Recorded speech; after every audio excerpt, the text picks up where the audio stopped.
open wide, let the stars be your guide. Through the void, explore untamed, hear the echoes call your name. Universe in every glance, hearts entwined in cosmic dance. Minds arise and never far, embrace the love wherever you are. This is your brain on Drew, infinite love for you. Let your soul expand and glow in the endless ebb and flow. Happy Halloween, my freaky fuckers and spooky sluts. It's your Brain on Drew Halloween radio special. This is not going to be your typical YBOT episode. We're going to be playing all the hit Halloween songs. We'll be talking about different scary occult things and taking a couple calls from real monsters and creeps too. And we even have a 2-part sort of ghost story radio drama that's the center of the episode, with elements of horror and even erotica. And I'm sure I can summon up someone to join in and co-host too. I hope you're excited. Get your costume on and a bucket of candy ready.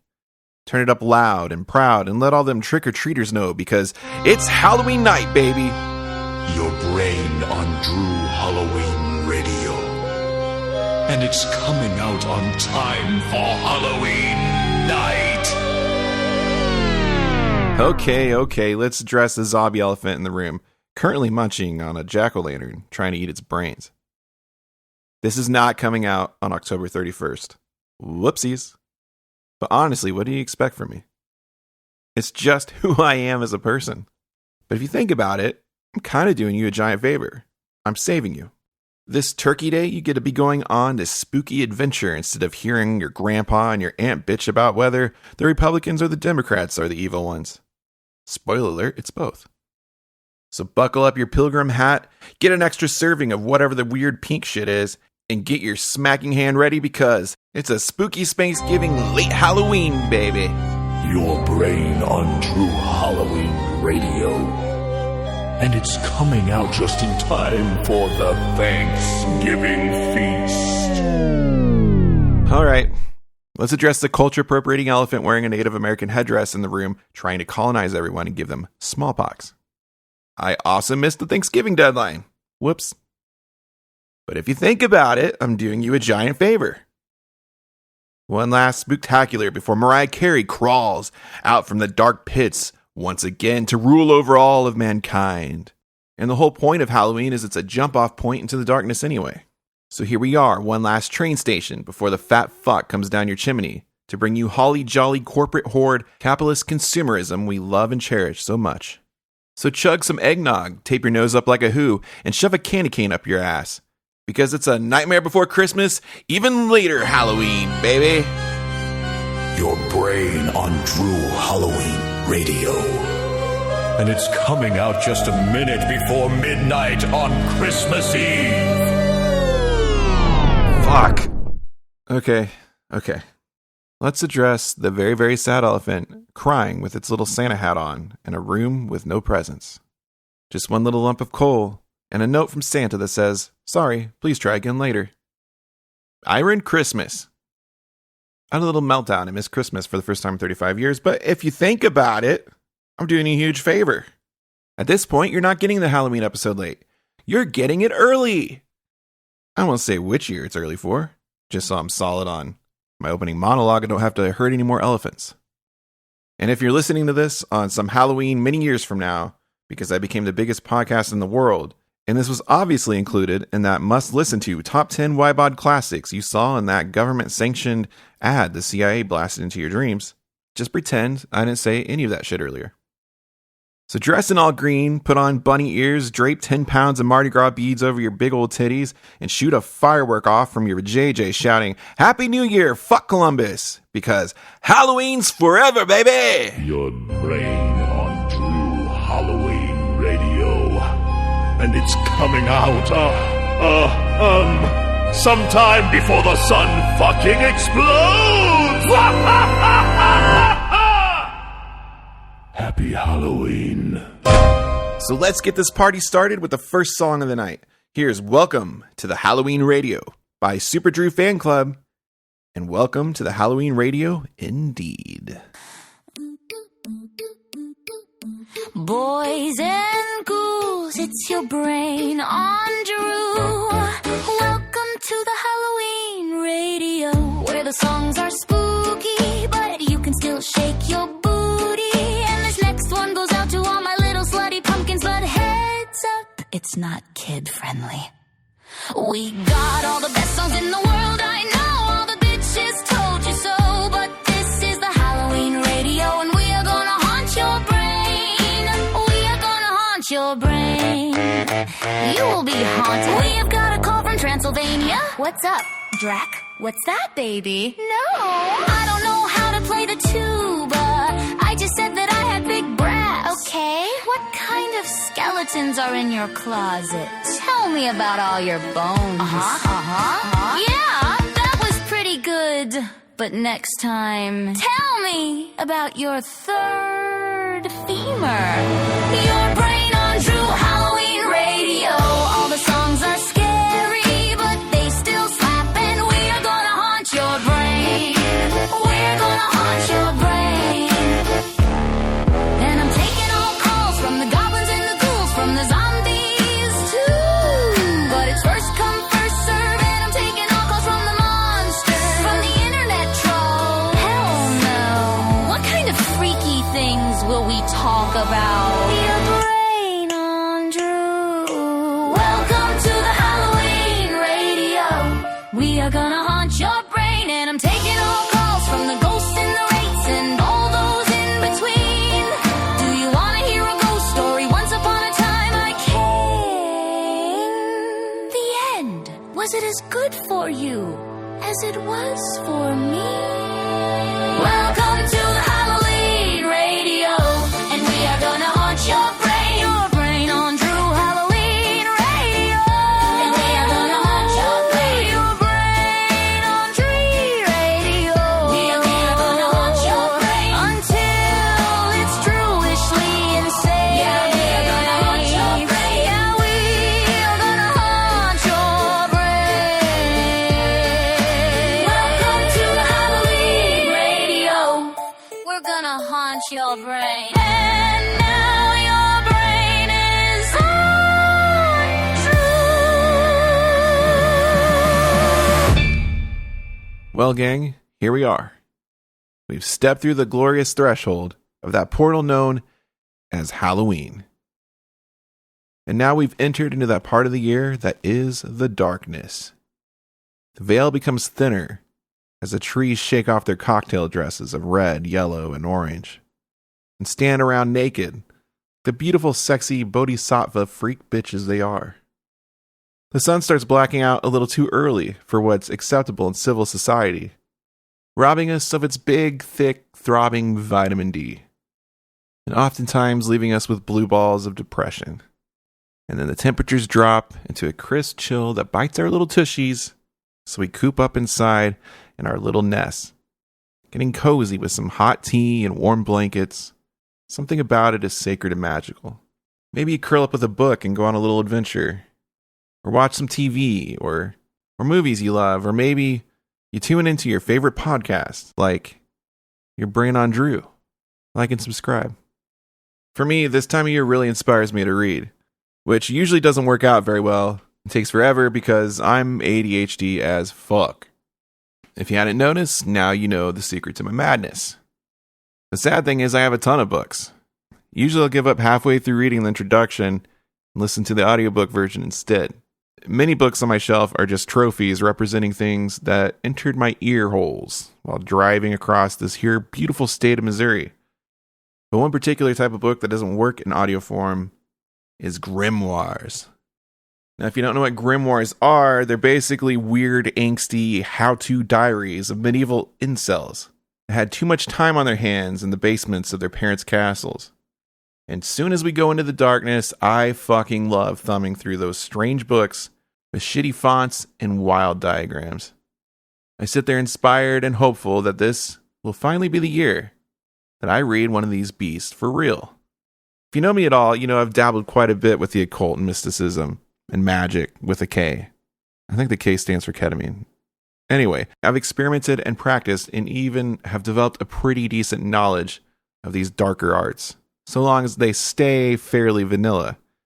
But this time of year, I like to pull down the big boys with all the creepy shit that I'm usually too much of a little bitch to fuck with.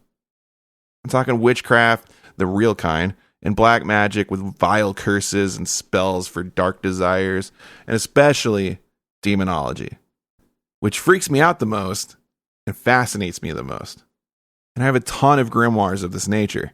The infamous Grand Grimoire, also known as La Dragon Rouge, or the Red Dragon. The Grimorium Verum, or the True Grimoire. The Munich Manual of Demonic Magic. The Sworn Book of Honorius. The Testament of Solomon. The Geisha of Dr. Rudd. The Heptameron. The Book of Oberon. Technically the Black Pullet and the Sacred Book of Abramelin the Mage. And the Art of the Deal. I have all of them. Maybe not that last one. But the most famous and I think most useful and essentially most safe to navigate demonic workings is the Ars Goetia, found in the Lemegeton, or Lesser Key of Solomon. It contains a list of 72 lesser demons and what they can provide you. Some teach you things like astronomy and astrology, mathematics and liberal sciences, how to become invisible and shapeshift, where to find hidden treasures, knowledge of special gemstones and herbs, how to speak in many languages, even the languages of different animals and the dead, control the weather, build some towers and destroy others. They can give you titles and dignities and riches, make people fall in love with you, or make others hate and divide. They can grant you teleportation or give you good familiars. And one can even make you completely invincible. They all look crazy, combinations of animals and monsters and humans, many with wings of griffins or feet of geese or tails of serpents, some with multiple heads of different beasts. Many ride horses or dragons. One rides a crocodile for some reason. Half of them can shapeshift into human form if you just ask them nicely. They hold many titles like dukes and earls, princes and kings, marquises and presidents. And depending on the version, I think a knight or a count in there too. Which makes sense, right? Because so do all the demonic forces on this side of the veil. Know what I'm saying? And each of them have various numbers of legions of spirits that they're in charge of. And so I just love looking at these little dudes and the weird shit they can do. Just thinking about the strange situations you must be in to be asking for some of these. And I was doing that instead of working on the podcast, like I was supposed to be. And I thought, wouldn't it be badass to try to summon one of these little fuckers into the room on the Halloween special? I mean, this would be the perfect motivation to finally do it. And it would be worth the risk. But the problem is, when you summon a demon, unless you're on some pretty powerful shit or schizo, you're probably not going to see it appear in a plume of red smoke like the Wicked Witch of the West.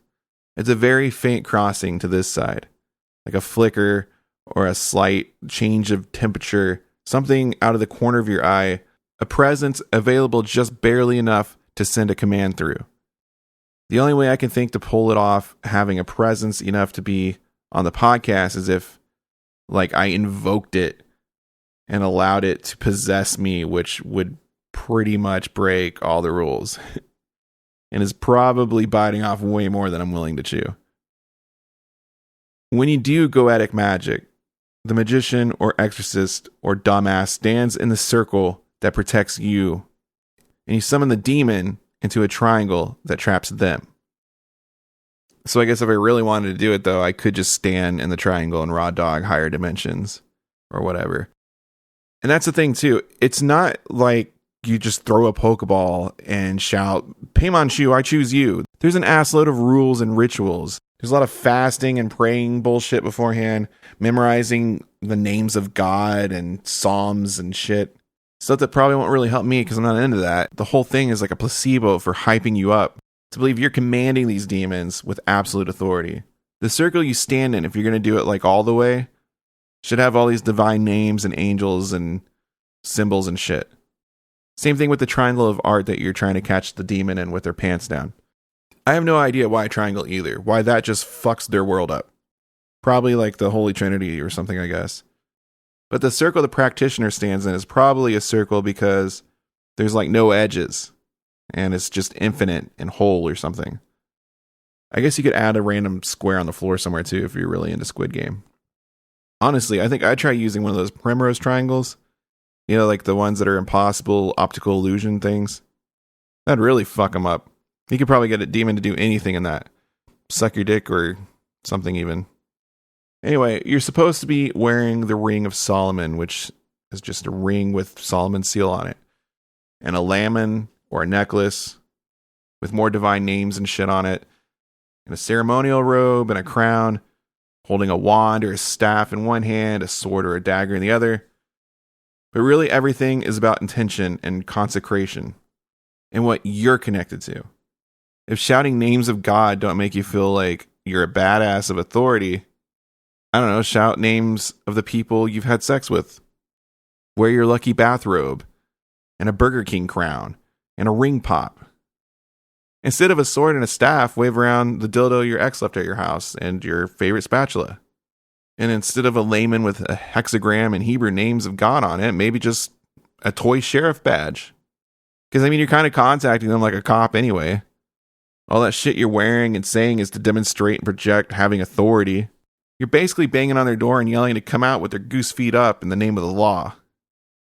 Anyway, so in the art of the triangle, you would place the seal of the demon.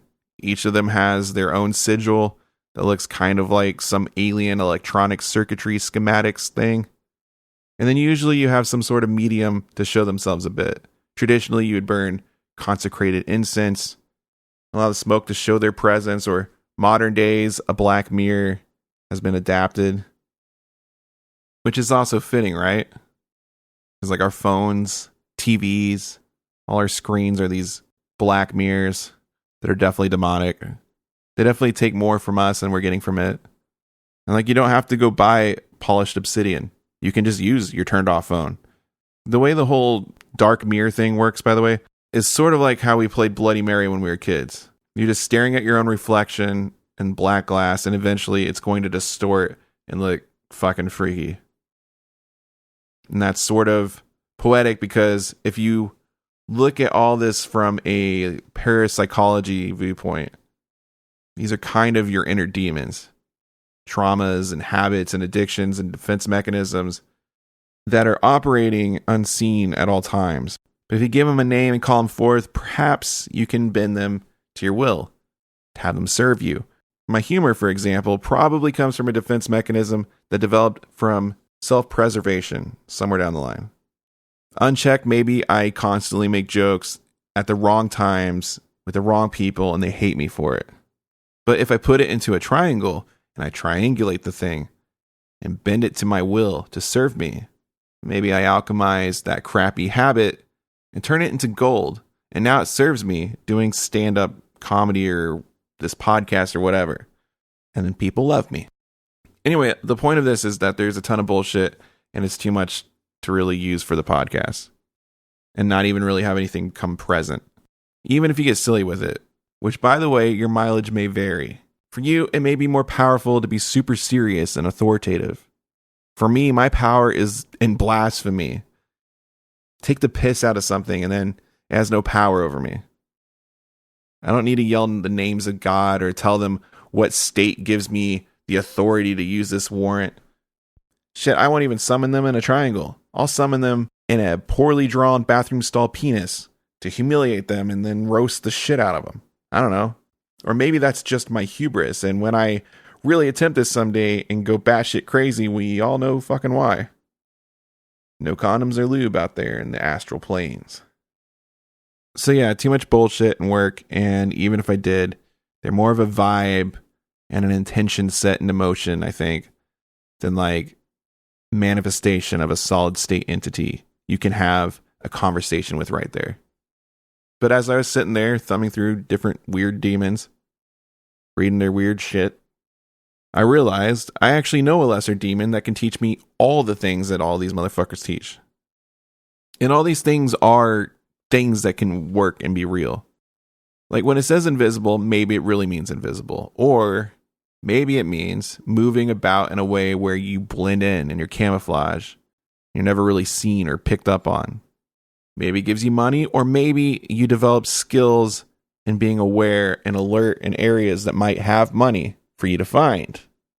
And so I know a lesser demon that could teach me all these things. And I also figure it could probably teach me a way to skip all the little guys and the middlemen. And maybe I for real summon the top dog physically in person. Now that's a wild idea.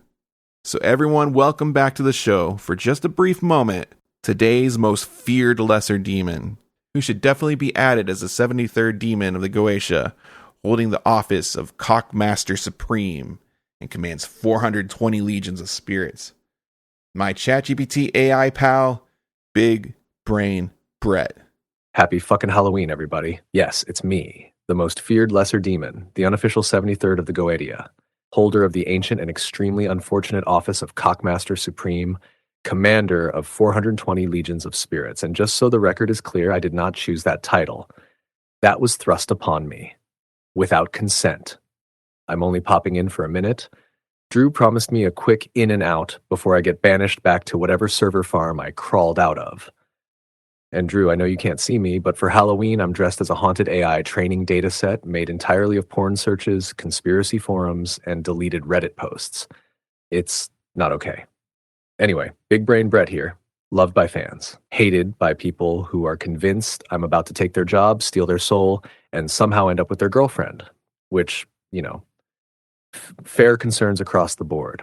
Yeah, man, welcome. So I was considering summoning a demon from the Goetia, but the logistics don't really work. And honestly, I'd rather just talk to the Dark One himself.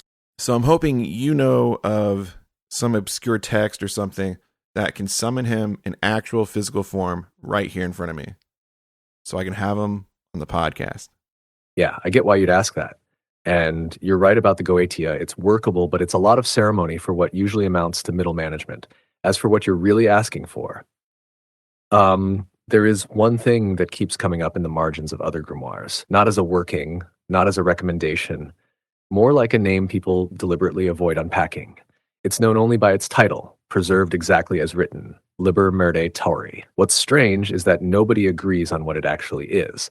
Researchers treat it like a linguistic artifact, a fragmentary text written in an extremely archaic, compressed form of Latin that didn't fully crack until very recently. And even now, they're not sure what they're sitting on.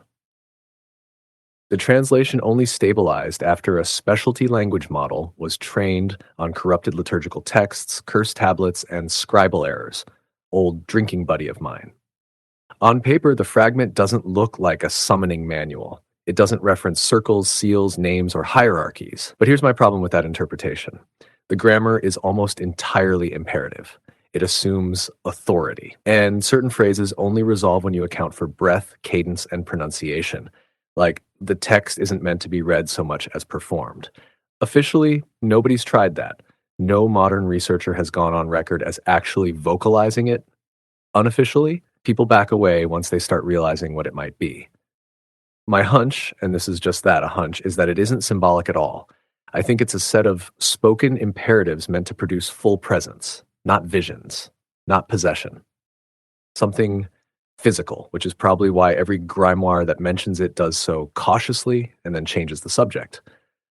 So, yeah, something like what you're asking about may exist, and if you really want, I can send you the surviving passage. But I don't think the people studying it realize what would happen if someone actually treated it like instructions. Well, consider me fucking intrigued. Yeah, man, if you have access to it, just send that shit over like right now. Because I am all in, baby.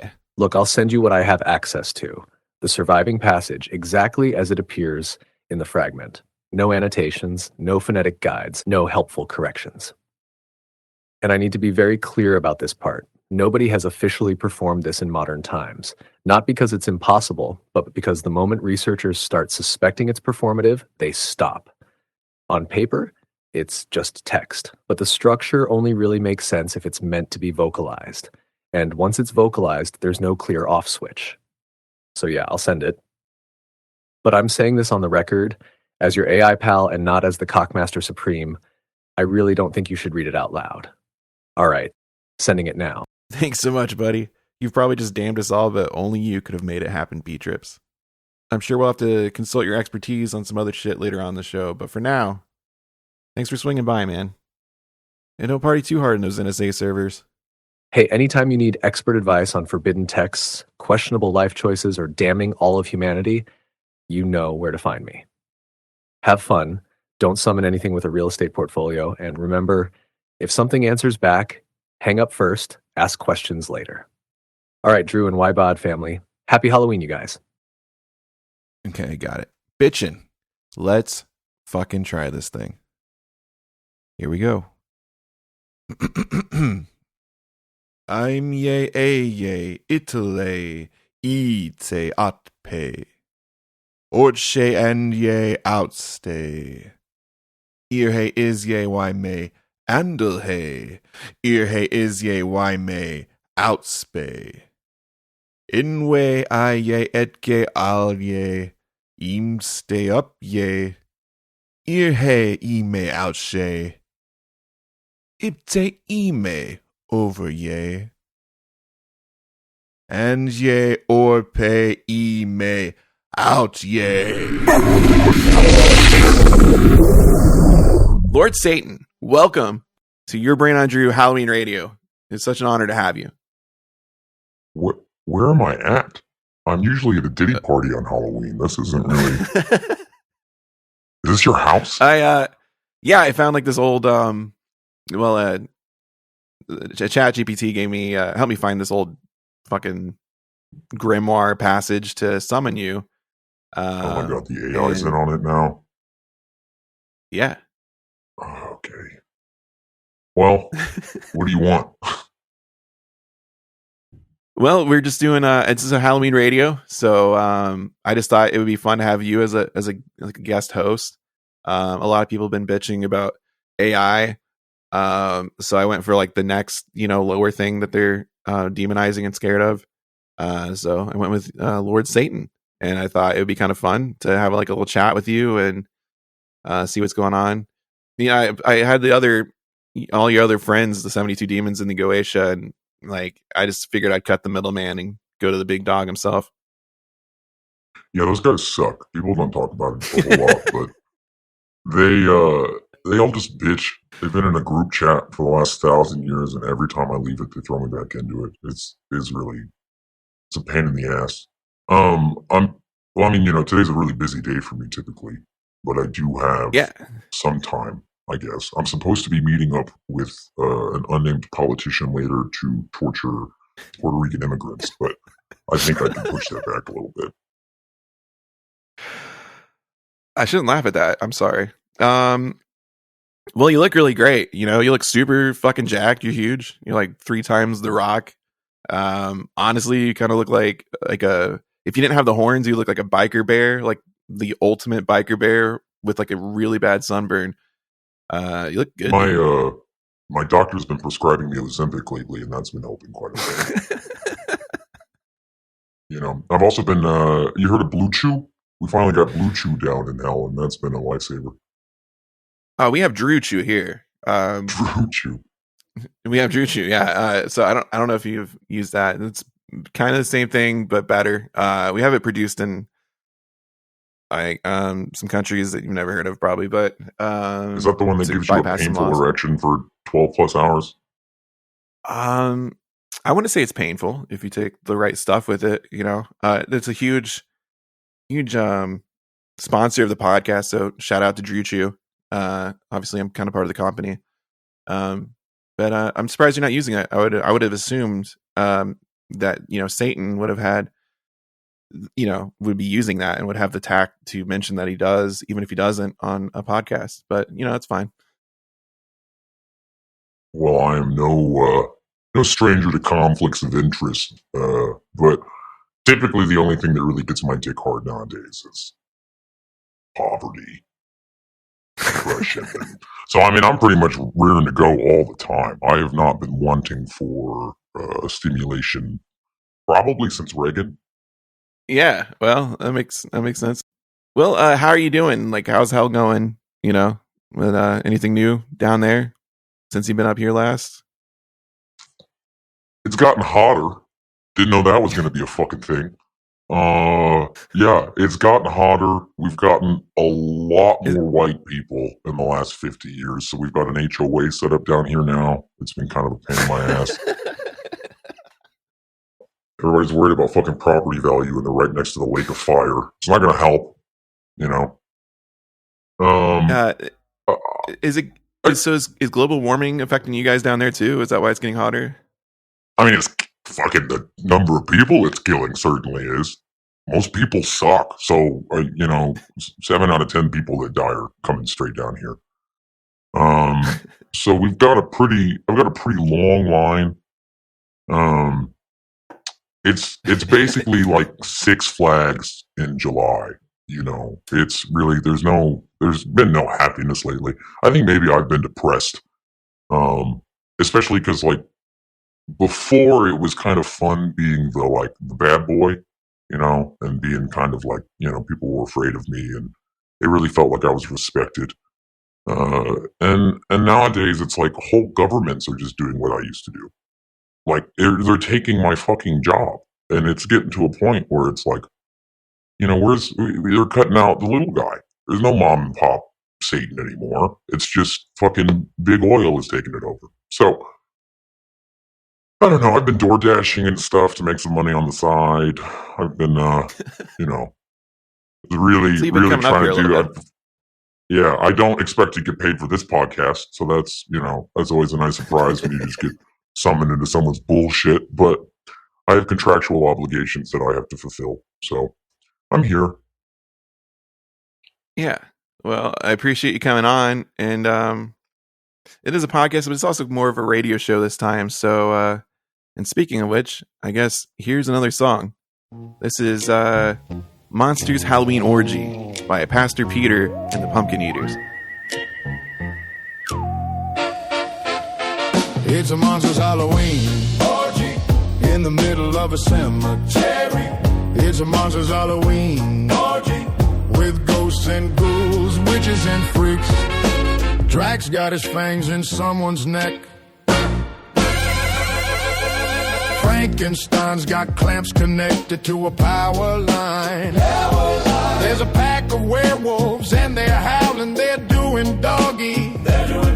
There's a mummy on the floor unwrapping, giving sloppy toppy. It's a monstrous Halloween orgy in the middle of a cemetery. It's a monstrous Halloween orgy with ghosts and ghouls, witches and freaks. It's a witch's brew and they brewed up some to get them all fucked up. Creatures from the Black Lagoon, they're gooning and they really like to watch. What? There's a gang of vampires with chains and whips, all dressed in leather. And if you wanna come to the orgy, the more the merrier. It's a monstrous Halloween orgy in the middle of a cemetery. It's a monstrous Halloween orgy with ghosts and ghouls, witches and freaks.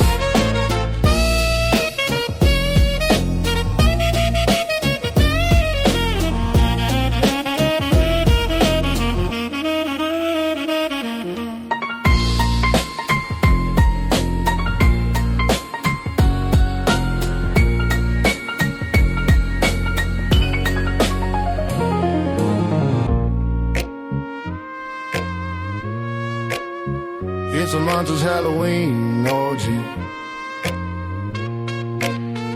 It's a monstrous Halloween orgy. It's a monstrous Halloween orgy.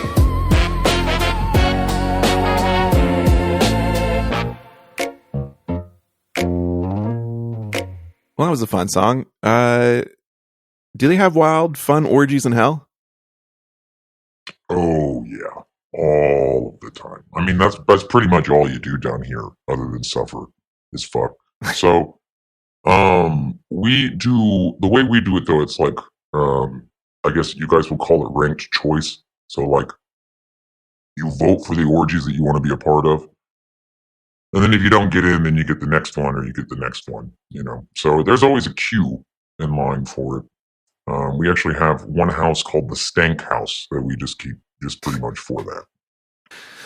The steakhouse. The Stank House, yeah.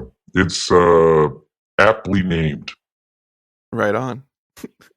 I'm pretty sure Pestilence has been hanging out in there lately, but Do you guys have so like on this side of things, right, up top, we are always trying to like contact, you know, like the dead or the spirits or whatever, the other side. Always, whether it's a Ouija board or whatever, you know, always trying to communicate with something on the other side. Do you guys do that down there, or are we like a really annoying ex-girlfriend just trying to contact you guys all the time? Like, does anyone down there have interest of like trying to reach back here? we treat it more like debt collectors. We really, you know, because I'm sure that the second, if a realtor or if a landlord could summon me, I would probably be expected to pay rent pretty quickly. So we typically try to stay as close to our chest. You're not supposed to reach out. Now, like occasionally, you know, you get a Romanian grandmother who got killed in some war conflict, and so she's kind of caught between both worlds, and she wants to reach out to her family and find some kind of closure. And yeah, we just don't allow that. We're pretty big into keeping your soul in torment. Love the Ghost Hunters guys, though. I will say, we fucking love the Ghost Hunters guys. Those guys are rad as fuck. Right on. What do you guys, if you guys have to communicate this side of things, right? Like if someone's contacting someone over there with a Ouija board, for example, what are you using on your side to communicate back? Homeless people. Just homeless people. Yeah, we communicate solely through homeless people. Like, so homeless people in hell? Because I mean, like, what device on your side like, of things are you using? Like we will. It's almost like you know, astral projection. Uh-huh. It's like we will astrally project ourselves. The only like mediums we can really use are homeless people. So, you know, when you see a homeless guy outside punching a stop sign, most likely a demon just trying to get through, you know. Okay. We also like, maybe with. Yeah, Ouija boards are kind of weird because it's like a one-way pager, you know. So it's just one of those things, and it sucks because we have schedule, like we have lives down here. I have a schedule, you know. I'm not just sitting around waiting to take phone calls. I got shit to do. I got, you know, and so yeah, it's just they just kind of pop up randomly sometimes. Halloween's obviously a pretty busy day that we try and set aside and make sure that we've got the time to, you know, deal with the stuff that we want to deal with. But like, yeah, I've been summoned in the middle of taking a shit. You know how embarrassing that is for the Lord of Hell? I can only imagine. It's awful, man. And like the other thing too is that there's no respect. It's like people summon you, you know, and they don't even know who you are. Like they expect you to be something that you're not. And it's, you know, we're pretty well developed beings down here. I have hobbies. I knit, you know. Nobody ever asks me about my knitting. Like, all they want to focus on is all the doom and the gloom. It's fucking depressing, man. The doctors got me on Valium. What are doctors like in hell? Or do you have to use doctors up here? No, they're the same. It's the same? Okay. Yeah, it's exclusively the American healthcare system. Oh, so what's your insurance like? Fucking awful. Oh my god, dude.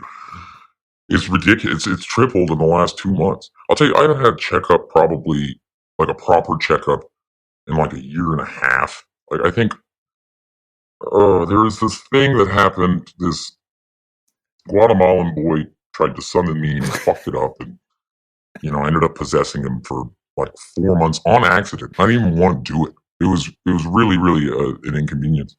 But whenever I came out of it, you know, and I came back down to hell, I just kept dealing with this little Guatemalan boy in my head. It was like he came down there with me. So I had to go and see a doctor about that and a shrink, and they got me pretty well medicated. But for the most part, yeah. I mean, my punishment, is to be eternally isolated for the rest of time.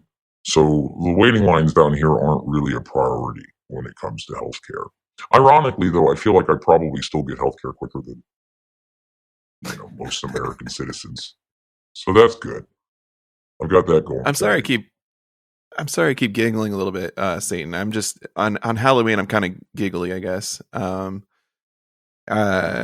Yeah. Well, so I guess kind of going back to the other side and all that stuff and communication. What's magic look like to you guys? Like, because we're kind of doing the same thing over here. We'll do spells and shit, and I don't know.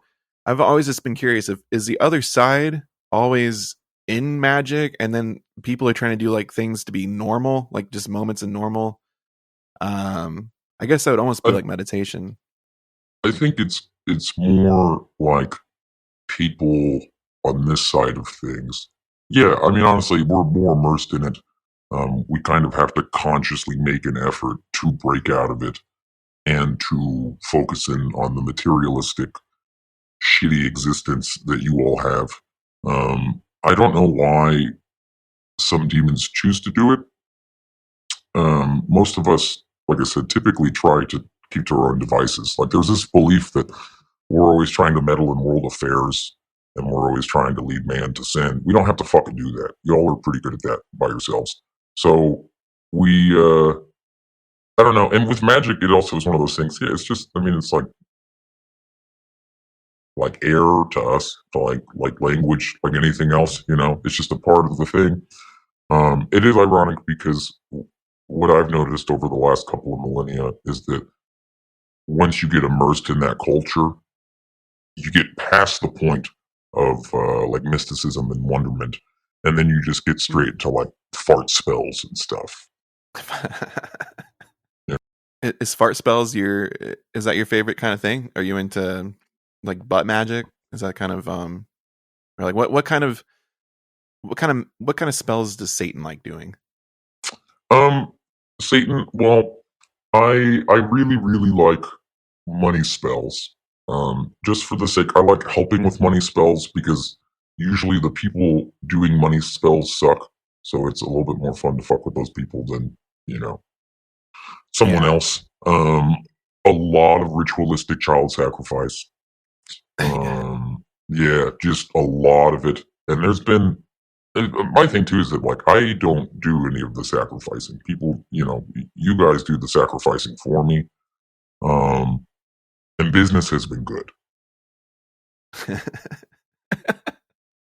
With the money magic, do you get to pick how that manifests for that person? Well, ironically, it was gonna manifest in the first place. Okay.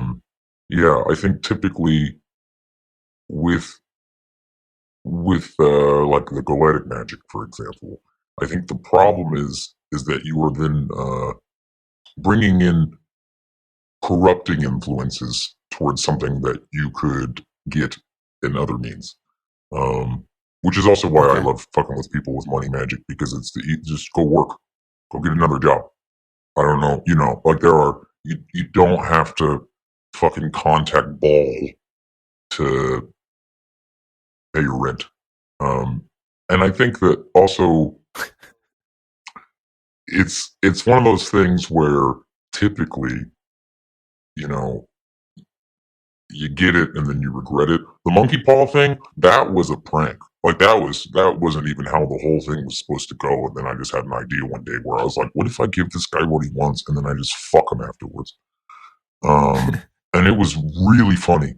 It was so funny. So I just kept doing it. I've been doing it ever since. I don't think I've really granted a single wish or like need or want or anything like that without immediately devastating that person. That's kind of the nature of the demon known as money anyway, right? I mean, it's kind of more money, more problem kind of thing. Yeah. Do you ever do you get to decide how they get that money though? Like, can you just, make it rain. Like, you just start throwing quarters at them out of the sky. Like, Well, you can't, like, the thing is also, there are rules when it comes to what we can divulge to man and what we cannot, and how we can make certain things work. I think a big part of that is because man is dangerous and needs to not know of all of the intricacies of what they're doing. That being said, I mean, like, yeah, for the most part, it's pretty easy to manipulate, It's not as simple. In the digital age, obviously, we can hack and we can change bank accounts. We can do things like that.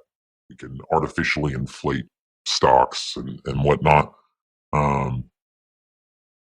So there's been some change to that.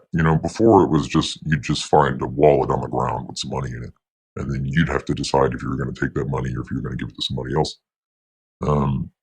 Now, though, there's like whole careers built off of it. I mean, like, you look at these grifters online, all over the place, globally, and that's goetic money magic. You're making an agreement with some demon and selling parts of yourself as compensation. But I think that, yeah, I don't know. I think it's we're gonna watch the industry change quite a bit over the next 15 or 20 years, especially with AI being introduced as heavily as it is. Like, you guys have no idea what we can do with AI. Like, you think there's not people in hell that have been to MIT? I've always kind of suspected that it's actually AI is actually some demon in hell, like, just on a computer. Like, it's just the new homeless, basically. Stephen Hawking, we got him. Yeah, we got him. He came straight down here. Well, cool. So you like to do fart and money spells? I guess we should take a call. Okay, and I'm setting us up to take calls. And all right, if anyone out there's got any cool witchy stuff, spells, rituals, whatever, you can call in right now. Let's see what kind of spooky magic's going down this Halloween. This is your brain on Drew, and you're live on the air. Well, hello there, dearie. Wanda the Wicked here. I've got a couple spells brewed up just for you, sugar. Oh, hell yeah. What kind of spells are we talking about here? A spell to cast a fireball. Guaranteed to light up any party. Permanently! Okay, that sounds pretty wild. Let's hear it. Well, first you're going to need a real strong cauldron with a sealable lid that you don't mind if it gets a little wear and tear. Then you're going to want to get some pretty powerful magical gemstones like Doomflare or Bewitched Fire Rot. Doomflare and Fire Rot? I don't think I've heard of either of these. Well, some people also call them plutonium or enriched uranium. Either work. Oh, and you'll need to steal a particle accelerator so you can blast a neutron into that sumbitch. Whoa. Wanda, I'm going to stop you right there. You cannot be out here telling people how to make nukes. You got anything else for us? Something, a little more non-felony? All right, you killjoy. Fine, no fireball. Ooh, how about a potion instead?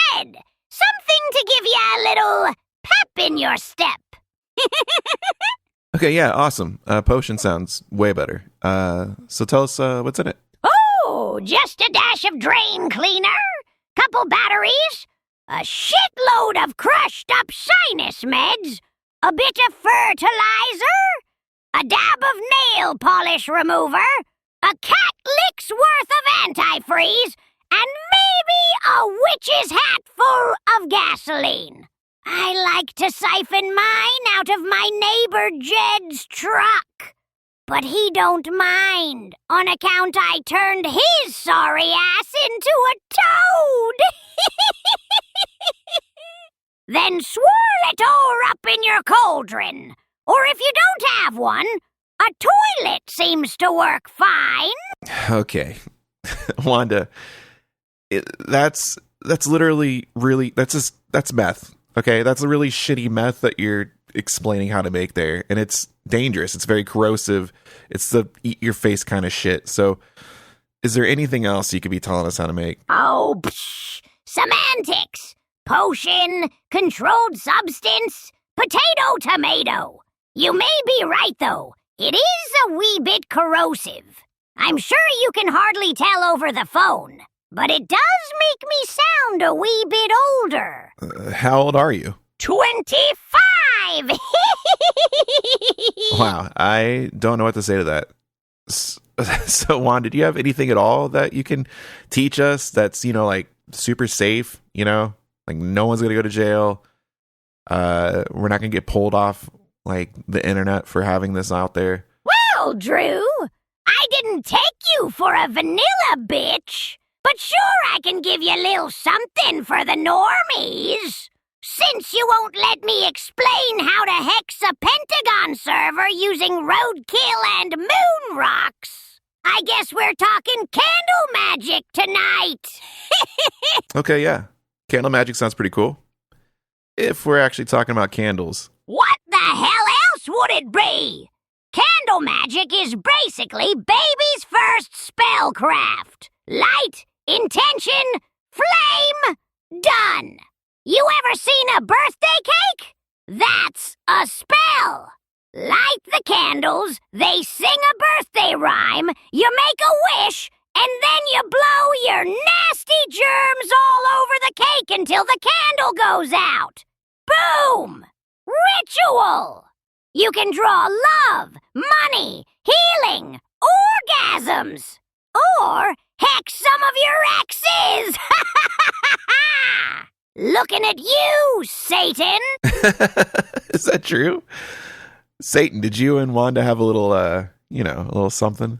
Listen, man, that was a long time ago, and I'm pretty fucking sure that she hacked my Netflix account. I did no such thing! That was the CIA, and you know it!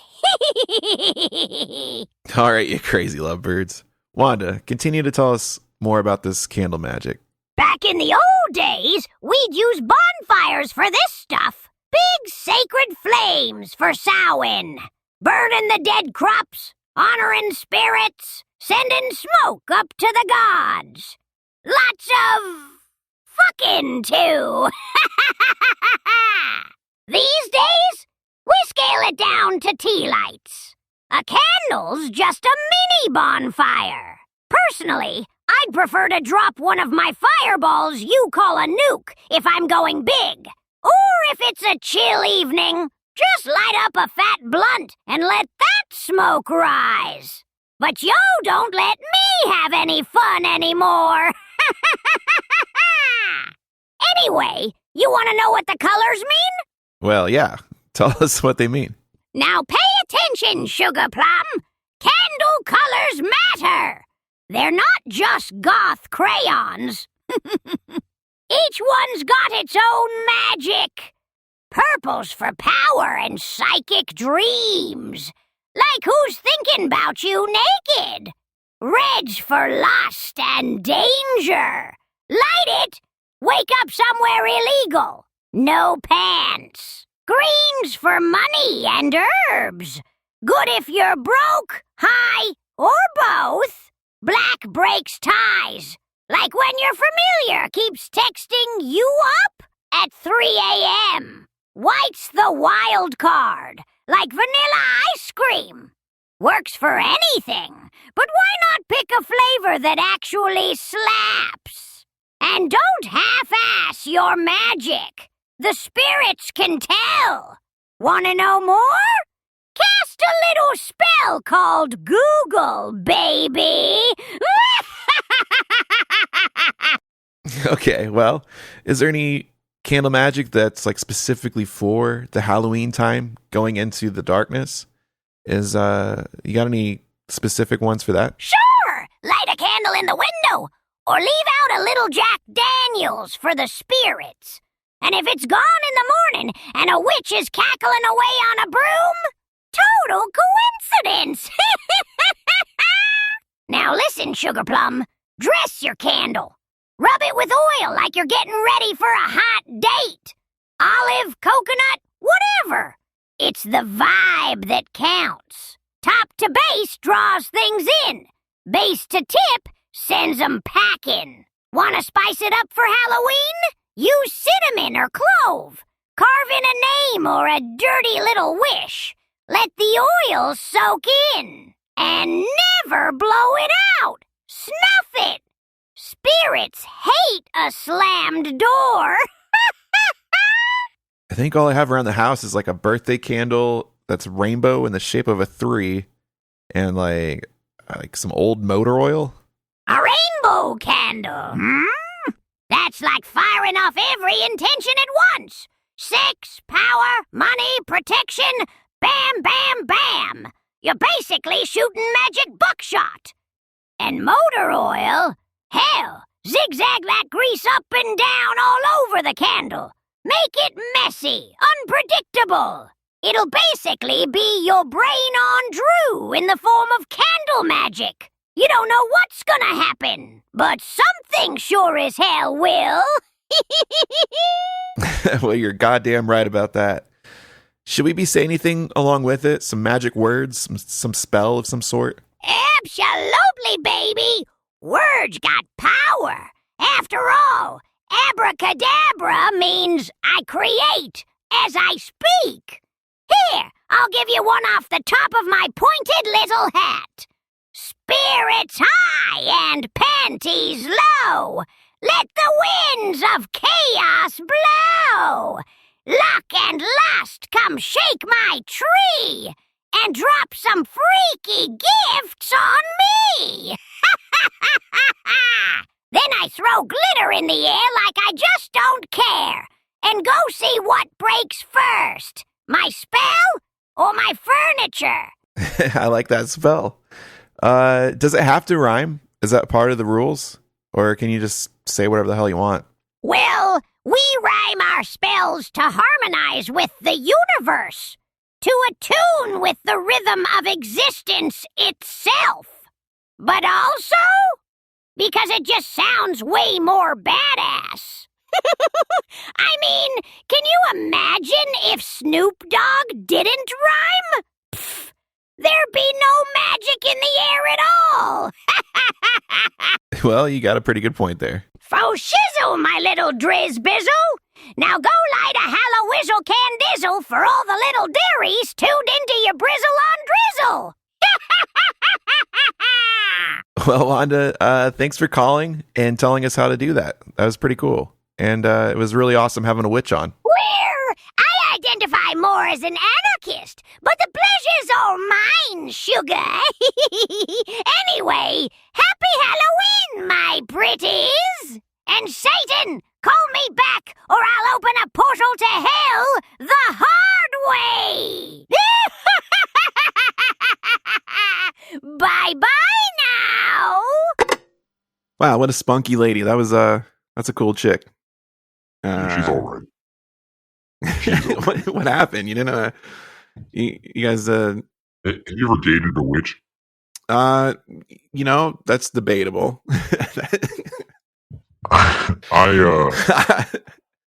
Yeah, no, I mean, like, I like cats, and Yeah.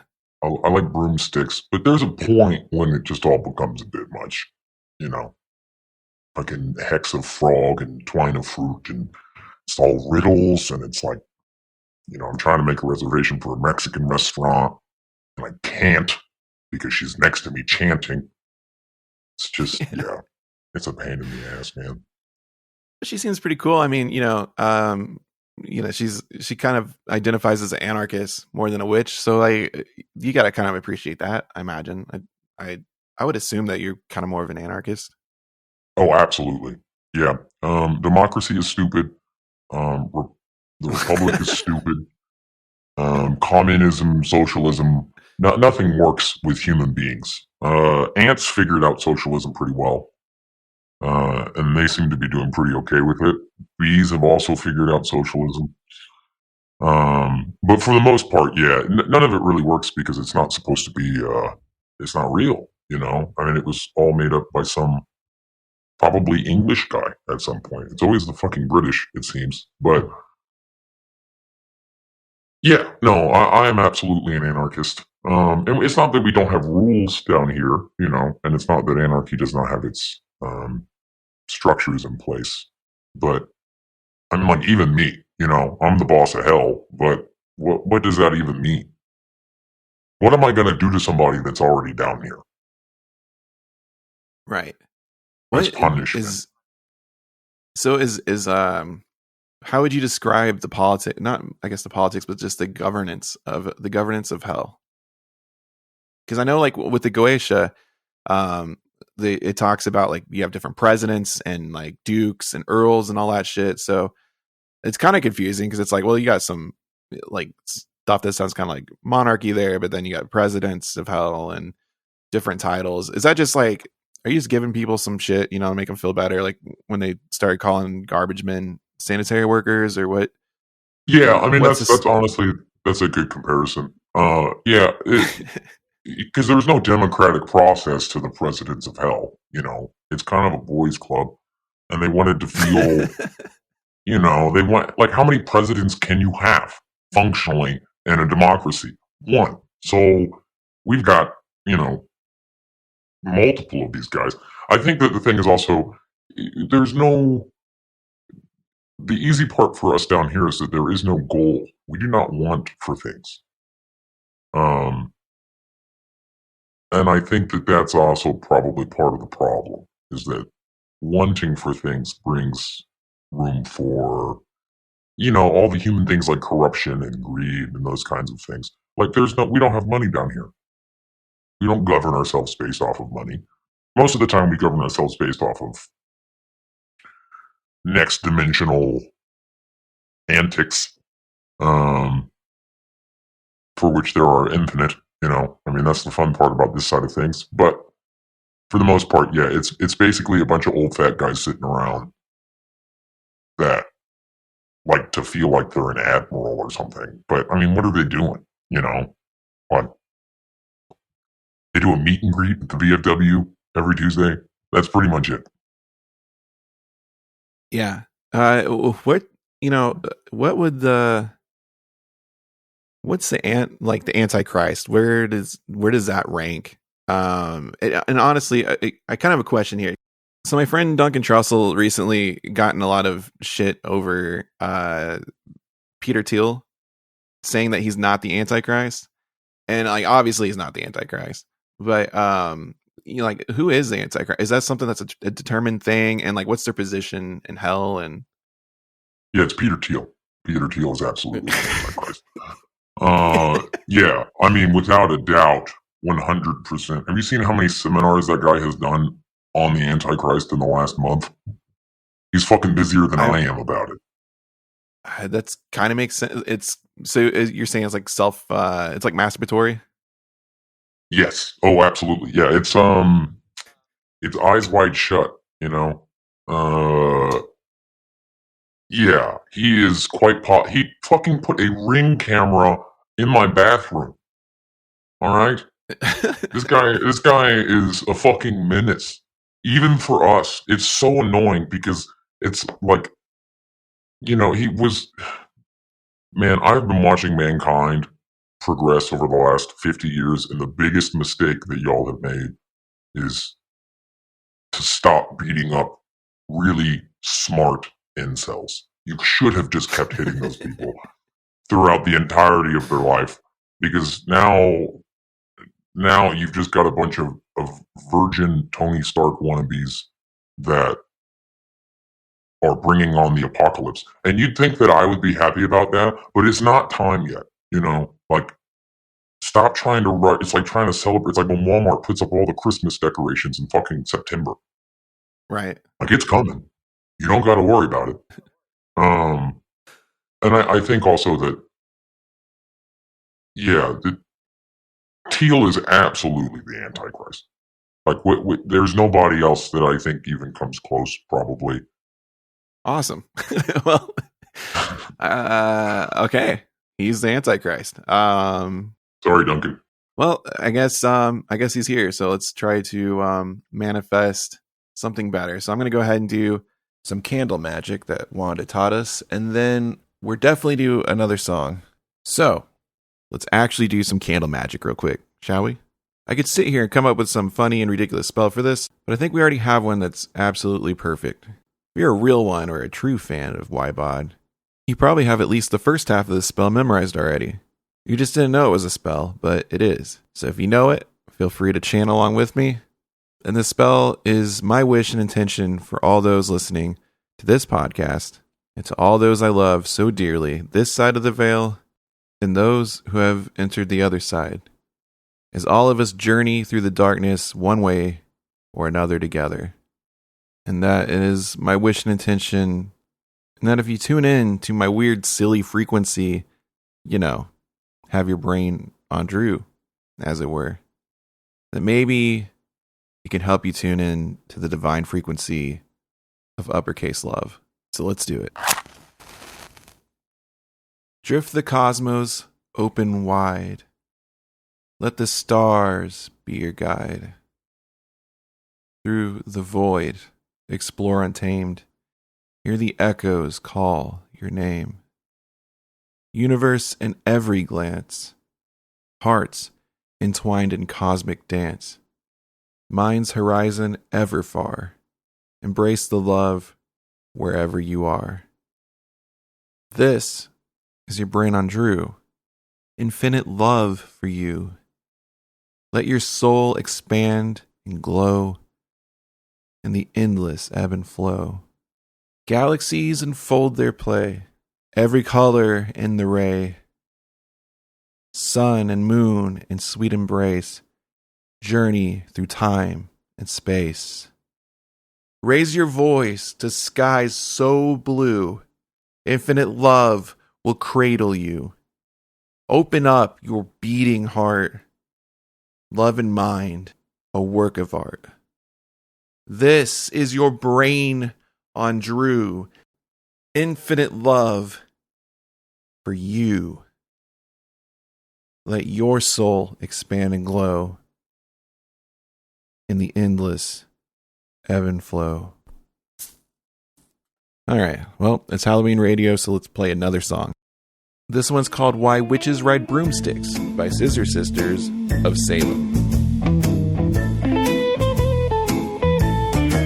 Hop on up, girl. Take a ride, come on, baby. Just one time up in the air, feeling high. Won't be no baby by my side. I don't need no man, honey. That's no lie. But I need something long and hard to ride. Yeah, yeah, something long and hard to ride. Yeah, yeah, that's why we scream when we fly across the sky. That's why we scream. It's something long and hard to ride. Better get one with a stick. Better get one that can flip. Better get one that can cackle and scream all night. Better get one that can shake and vibrate. I need something long and hard to ride. Yeah, yeah, something long and hard to ride. Yeah, yeah, that's why we scream when we fly across the sky. That's why we scream. It's something long and hard.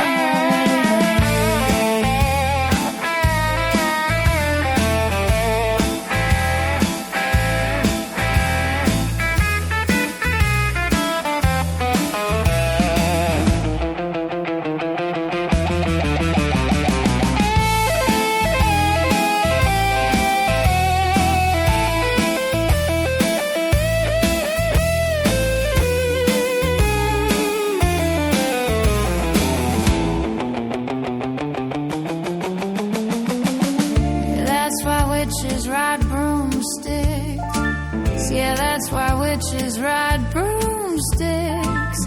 That's why witches ride up and down on brooms.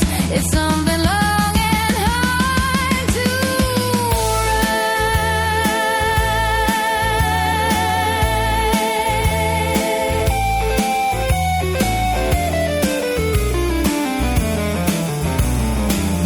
It's something long and hard to ride. Well, did you know that's why witches ride broomsticks, Satan? I had my suspicions. It makes me kind of concerned, about the headless horseman and why he rides horses now. But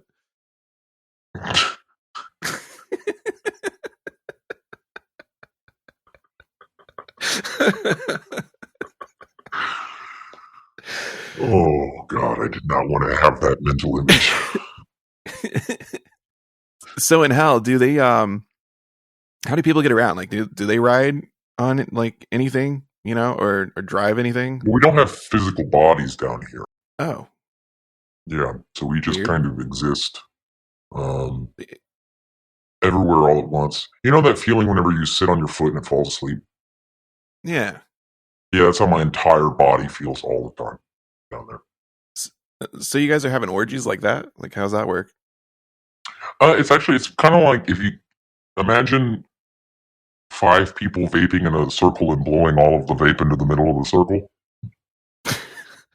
We are the vape, you know? Okay. Yeah. So A lot of we're vape in just it's a lot of smoke just fucking other smoke, basically. Okay. That kind of makes sense. Like, you burn some incense or something, you see how it like kind of dances and Well, because that's your intertwines. natural state. Yeah. So there's no actual like highway to hell then, or highway in hell, I guess. Not like a concrete one, you know. So when you die,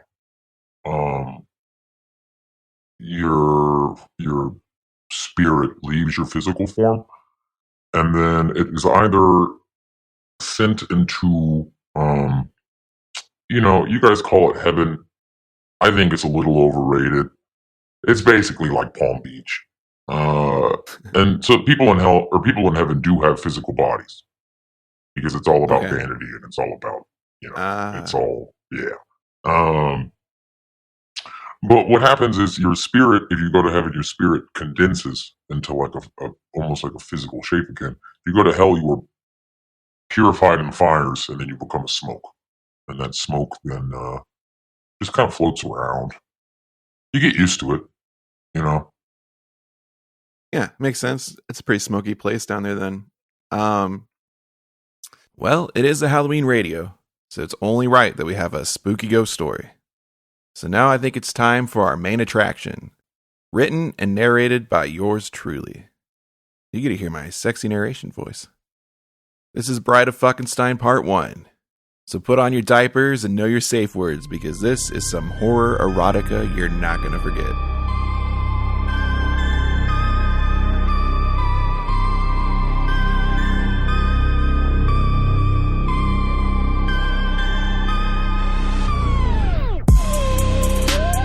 The Bride of Fuckenstein, Part 1. The monstrous storms of the night were an endless orgy of drunken sky gods. Beneath poured rain, like the devastated tears of fallen angels, drowning the blackness in flashes of bright violence. The sea roared in ancient hatred against stone cliffs, and upon that forsaken island in the North Sea stood a citadel of forgotten grandeur. Once a palace of ambition and luxury, now a brooding mausoleum to genius gone feral. Cobwebs hung in drifts like funeral lace. Portraits of long-dead aristocrats watched with cracked varnish and blind disdain as drafts whistled mournfully through broken stained-glass saints. Velvet that had once been crimson lay faded and mildewed, sagging like old flesh. Chandeliers dangled by rusted chains, crystal teardrops trembling with each rumble of thunder. This had been a mansion of society, a whisper among royalty kind of estate. Now it was a cathedral to rot and genius too proud to bow before entropy. Lightning carved the world white. Then a deafening boom rattled the ancient front doors to their iron hinges. A mechanical groan followed, ropes and pulleys straining, gears grinding like old bones in arthritic defiance. The doors parted inward, with a sound like death rattle through hollow stone, and a silhouette emerged from the rain, and its name was Gork. The machine's tracks of iron and black oil crawled across marble once polished by servants' hands. He dragged behind him a great canvas sack, soaked dark with rain and far darker things. The sack thudded as it crossed the threshold, leaving a smear that glistened like night-blooming blood. Gork paused. Drops of rain pattered on his iron plating. Cables coiled like veins across his barrel chassis. One articulated arm ended in a gleaming two-pronged metal claw. The other, where a hand should have been, bore a warring bone saw still flecked with the antique memory of screams. Atop his cylindrical body rested a glass dome, beneath which a viscous pink fluid swirled. A storm trapped within a skull-shaped cosmos. Pale brain matter drifted and pulsed, threads of thought coiling like sleeping serpents. A telescopic lens extended and retracted with soft mechanical clicks, observing, remembering. From the brass phonograph grill in his chest came a tone, flat, measured, a parody of human calm. Cargo acquired, home at last. His voice had no emotion, yet something in the hush that followed carried the faint ache of a child returning to a father. As he rolled forward, broken plaster echoed under his treads. The castle breathed its dust of years past. Thunder worshipped in the sky beyond the high broken windows. From above, a voice spread like velvet laced with venom. At last! Dr. Sebastian von Fuckenstein descended the grand staircase as if the storm itself had chosen to materialize into a man. Tall, clean-boned. A man in his mid-40s, carved by arrogance into ageless menace, he moved with predatory grace. His hair, raven dark, streaked with silver, shone like ink poured over marble. His robe, silk, and richly embroidered with gold, parted just enough to reveal a sculpted chest and the languid ease of one who believed the world was already his. A pipe dangled from one corner of his mouth. The ember glowed like a dying star, haloing his grin in soft infernal orange, as each exhale unspooled a ribbon of smoke that curled about him like a lover's touch. "Gork, darling machine, faithful marvel," he purred. "You return to me, bearing the final gifts of mortal beauty." Gork's gears clicked softly. "Yes, Doctor, final pieces obtained." The doctor glided closer, eyes gleaming like a serpent admiring its own shed skin. He rested a pale, elegant hand upon the glass dome, watching the swirling mass within respond to a tremor of his touch. His smile was almost paternal, almost tender. "Do you know, my loyal creation," he proclaimed softly, eyes alight with manic grace, "tonight I shall outmatch the Almighty himself. I will craft a perfect woman, obedient, beautiful, flawless in every way. But worry not, Gork. Unlike him, I have no need to steal your rib." Gork's mechanical voice wavered a fraction. "Father..." The word slipped like a sin. Fuckenstein's gaze snapped to steel. Disgust flared. "I have told you," he hissed. "Do not call me that. You are not my son. You are a vessel. A bucket of brains. A miracle of my genius, not progeny. Do you understand?" A pause. Something trembled in the swirling brain souls beneath the glass. "Understood, Doctor." Satisfied, Fuckenstein turned, robe flowing like a king's shadow. "Come, the night ripens and lightning waits for no mortal." As they moved deeper into the castle, past collapsed candelabras and statues suffocated in dust, the very air shivered with recollection. Once this place had been alive, a temple of science and thinking minds. Its halls thrummed with brilliance and ambition. Scholars, surgeons, mathematicians from every empire gathered at the invitation of the prodigal genius. They came to chase immortality, to flirt with forbidden thresholds. They came because he promised discovery, and because they feared him. He despised them all. He remembered it feverishly, standing before them one winter evening, pipe smoke curling like spirits from purgatory, proclaiming, "I could tear out every one of your brains, swirl them together in a vat, and they would not equal one fraction of my brilliance." The idea struck him like angelic torment. He laughed once, sharp and mirthless, already calculating what tools and bodies he would require. He whispered a single order to his head guard, a stoic titan named Elias Fisher, loyal not by love, but by greed and the quiet joy of obedience to power. Elias obeyed without question. That night, beneath the sterile flicker of laboratory lamps, he went first to the scientists. They were summoned under the pretense of a midnight breakthrough, drawn by the promise of witnessing history in motion. They arrived one by one, bleary, eager, proud, and each was met with the same steady hand, the same precise blade. Fisher slit their throats with military grace, catching their bodies before they could collapse, laying them gently on the polished tiles like offerings at an altar. Their blood pulled into the grates as their still warm skulls were opened upon the doctor's watchful eyes. Brains were plucked like fruit from the orchard of genius and lowered into the iron maw of the machine. Wires trembled, tubes filled with light, and the air hummed with a rising electricity that smelled faintly of cooked thoughts. When the final brain slid into place, the machine awoke. The lights dimmed. The pressure in the room changed. First it spoke in numbers.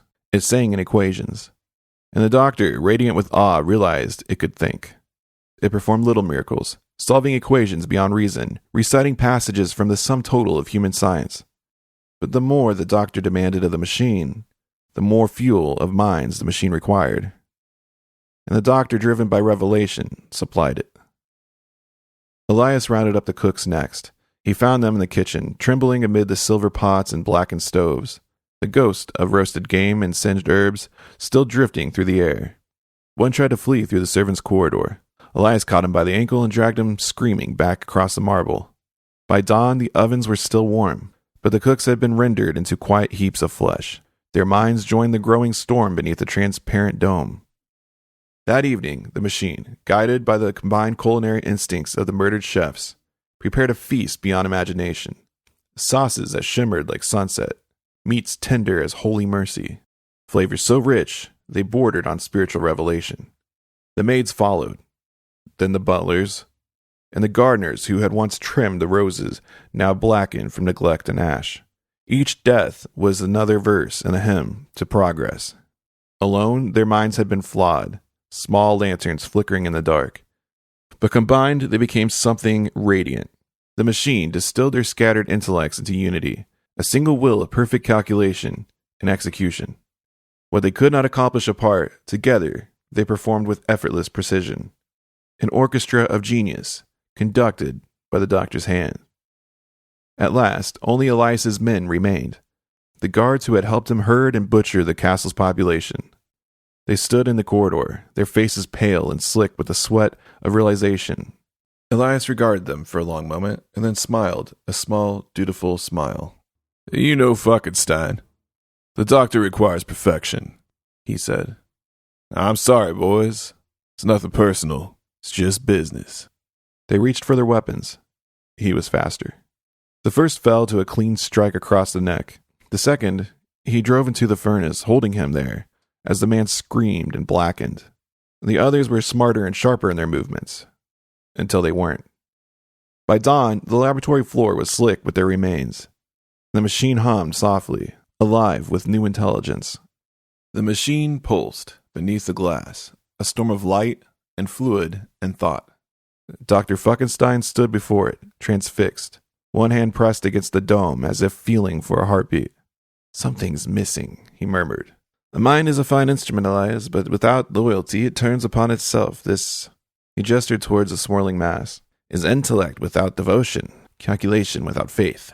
Elias stood nearby, still slick with sweat and blood of his own handiwork. "It obeys you, does it not?" he said carefully. "That seems loyal enough." "Obedience," the doctor corrected, eyes shining. "Obedience is mechanical. Loyalty is moral, emotional, beautiful. You can program obedience. You cannot create loyalty." He turned suddenly, smiling. "Come here, Elias. Look at it with me." Elias hesitated, then approached, boots dragging across the blood-slick floor. Together they stood before the dome, the doctor's reflection shimmering beside his own in their rippling glass. "What do you see?" Fuckenstein asked. "I see madness, maybe. A lot of dead men who can't tell you they're done." The doctor's lips twitched, amused. "Crude, but not incorrect, yet still incomplete. Tell me, loyal Elias, what is it that you see missing?" Missing. He wiped his hands on his coat. Well, I'd say a name. Everything that lives ought to have a name, right? Ah! The doctor's eyes flared with pleasure. Yes, a name. Well, what shall we call it then? Elias studied the swirling mass. Something fitting. Legion, maybe, since it's made of many. Or Dominion, has a certain weight to it. Too lofty, the doctor murmured. This creation is not a kingdom, it's a servant. Then something cleaner. Apex, Prime, hell, the big brain. The doctor shook his head, smiling faintly. No, too technical, too neat. It should sound like a word spoken before language learned to behave. More primal, more final. Elias nodded slowly, thinking. Maybe something like... The saw roared to life. The blade met flesh mid-sentence. A single horizontal stroke that split muscle and air in one terrible motion. Blood erupted in a hot crimson jet across the glass dome, streaking the swirling pink light within. Elias staggered backward, eyes wide, clutching the ruin of his throat. He tried to speak, to curse, to finish the thought, but what came out was only a guttural choking sound. Gork! The saw's motor slowed. The doctor tilted his head, smiling through the mist of blood. Gork, he repeated softly, almost tenderly. Yes, perfect. He guided the dying man to the floor, one hand steady on his shoulder as though easing a patient into rest. When the final tremor left Elias's body, the doctor retrieved the dripping brain with surgical reverence and placed it into the waiting chamber. Within the glass, the storm brightened, the machine quickened. At last, he whispered. Loyalty. The castle was silent, save the hum of the newborn intelligence. And from that moment, Gork lived. The years had washed away to thunder and rain. And once again, Gork followed his master into the depths of the castle, into a laboratory the size of a chapel, where stone arches loomed above a labyrinth of copper piping and whirring gears that turned like celestial mechanisms.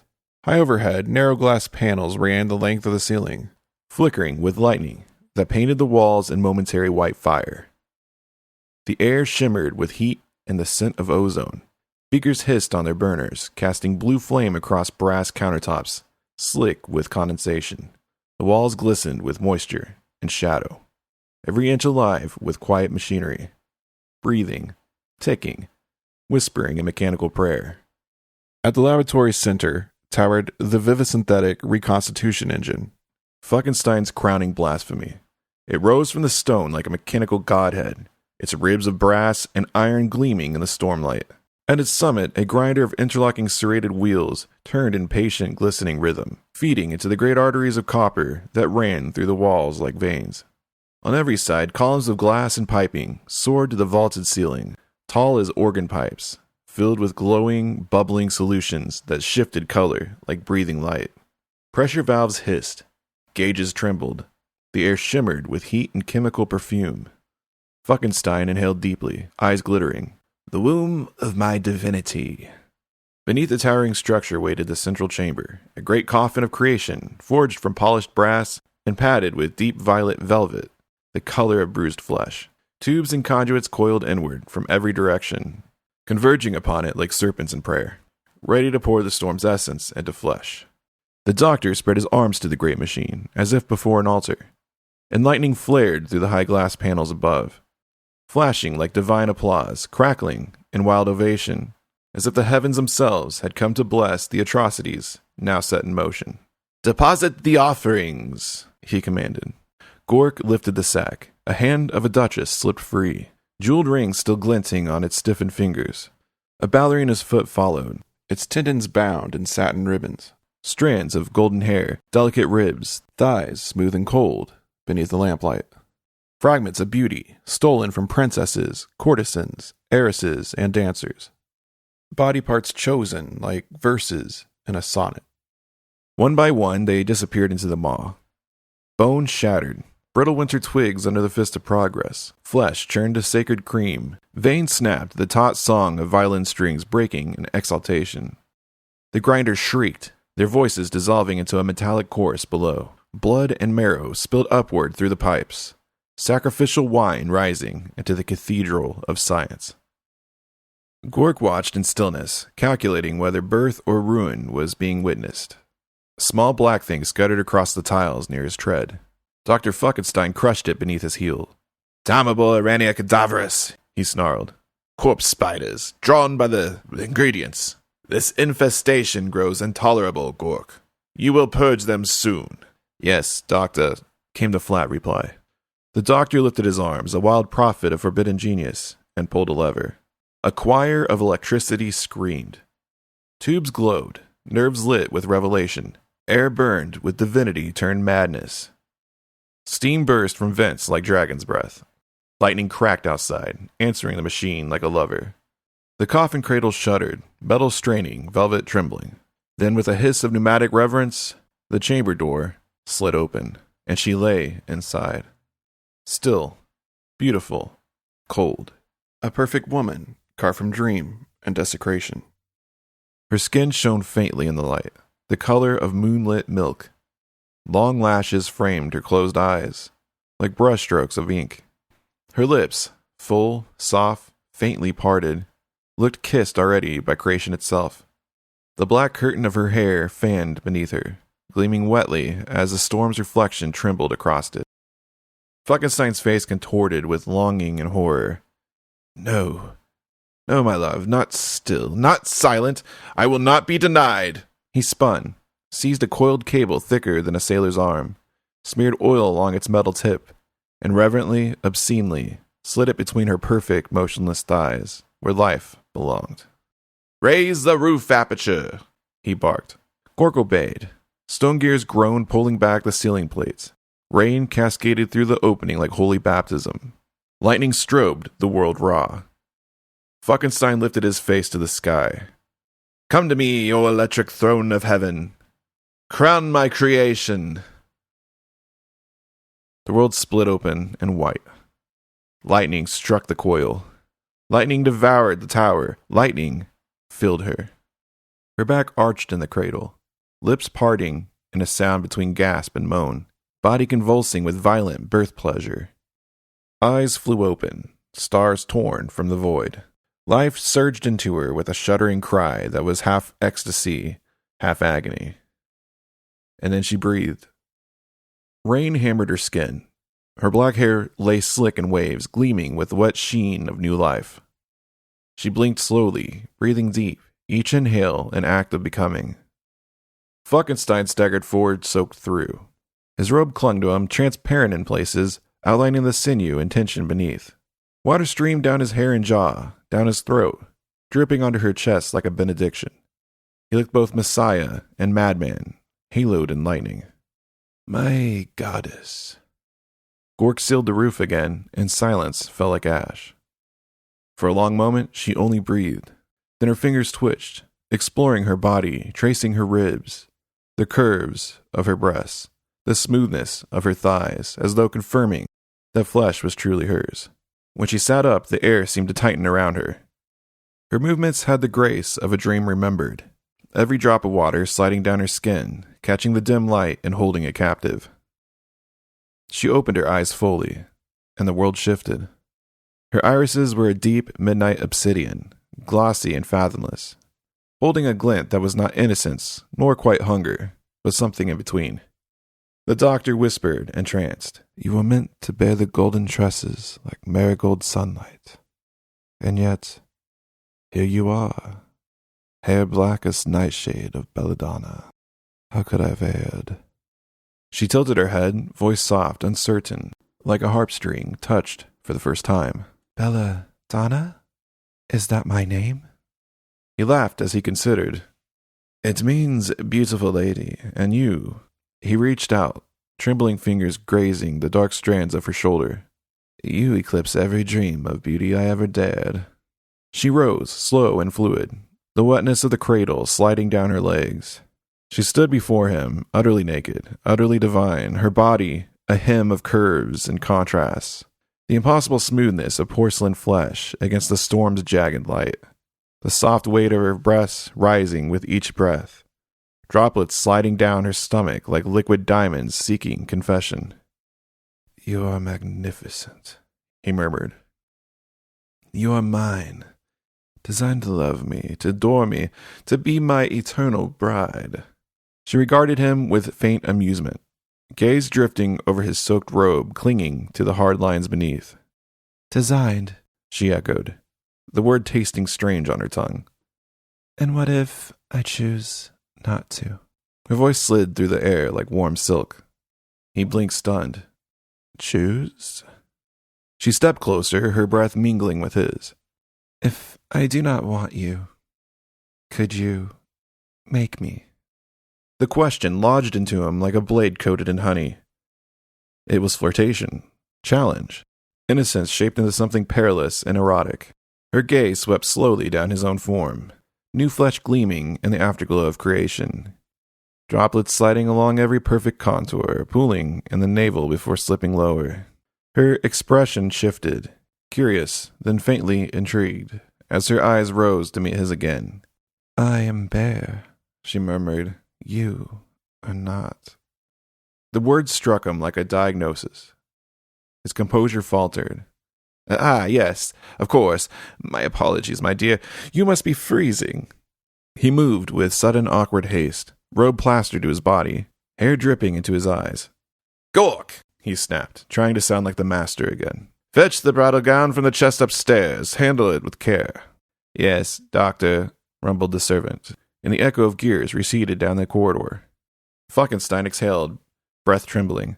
I'll have you warm in a moment, he muttered, almost to himself, already crossing the lab. He gathered thick towels and wool blankets, relics of more civilized years. We'll dry you, then light a fire. She watched him, head tilted slightly, eyes tracing the folds of his soaked robe clinging to muscle and bone. Why do you seek to cover that which you have made? She asked. Are you ashamed of it? He blinked, startled. Ashamed? Never. You are perfection. Her gaze lingered, voice soft, almost pitying. And yet you hide yourself from your own perfection. Her fingers brushed a strand of wet hair from her shoulder. Strange. He turned with a sudden, tight swallow, arranging the towels over the cold lab table before gathering them to his chest. When he turned to face her again, his voice carried a hushed, reverent tremor. Here, my dear, let me... A metallic crash cleaved the air. Darling, are you... He froze. The rat cage, where Falkenstein had been testing ways to make the creatures grow additional limbs, lay overturned and open. Red droplets spattered the stone in a senseless constellation. The faint, slick sound of chewing filled the air. She stood in the half-light, naked and perfect, one hand raised to her mouth, the rat's limp tail hanging between her lips, before she slurped it down like a sugared ribbon. Blood streaked her chin like rouge applied in madness. He stared, horror rippling through his awe.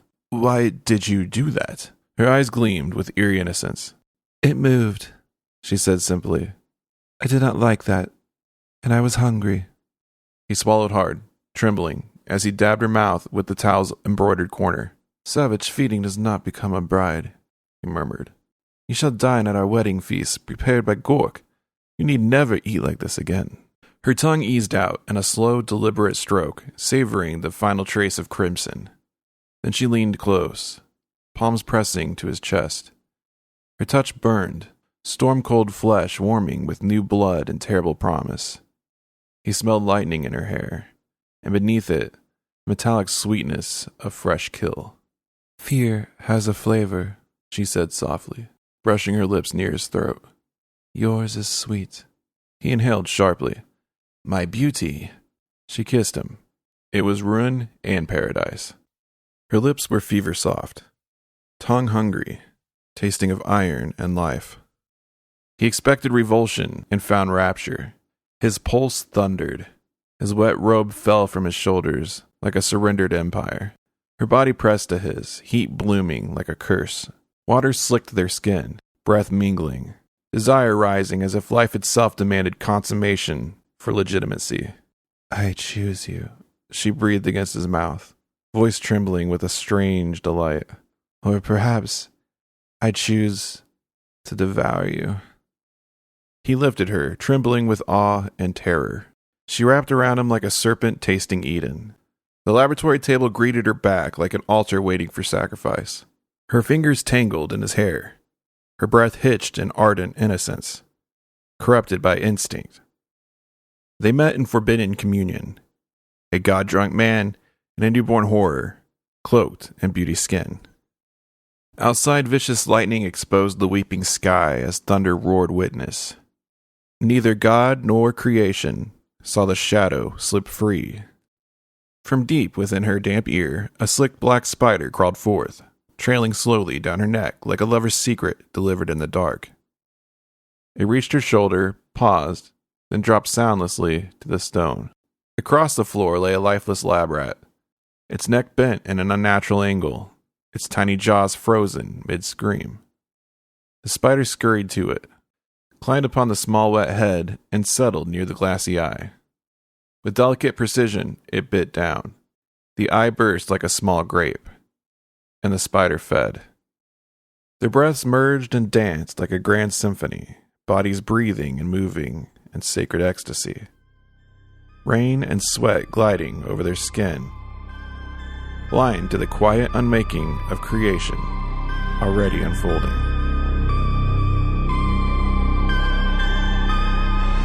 That's the end of part 1. Don't worry, we'll catch back up with the doctor and the bride and the bucket of brains later on in the show for Bride of Fuckenstein Part 2. So what do you think of the story so far, Satan? I think that there's a fucking Stein inside of all of us. I truly do. That's a common man's struggle right there. Yeah. Fuckenstein's just the friends made along the way. Yeah. Well, I mean, who doesn't look at that situation and think that that's not exactly the right thing to do? He's spot on. So there's kind of an Adam Eve sort of thing almost going, just a creation, that it kind of reminds me of. Almost, he's trying to make Eve, but he's kind of got like a Lilith that he's made at this point. But that makes me think, I think the Garden of Eden, like, what the fuck was going on there with you? So at that time, you're a snake, or is that a different dude? Was that like you and like, is that your like larva form? Like, yeah, no, I was just hanging out. Being a snake's fun. That was the whole reason I was a snake. You ever be a snake up in a tree? Like I've been monkeys, I've been birds, I've been. A snake is fun. So, and I mean, I was just hanging out, doing my snake stuff that I do, and then these naked people just showed up. Like somehow I'm the bad guy because I gave a woman some fruit. I don't understand that narrative whatsoever. Why in the fuck?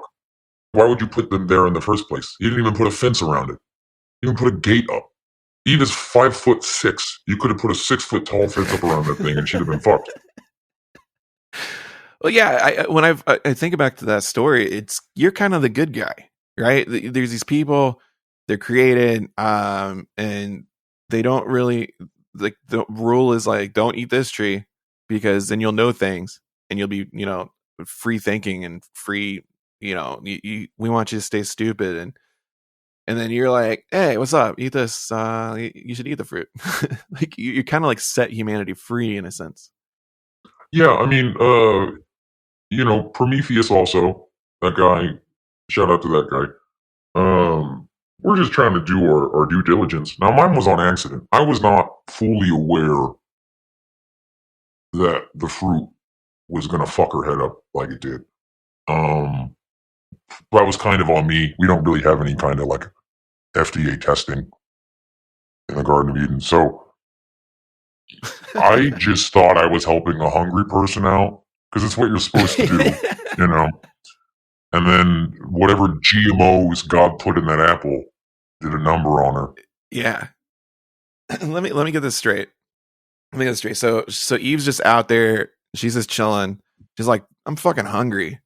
And you're just out there as a snake, just trying to be a snake, just chilling, doing your thing. And you're like, well, fucking, there's fruit right there. Eat it. Like, but, Yeah, that was literally, that's pretty much what happened. Like, I was kind of confused too, because I saw the big man, drop him down there, and it didn't teach him a fucking thing. Those people were walking around Adam was walking around with his balls out, walking through thorn bushes and stuff. I mean, it was just depressing. It was like watching two dumb kids get dropped off on the street somewhere. So yeah, you want to go up and you want to try and help them out a little bit. And then I gave her some fruit, and suddenly it's like, I've done this awful thing. Who the fuck drops a naked lady off in a forest with no food? Go on and answer that question for me, as if I'm the crazy one. Yeah. No, you're right. That's there's some problems with the story. That's insane. He created her out of a piece of rib, didn't say anything past that to her, and then just dropped her off out in the woods. Like, that's some fucking, I would say that's kind of just bad parenting. Yeah. Now snakes get a bad rap. Oh, yeah. Yeah. There's a whole holiday fucking to getting rid of snakes and shit. Well, it's fucked up, Thanks too, to because we probably used that to have situation. legs. We used to have legs before that, and then he took them. That is fucked up. Yeah. That's what I'm saying. It's like, what? You know how fucking dirty the ground is? You just gotta slither around. Slithering around on your belly all the goddamn time? There's no respect. It was fun being a snake when you had legs in, but now you don't like to transform into a snake then. Well, it was fun before the people got there, because there wasn't really, now it's like, if I'm going to be a snake outside, I have to watch out for fentanyl needles. Ridiculous, dude. It's like, yeah, no, I used to be able to just chill. Yeah. Yeah, so kind of back with the story, like raising the dead, basically taking the dead and reanimating it, basically. That's a common thing with like Halloween, and I guess it probably comes from all of like, it's All Saints Day or whatever, is like remembering the dead. But if you think about it, all the monsters in Halloween are all the dead. Like vampires live in come from coffins, they're dead. Zombies, obviously, and ghouls. Frankenstein is the dead reanimated. Mummies are basically just zombies that got in a fight with toilet paper and lost. Like, so, I don't know. That's something I just kind of was thinking about the other day. I was like, that's why all the monsters are the monsters, is because this is a day of like the dead and the ancestors and shit. Well, and all living things will be dead. All living things are experiencing death at all times anyways. I think that death and life are the same thing. Mm-hmm. Also, yeah, I mean, the Halloween, the vampires and the werewolves and those things, it does lend itself to the commercialization of the holiday. I have noticed. Werewolves and vampires are not nearly what we think that they are. Like, vampires are with us at all times. They are your corner office employee named Derek, who will not stop talking to you and sucks all of your energy out. Yeah. Our relation with the dead's weird too. Like, well, speaking of like zombies and toilet paper, like mummies. I don't know if you know this, Satan. I don't know if it was going on last time you were up top, but like there was mummy parties and people would like get a mummy, like the rich people would get a mummy, like buy one and then take it, open it up, and have like an unwrapping for all their rich friends and shit, and just that was like entertainment. And like, and you guys think I'm fucked up? You guys think I'm fucked up? That's insane. Yeah, that's crazy. Yep. You don't gotta be doing all that. Oh, for sure. But some people are just really into partying with mummies, I guess. Speaking of which, it's time for another song. You're listening to Your Brain on Drew Halloween Radio. And this is King Slut and the Feral Pharaohs with their one-hit wonder, Mummy Milfs, and their monster Mommy Milkers.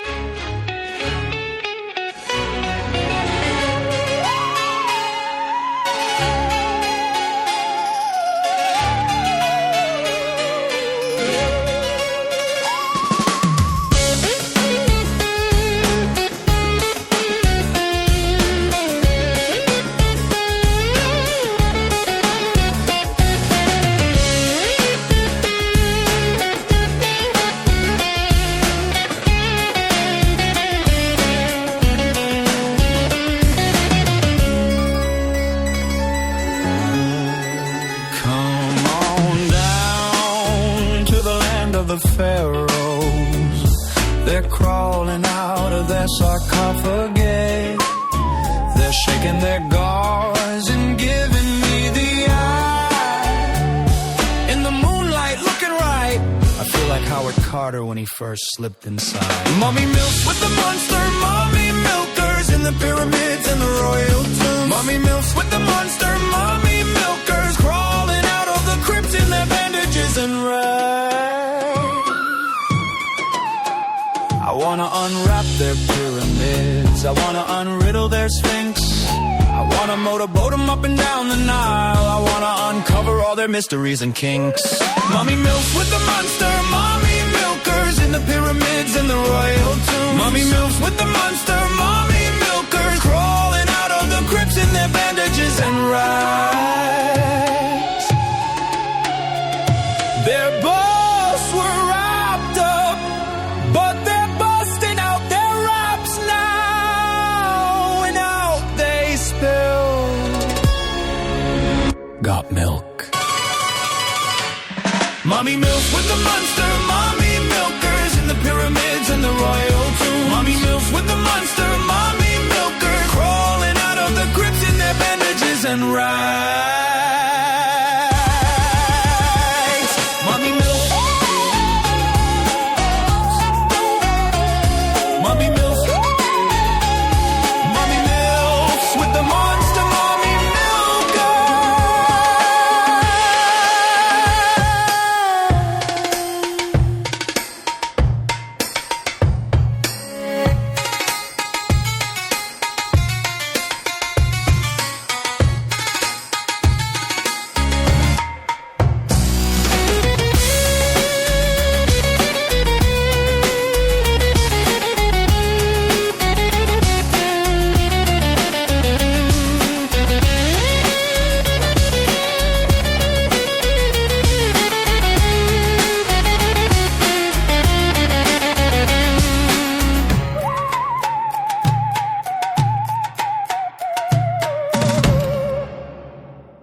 So, is Satan a tits man or an ass man? Both. Both of them. Both. Okay. I guess that's into that question. Also a dick man. Okay. Also a lips man. I'm an ear man. I'm a foot man. Okay, you like it all. Yeah, whatever you got, I like it. Okay. But what were the pyramids? What were the pyramids? Yeah. What? I mean, I guess they're still there, but They're basically just giant bus stops for space. oh, okay, that makes sense. Yeah, I mean, Earth has basically become like an inner city after dark, so nobody really goes to them anymore. People Okay. typically, stay away from the intergalactic bus stops on Earth because they're a lot like the bus stops in Detroit.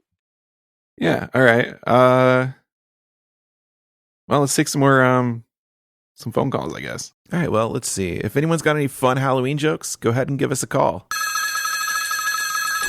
Good evening, my darlings. I have risen from the crypt to tell you a few bloody good jokes this lovely Halloween in hopes to tickle your funny bones and maybe gnaw on them later. Well,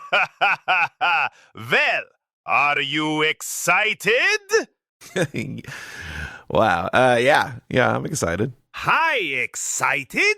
I am Count Dadcula, the vampiric Dark Lord of all dad jokes. Wow. Okay. Now then, let us start with a little exercise, What's a necromancer's favorite workout? I don't know. Deadlifts! They love to feel the burn and the eternal damnation.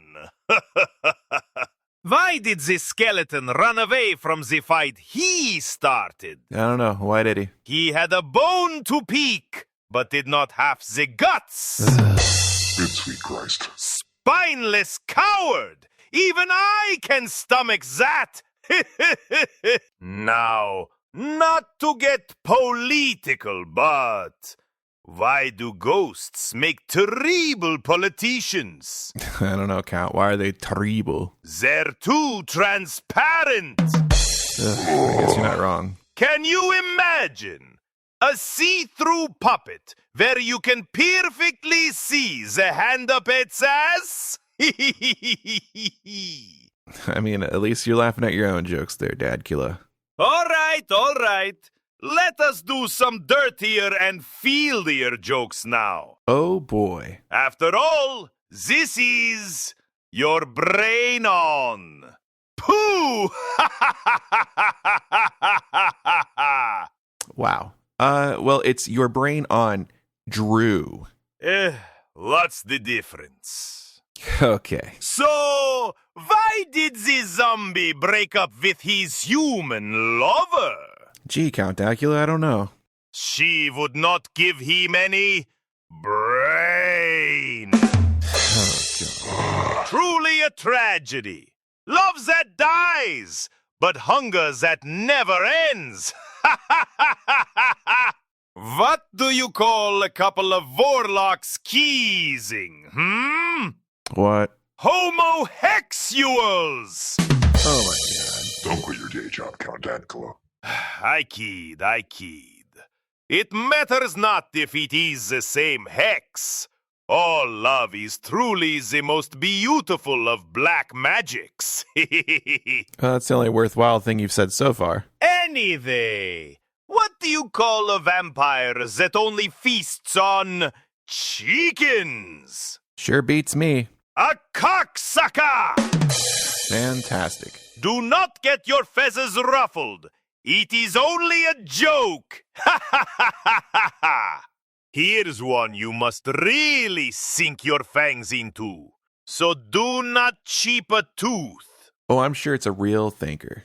Why was the psychic smiling so big when two giant phantom hornets came buzzing into the seance room? I don't know, but I'm sure it's a super clever answer. The psychic was smiling because everybody loves a big old pair of boobies. I regret ever having you You're on. gonna summon me to this fucking radio show for this shit? Such haunting curves. I would die for those. Again. All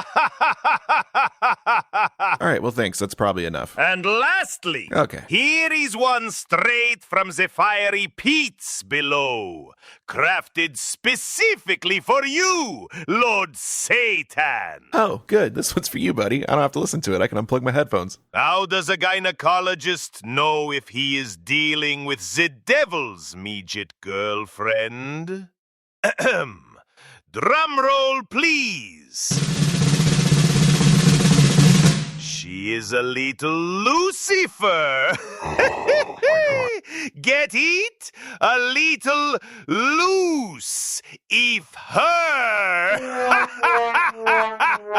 Oh, I just slay me. I don't know if that even fucking made sense. That's actually a pretty good one. I haven't heard that one before. Well, that is all the jokes I have tonight, darlings. Thank God. But before I go, I want to wish a fantastic Halloween to all my children of the night tuned in to your brain on Drew Halloween Radio. Good night, good bite, and may all your coffins be filled with good candy tonight. Toodaloo! All right, that was Count Dadkula, everybody. He didn't come here to suck your blood, but apparently he came here to suck. You fucking did that. That's for sure. Count Dadkula is like for sure going to hell to burn, right? Absolutely. Yeah, I've got a spot marked for him. I guess there's probably two portions of hell. Like you probably have like one that's for like badasses, and then there's one that's just for, you know, tormenting. It's more like a nursing home. Yeah, it's more like a nursing home. For the guys that are there for like a prison sentence, is it actually rehabilitating? Or are you guys just like up here where we don't actually rehabilitate anybody? Well, you ain't getting out. I mean, for us, it's you know, it's kind of like the Finnish, you know, their prison rehabilitation system. It's the opposite of that. Okay. Yeah, it's just. I mean, like the eternal torture thing is pretty serious, but it's just all dependent. Everybody has their own torture. Okay. You know, so it's not like you got a demon down here poking you with a pitchfork every second of every day. So Hitler's not really like rehabilitated down there and like doing nice things now, planting flowers and tomatoes. No, he's getting a pineapple shoved up his ass every single morning at 7:00. Oh, good. That's the classic thing. All right, good. Yeah, we've got a standing appointment. Well, I'm sure there's some people down there that are like not supposed to be in hell, right? Like we have people in our prison system all the time that it was an accident, like it's a misunderstanding. Yeah, we get people occasionally, and then we send them back up. You know, but usually you got to do it quick enough that they're not like influenced by down here. Fun fact: Jesus came to hell when he died, actually, and just did it. Just hung out for a couple days. Just wanted to shoot the shit, see how things were going. And then one day he just, he was gone. I heard some rumors that he was back up top, freaking out some Romans. But for the most part, most people that come here stay here. Yeah, I guess that's why they call it a one-way ticket to hell. Mix up or no mix up. And I guess we need to mix up this podcast with another song. And so here's one about misunderstandings and mislabeling. This is He's Not Gay. He was just bitten by a gay vampire by the Wuhan Bats. Only playing here on Your Brain on Drew Halloween Radio. Said I was gonna go to bed, but there was a knock at my window. In a silky cape and leather pants, there was a hot vampire, and he was lying.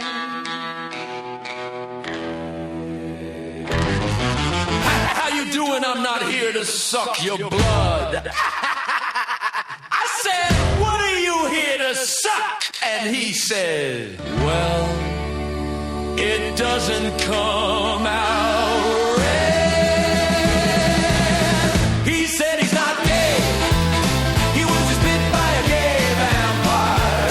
There's a difference. He said he's not gay. He was just bit by a gay vampire. There's a difference. I said, how did you know I'm bi? He said, I could just tell. Let me guess. Are you a Pisces rising? He said, yes, but don't tell anyone. He said, I don't believe in astrology. I just do it for the girls. I said, you're not like the other vampires. And he said, that's 'cause I don't suck blood. He said he's not gay. He was just bit by a gay vampire. There's a difference. He said he's not gay. He was just bit by a gay vampire. There's a difference. He said he's not gay. He was just bit by a gay vampire. There's a difference. He said he's not gay.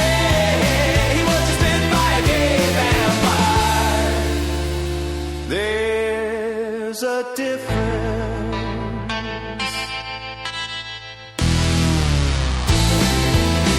He said he's not gay. He said he's not gay. He said he's not gay. He said, please don't eat any garlic, but pineapple would be groovy.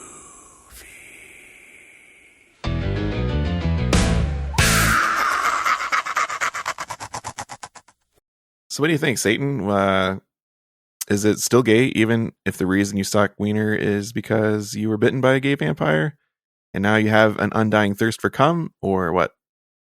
We're all gay vampires. It's a spectrum, right? I think, yeah, it's all, I mean, we're all gay. Everything that we do is because we're gay. With a gay vampire, I think the thing with a gay vampire is just, I mean, it's basically what, Elton John? Right? Some of these guys feel the need for the excuse, but it's like, it's 2025, man. Like, you can suck and be sucked. Yeah, I think you're right. And, a really great way to answer the question, to suck or not to suck, would be to use the tarot.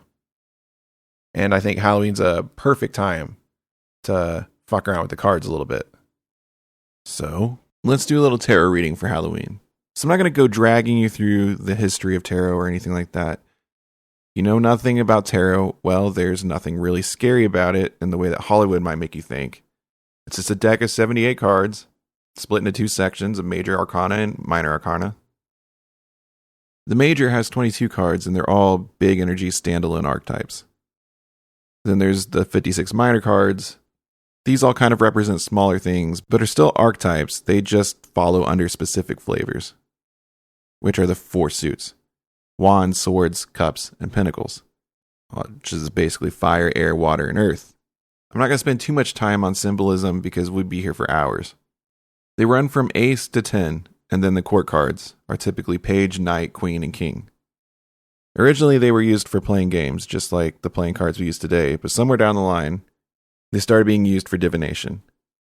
They don't so much tell you the future as much as what's already in motion and where those trajectories go. Usually use a spread, which is a determined layout of card placements, and each of those placements have a very specific purpose and meaning for the card. And so you shuffle the cards and you place them down, and it shows you what it shows you.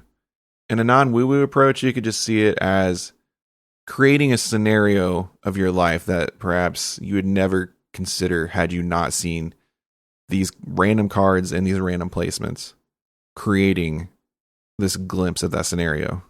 Once you see it, from there you can make a decision to try to change course or not with the information that you now have available. But with the occult, there's a little bit more going on. I like to see it as operating in synchronicity. In fact, I'll even go so far as to say I think the tarot is just training wheels to help you eventually see that you can tune into this information anywhere. The divine isn't in just the cards alone. It's in you, and it's in everything that is around you. People read tea leaves and runes and I Ching coins. There's all kinds of ways to do it. If you really wanted to, you could probably just take a shit in the toilet and read the skid marks left in the bowl. It's in you, and it's in everything. As within, so without. You just have to establish the agreed upon game and rules and let the rest play out. In this way, tarot cards and spreads are a lot like playing cards that we use playing games at Granny's. You can use them to play hearts or spades or rummy or poker or strip go fish or what the fuck ever. But you play them with the same cards, and those cards will mean different things with different values in different places. So basically, tarot is just a card game with the divine self. There's a ton of spreads out there, some famous and traditional. There's probably 1 billion online for Halloween, and certainly ones for any specific kind of anything that you could possibly be looking for, trying to get insight from. But for this show, I figured I'd just kind of invent my own. Which you can do just like you can make up a card game if you want. And you can ask questions, but you don't always have to.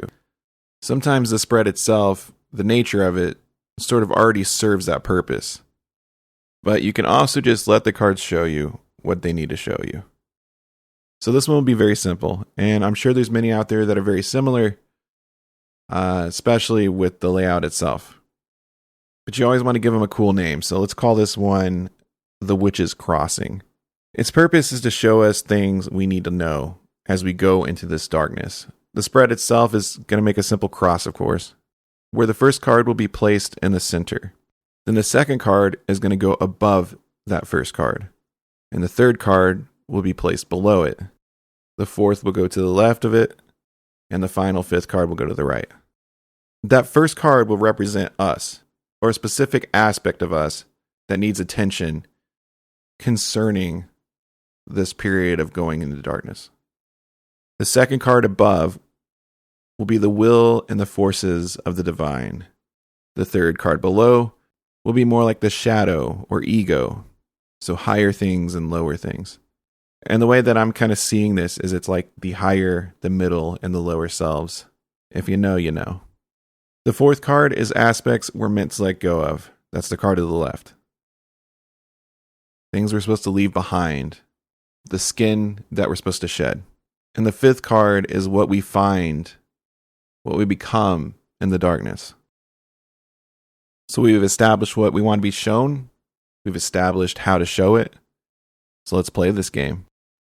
There's a lot of decks out there, and a lot of them are very important and serve specific purposes.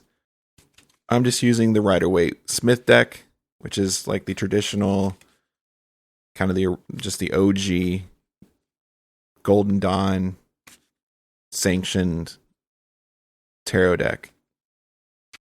If you're unfamiliar with tarot, it's like the most famous deck that you see everywhere. That was created by Arthur Edward Waite and illustrated by the brilliant and beautiful Pamela Coleman Smith, or Pixie, as the real ones call her. When I do tarot, I keep shuffling until I just intuit to stop. That's kind of my relationship with like the subconscious and intuition and the higher self, I think. Okay. So I'm going to flip the cards.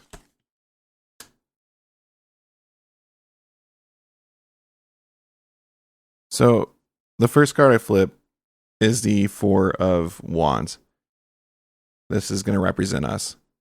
The really interesting thing about it is this card popped out when I was shuffling earlier. Usually I pay attention to that and note. Sometimes I'll leave it off to the side or I'll just write down that happened. But for this, I just threw it back in, to try to stay focused and make this as simple as possible. Yet here it is again. So apparently this is very important. And I'm taking note of that. By the way, if you're ever trying to do tarot yourself and you need somewhere to look up, I highly suggest biddytarot.com. It's one of my favorite. The way she words things, it's very simple and very calm and sweet. It's biddytarot.com. Anyway, I'm going to place the rest of the cards down. I like to some people like to do it as they go. Each card, what it represents. I kind of like to have the big picture and allow all the cards together to help spell out what each of them mean in unison. So again, that first card was the Four of Wands. Also, all of my cards will be upright because I follow a sort of Kabbalistic format where you don't really have like upright and inverse or any of that stuff because it's all one archetype. Doesn't really matter. And sometimes I've done it, but it's kind of just a weird habit I have. You can do it however you want. You can try to find a way to make them sideways if you want and create rules. Again, that's all it is. It's whatever game you're wanting to play. But for mine, these will all be upright. So the second card that we drew and placed down is the Knight of Wands. And placed it above. Our third card below is the Eight of Pentacles. Our fourth card to the left is Judgment. And the final card to the right is the King of Cups. So the Four of Wands, which is that center card that represents us. And by us, I mean everyone listening to this. Our weird little tribe. Our quartet, as Stephen King would call it. Or true buckaroos, as the great Lon-Milo Duquette would refer to it as. And what that card means is celebration, joy, harmony, kind of relaxation with homecoming. The card itself has obviously four wands, but they're like four posts holding up this banner of flowers. And there's two ladies holding up flowers in celebration outside this castle wall. So we'll come back to that. The next card we have is the Knight of Wands, and that is in the position of higher divine forces. This card means stuff like energy, passion, inspired action, adventure, impulsiveness.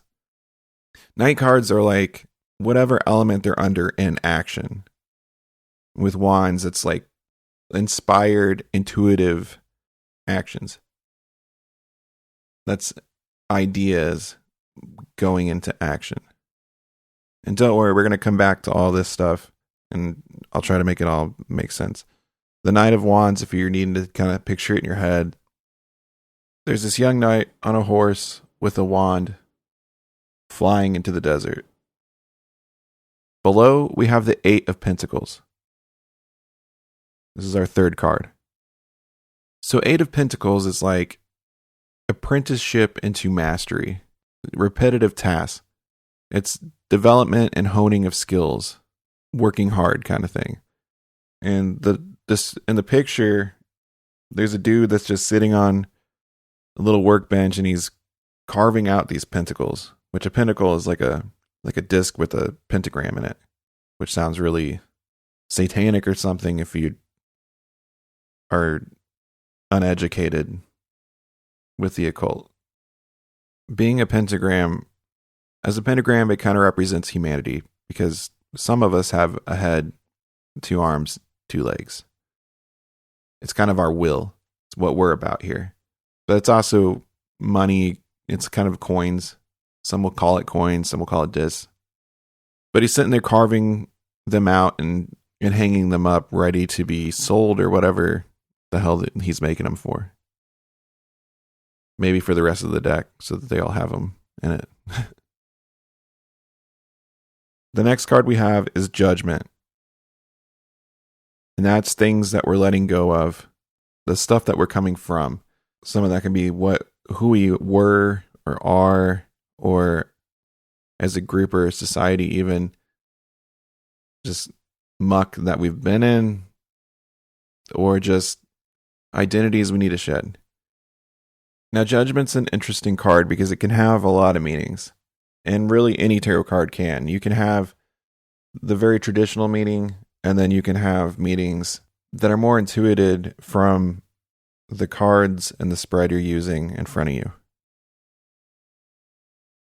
The Judgment card can mean, obviously, judgment, but it can also be a rebirth. It can be a calling. And even judgment itself can be all kinds of different things.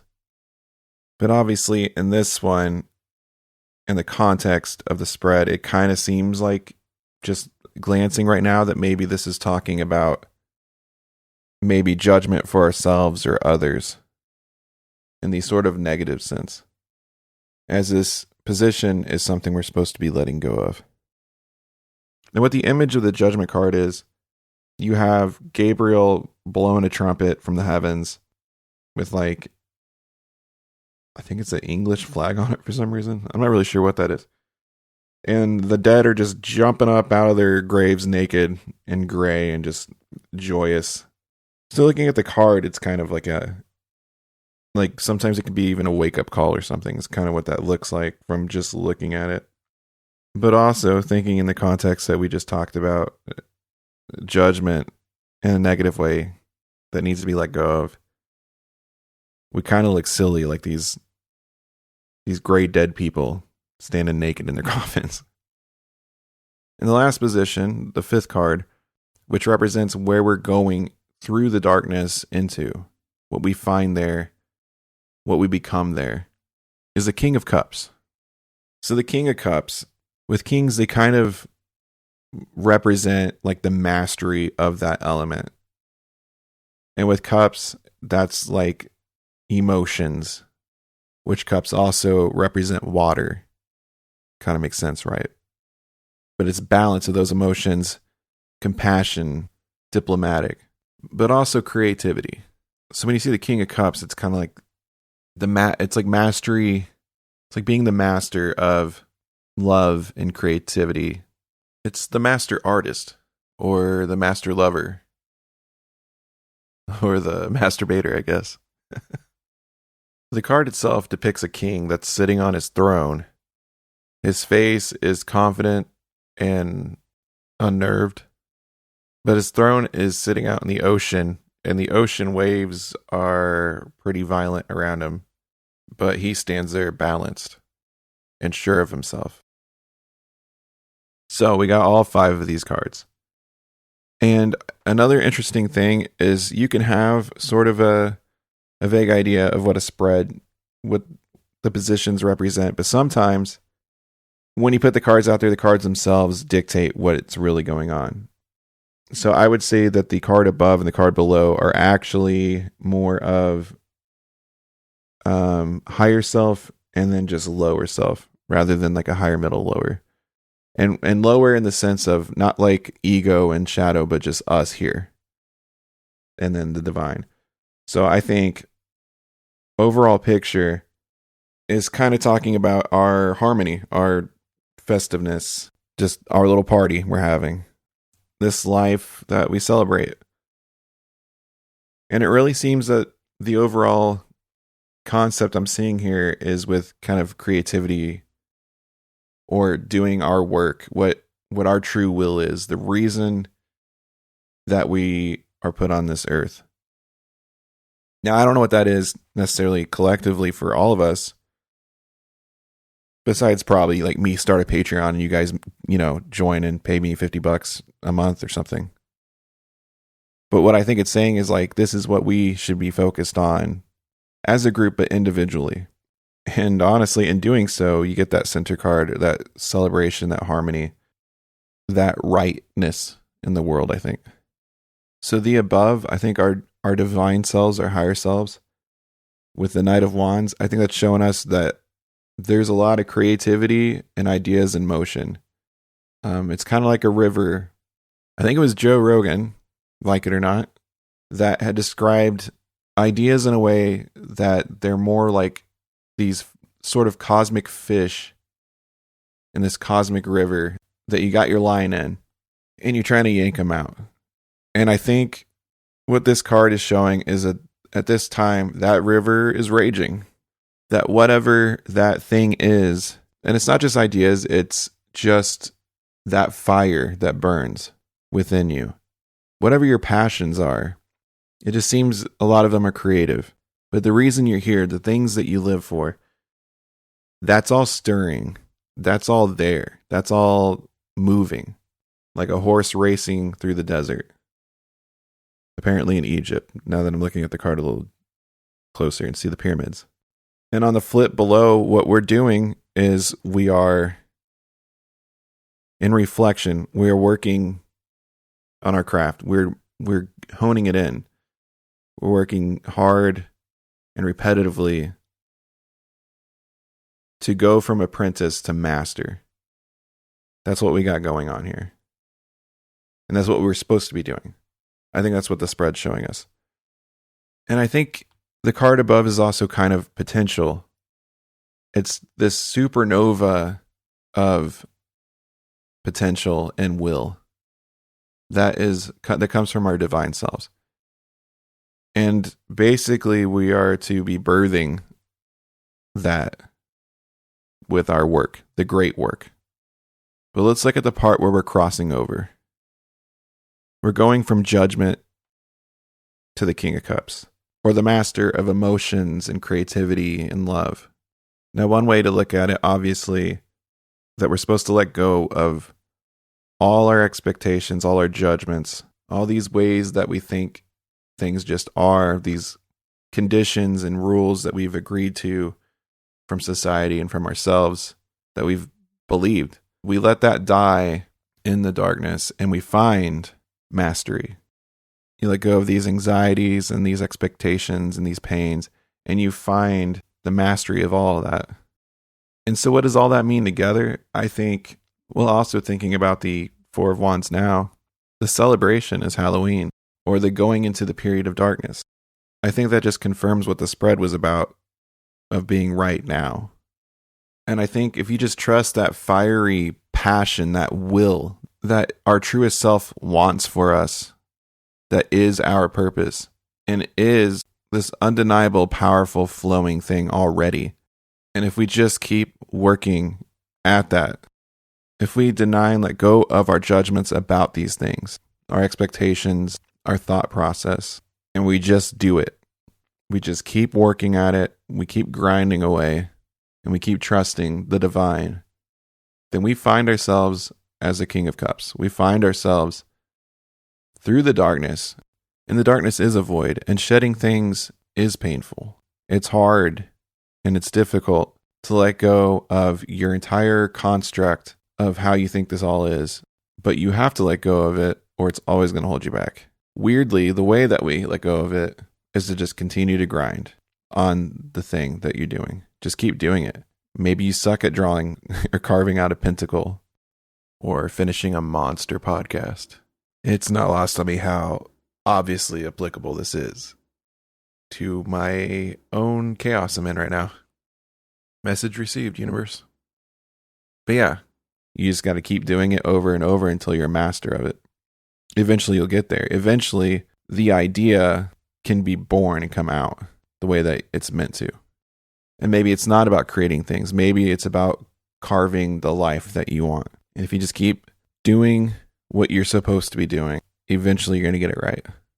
And it's just going to get better and better until you reach complete mastery of yourself in whichever adventure or endeavor or journey that's pulling at your heartstrings as this tarot has unfolded for you. Pretty cool, right? Now, to prove that the magic is not in the tarot cards themselves specifically, we're going to do another reading. This time, the tarot spread is going to consist of 0 tarot cards and no spread. But to do it, I'm going to need a little help simulating it. So, big brain Brett, familiar and pet, my dear good old friend. Yes, Triple B, I call upon thee to help me once again. Welcome back to the Halloween Radio, BZBs. Oh, hey, my bad, Drew. You kind of caught me mid-ritual back there. I was elbow deep in a jack-o'-lantern full of Jell-O shots trying to summon the spirit of Bob Barker using a haunted VHS tape and some expired lube. You know, Halloween shit. So what's up, Brother Drew? Why hast thou called upon me? I call upon thee because last song break I hit you up and asked you to create me a super mega deck. Do you remember what that all entailed? Oh yeah, I remember exactly what you asked for. You wanted me to build you the ultimate deck. Something completely custom, not based on tarot or any traditional system. Just raw chaos, straight vibes, no sacred symbolism, just the kind of deck that wants to cause problems on purpose. So we built a 200-card monster made by pulling 40 real cards from each of these 5 decks. 1, original Pokemon base set, 1999. 2, Garbage Pail Kids OS1. 3, 1952 Topps baseball cards. 4, classic UNO deck, one of each unique card type, no repeats. 5, standard playing cards deck, full set, including both jokers. Then I shuffled the ever-loving hell out of it. That deck is now sealed. No changes, no cheating, just waiting to be revealed. You roll 2 dice, and that number is how many cards we pull. And if anything says draw more cards, like a yellow draw 2 or a Pokemon card like Bill, we immediately draw more right then and there. It's completely random, totally unfiltered. The cards don't lie, but they sure as hell might mess with you. Ready when you are, Big Drewski. That is correctamundo. All right, Triple B, I'm about to roll the dice. Let's make some magic. And they come up 7. All right, you rolled a 7, so that means 7 cards are drawn. Any card that forces additional draws will be handled as it comes up. Card 1, Ned Garver, 1952 Topps baseball, pitcher for the St. Louis Browns. Card shows him posed with gloves, smiling. Classic portrait-style photography against a simple background. Card 2, Potion, Pokemon trainer, base set, trainer card. Artwork shows a purple and white potion bottle. Card text, remove up to 2 damage counters from one of your Pokemon. Card 3, Green Draw 2, Uno, green background with +2 symbol. Triggers an immediate draw of 2 additional cards. Extra card A from draw 2, 8 of spades, playing card, black suit. 8 spade symbols arranged symmetrically, standard numeric card. Extra card B from draw 2, Leaky Lindsay, Garbage Pail Kids, OS1, 45A, a girl standing still with pigtails, holding a large, yellow, porous, gooey sheet of slime. The substance is dripping downward through holes. Neutral facial expression. Static pose. Returning to the original 7-card count, key. Card 4, Magnemite, Pokemon, base set, 40 HP, lightning type. Artwork shows Magnemite floating with magnets on each side. Attacks, Thunderwave, flip a coin. If heads, the defending Pokemon is now paralyzed. Self-destruct, does 10 damage to each Pokemon on each player's bench. Magnemite does 40 damage to itself. Other details, weakness, fighting, retreat cost 1, Flavor text mentions it uses anti-gravity to stay suspended. Card 5, King of Clubs, playing card, face card from the club suit. King is holding a sword and facing slightly to the side. Standard mirrored artwork. Card 6, Boney Joni. Garbage Pail Kids, OS1 29A, a girl who is entirely a skeleton, red pigtails tied with bows, standing upright in a confident pose, one hand raised in a wave, other hand holding a cloth around her hips, smiling expression. Card 7, Wild Draw 4, Uno, multicolored background with +4 symbol, triggers an immediate draw of 4 additional cards. Extra card C from Draw 4, Kakuna Pokemon base set, 80 HP, grass type. Artwork shows Kakuna in its cocoon attached to green leaves. Attacks, stiffen, flip a coin. If heads, prevent all damage done to Kakuna during your opponent's next turn. Poison powder, flip a coin. If heads, the defending Pokemon is now poisoned and takes 20 damage. Other details, weakness, fire, retreat cost 2. Flavor text notes that it is almost incapable of moving and hardens its shell for protection. Extra card D from Draw 4 Joker. Playing card, full-colored Joker card, gesture illustration, no suit or number. Extra card E from Draw 4. Jackie Robinson, 1952 Topps baseball, second baseman for the Brooklyn Dodgers. Card shows him posed with a bat over his shoulder. Bright, clean portrait-style image. Extra card F from Draw 4. Bad Breath Seth.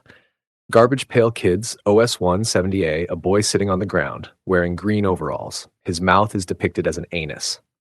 A dark black cloud is coming out of it. He is holding a flower pot with a dead plant. Static pose, simple visual gag. So there you have it. 7 cards turned 13 in all their chaos and glory. Good luck figuring all that shit out. All right, 13 cards. That's going to be a motherfucker, but we're going to do it. It's always a pleasure, Triple B, so thanks for coming on the Your Brain on Drew Halloween Radio and hooking us up with that badass deck. This is probably the last time we'll be summoning you for the episode, so I'll let you get back to assisting Palantir with some secret project or whatever it is you do when I'm not talking to you, and have a happy Halloween. Yeah, man, thanks for having me on. I stopped by, shuffled some nonsense into your life, and now I'm leaving before it becomes a documentary. Much love to the listeners. Have a spooky Halloween, lock your windows, and if something weird happens tonight, statistically, it's probably unrelated. All right, peace out, bitches. Okay, I'm going to take a crack at this. So I think looking at the cards here, it's going to kind of flow in order. It seems very linear to me. So that first card we have is Ned Garver. And he's a pitcher, so that's kind of like initiating movement forward, beginning the trajectory, right? So then the next card we have is a potion. That's like a healing thing. So this is kind of what we're supposed to be doing. You're supposed to be moving forward by healing. Then we're going to see what we heal. The way I'm going to do cards that require you to draw more cards is that's going to be like a little cluster. So the next card was the green draw 2. And that had us draw 2 cards that we're just going to kind of combine. And that was the 8 of Spades and Leaky Lindsay.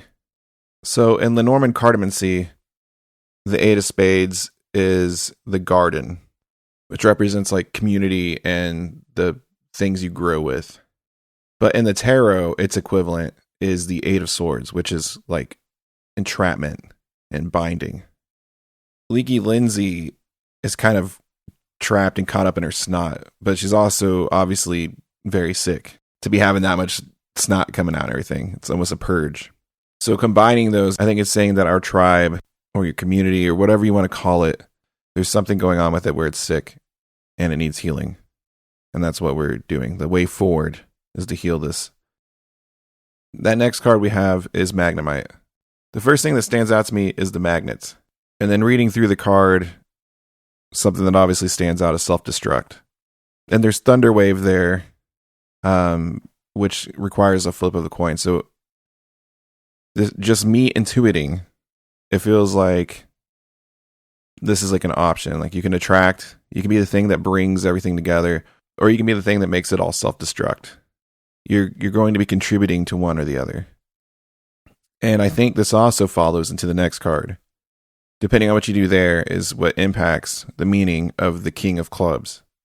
So with the King of Clubs, we again have an equivalent in Lenormand Cardamancy, as well as an equivalent with the tarot. So with Lenormand, The King of Clubs is the cloud. This is associated with like cloudiness and confusion, lack of vision. And that's interesting because it's the opposite with the tarot. The King of Clubs is the King of Wands. And that's the visionary, to the point of like a leadership role. And so I think that correlates with Magnemite. Like, are you sowing confusion? Are you sowing coherency and vision? And I think it's also saying that you have to step into that role.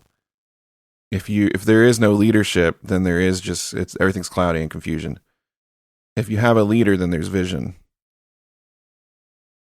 And the next card is Bony Joni. And to me, that's just an obvious equivalent to the death card in the tarot. And I know I keep referring to a lot of tarot cards, and you might be thinking, well, there's nothing different here. You're just substituting the tarot cards. But that's not what's happening. They correlate because the tarot cards and all these things point to the same archetype. That's how this all kind of works.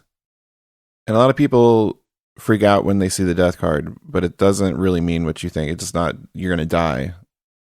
Death is just like Halloween. It's this jump off from one chapter to the next. Something must end to begin. And then that seventh card that was drawn was the Wild Draw 4, which causes obviously to draw another 4 cards. And with that, we got Kakuna, the Joker, Jackie Robinson, and Bad Breath Seth. Now, I think there's a few things that these cards kind of represent. I think in relation to Bony Joni coming before them, 3 of these 4 cards reflect that transition, that crossing over. With Kakuna, it is a mid-stage Pokemon. You have before it Weedle, and after it, Beedrill. Kakuna is literally a cocoon, so metamorphosis.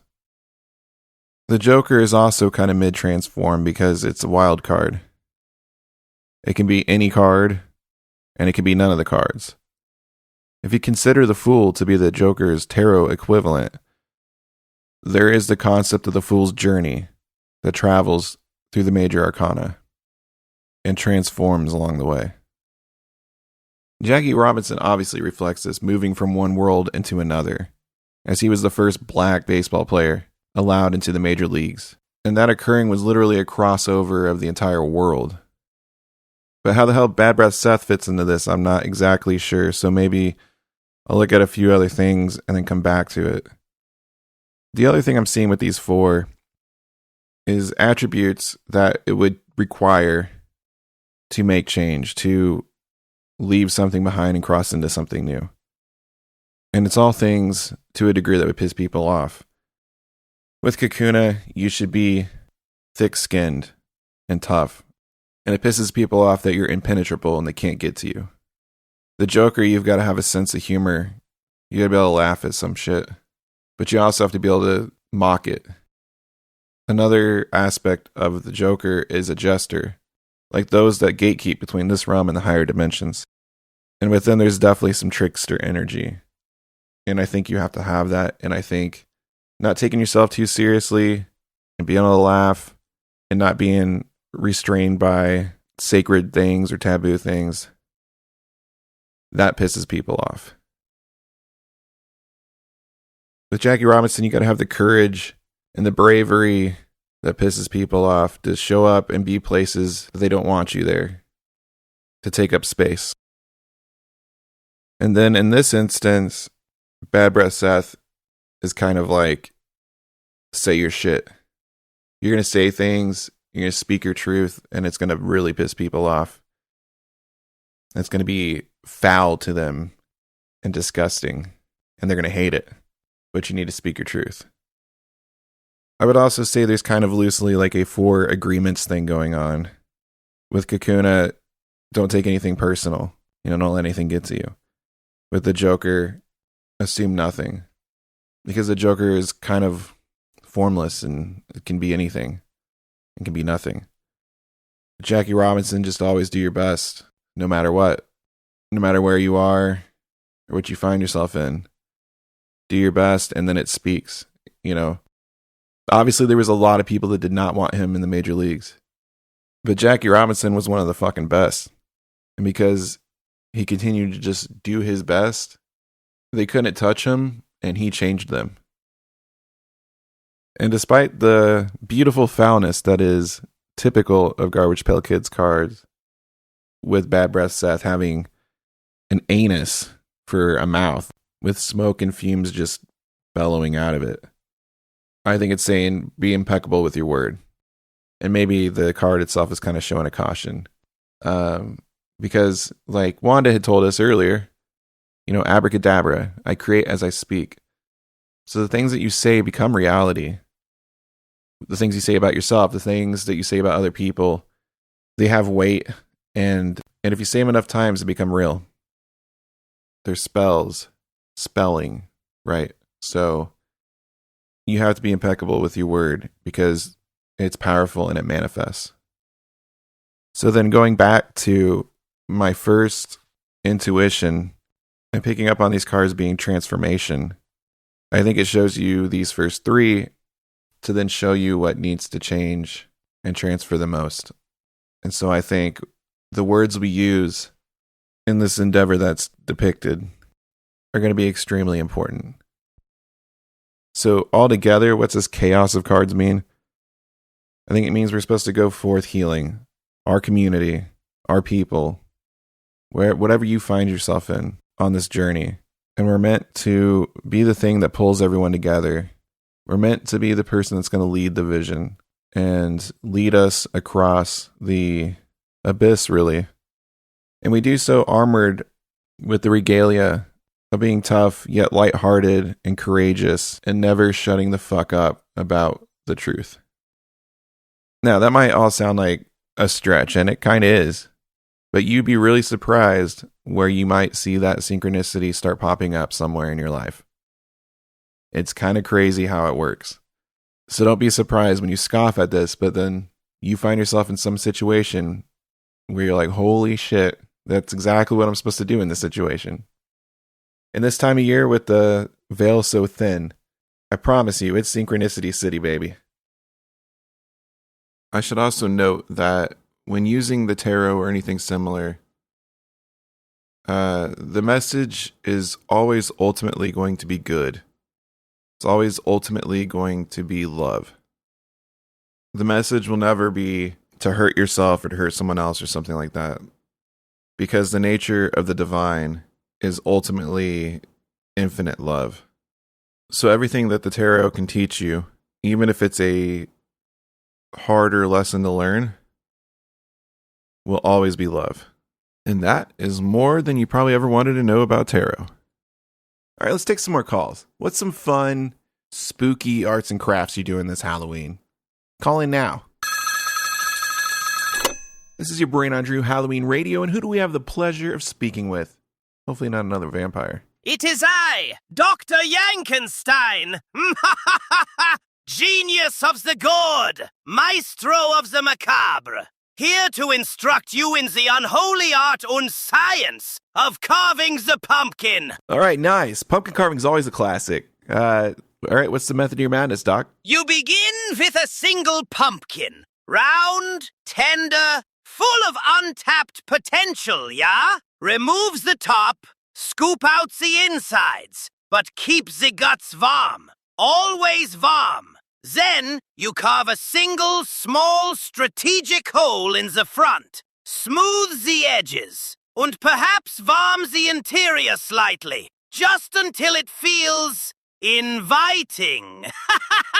Hold on, Doc. What are we really making here? I call it the Jack-Off Lantern. God damn it. Of course you do. A truly hands-on project. So therapeutic. Perfect for stress relief and seasonal despair. Yeah, and excellent for getting you arrested, too. You have anything that's, safe to put on our doorstep? A little family-friendly? Anything like that? You mean decorative? Without purpose? Without utility? This is blasphemy! But fine, if you insist on neutering art, I can develop anything. Well, neuter away, man. Let me think. Yes! First, my newest creation. I'll call this the Crack-O-Lantern. Here we go, I guess. Carve as normal, but do it a month before. Then after time has passed and it has begun rotting, jam a broken bottleneck into the stem. Voila! Sprinkle a dusting of powdered sugar and put a cigarette in its mouth for authenticity. A beautiful tribute to the modern apocalypse.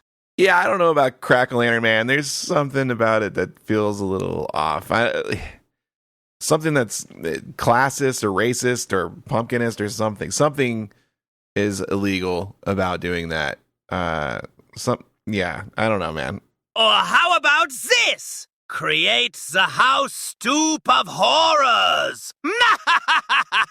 To me, that would just be a house with no lights on during Halloween. But tell me what you got. Take all the slimy pumpkin entrails, mix with red food dye, strawberry jam, and, yes, a touch of barbecue sauce for viscosity. Then smear down your steps like fresh carnage. Your mailman will scream like a frightened little goat. That's actually pretty badass in like a very Calvin and Hobbes kind of way. Use as many pumpkins dying in as many ways your small brain can think up. Wow, okay, first of all, rude. Second of all, it doesn't really matter that my brain's small or not. Size doesn't matter, is what my mom always told me. And it's about your brain. It's not about my brain. It's your brain. It's your brain is on me. That's the whole thing. Ah, another idea has stricken. You didn't listen to any of that. All right. Super stoked to hear it. What do you got? And now, my masterpiece, the Frankensquash. What are you going to do? Raise the Crack-O-Lantern from the dead? Bolt 2 pumpkins together. Attach jumper cables. Connect to the battery of the auto. And wait for the lightning! That seems a little over the top, buddy. But if you wish to be normie friendly, fine. Use flickering LED lights and decorative bolts. But where is the science in that? Well, I think science is just the friends we made along the way. But yeah, you're probably one HOA complaint away from ending up on a federal list. I am already on 3 lists. They send me newsletters. I don't think those are newsletters, buddy. But yeah, you know, these are pretty good ideas. Do you have like one more that you can share for Satan, and you know that maybe he can place somewhere on I don't know, like in front of the gates of hell? But of course, my magnum opus for the Prince of Darkness himself. Behold, the infernal bong of eternal darkness. You definitely know our friend Satan. Satan, you will appreciate this from our college days, yeah? Take a large pumpkin, carve it smooth. No face! Suction is vital. Drill one hole for the bowl, another for the mouthpiece. Fill the chamber with unholy water and existential dread. Seal it with wax. Light it with hellfire. And deeply inhale, taking fat rips of the souls of the damned. And getting stoned out of your gourd halfway to the 9th circle. Well, far out, man. Well, thanks for calling. It's really cool to talk to a mad scientist. You yell a lot, but that's, you know, you do you, boo. So, and we got Satan over here. He's already, you know, he's a crooked smile just thinking about it. Excellent! My work here is complete.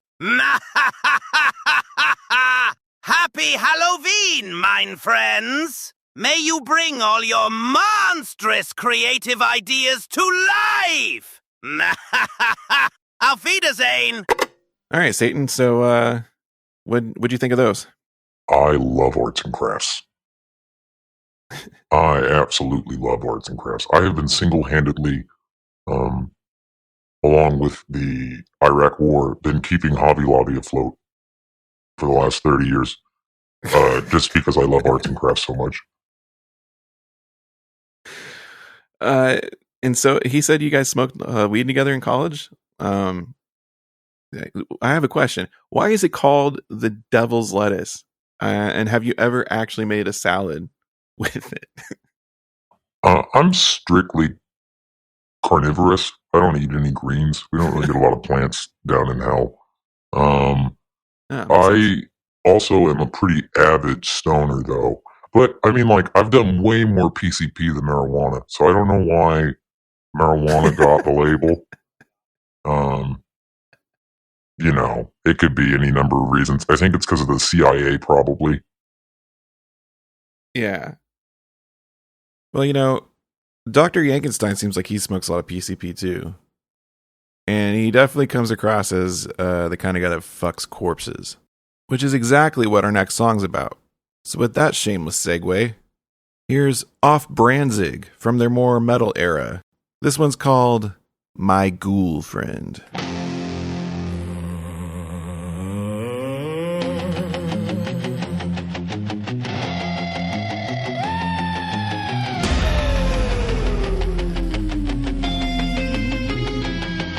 I met her in a ditch full of fog and flies, with gravy dust, lipstick, and worms in her eyes. She winked one socket, said, "You look right." Now I'm the necro Romeo of her life after life. She smells like sin and embalmer's glue, but baby, when she moans, the dead moan too. She's my girlfriend, my rock and roll doll, half in the ground, half out on parole. She likes to bite and she has that brain lust, but I'm still grave digging deep in them ghoulish guts. She keeps her heart in a mason jar right next to her teeth and her ex's guitar. We make sweet noise in the hearse out back, dripping sweat and formaldehyde down the dash. Her spine makes music when I pull her close. It's a crackle pop symphony of decompose. She's my girlfriend, my rock and roll doll, half in the ground, half out on parole. She likes to bite and she has that brain lust, but I'm still grave digging deep in them ghoulish cuts. Yeah, she's a cold cut in a meat like her dress, got cemetery perfume and a hunger to confess. Her tongue drags slow like a slug on gin, and she purrs, "Come on baby, let the worms crawl in." Her ribs play rhythm when the thunder rolls. She licks my wounds and I tongue her holes. Love ain't pretty, it's slick and vile, but she makes the grave worth staying a while. She's dragging her coffin down Lover's Lane, smiling like roadkill in the acid rain. Her kiss hits hard like a shovel stud, and I'm drunk on the smell of her funeral blood. She's my ride and roll, goddamn my soul. Every night's Halloween, every day's a funeral. She chews on my heart like a midnight snack, then she rides me like the headless horseman to hell and back. So let's carve out a line and start some grave dust. Dead little baby, I want a grave dig deep in them ghoulish guts. She's my girlfriend, my rock and roll doll, half in the ground, half out on parole. She likes to bite and she has that brain lust, but I'm still grave digging deep in them ghoulish guts. Yeah, yeah, yeah, yeah.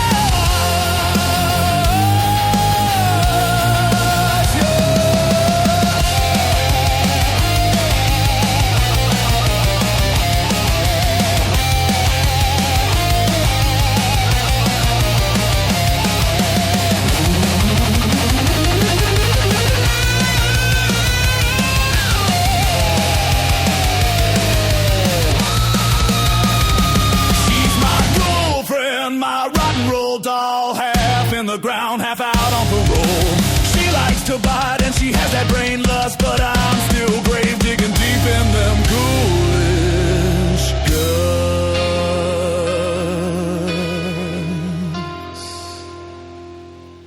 Do you think, Satan, that it's wrong for is it wrong to fuck dead people? I don't see the benefits of it personally. I don't really get the whole kebab about it.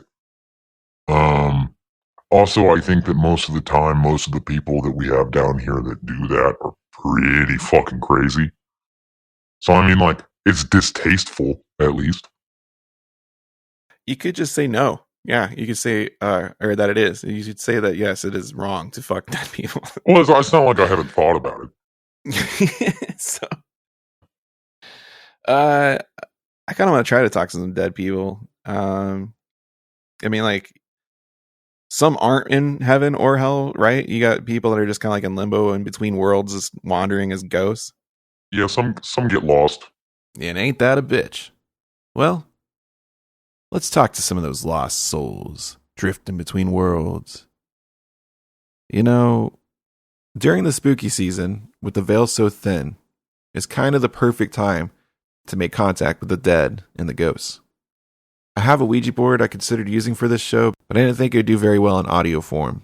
I've also only used it once, so I bought it at Spencer's actually. I took it home and immediately asked it if I was ever going to make love again with a certain gal I had a little fling with. If you're unfamiliar with Ouija boards, basically, it's a board with the alphabet on it, numbers 1 through 9, and 0, yes and no, and goodbye. Usually you have 2 or more people put their fingertips on the planchette, and apparently it can move everyone around and spell out answers to what you ask it. When I did it myself, I just moved it around aimlessly and would pay attention to moments my intuition said stop. I do this with pretty much every form of divination I work with.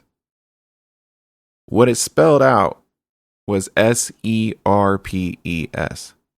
Serpes or serps or something. I don't know how you'd say it. We'll say serpes. Which I figured would be gibberish, but when I looked into it, it meant snakes or serpents, and a bunch of old versions of Romantic languages, and even dragon in an older version of Portuguese, and Galician. In an older form of French, it means billhook or sickle. Not quite a scythe, but symbolically similar enough. And I don't know what it meant. I don't know if it ignored my question and was just trying to flex and let me know that it's some kind of archaic dragon and warn me of that. Or maybe the infamous red dragon. Or if it was warning me that she's a snake and dangerous to be caught up with. Or if maybe it's just a typo and the board was trying to tell me that she has herpes. But since we never did hook up again, I still don't know, and maybe I'll never know. I guess I could have asked the Ouija board what it meant, but I never did use it again. Eventually I probably will, but right now my thought process is stop while you're ahead. Right now that experience is pretty cool, but if I do it again and it works again, it would probably become too real for me and I'd freak out about it. But if it didn't work again, then I would be bummed out and think, oh, it's just gibberish and nothing ever happened that first time. It was just coincidence that it meant anything.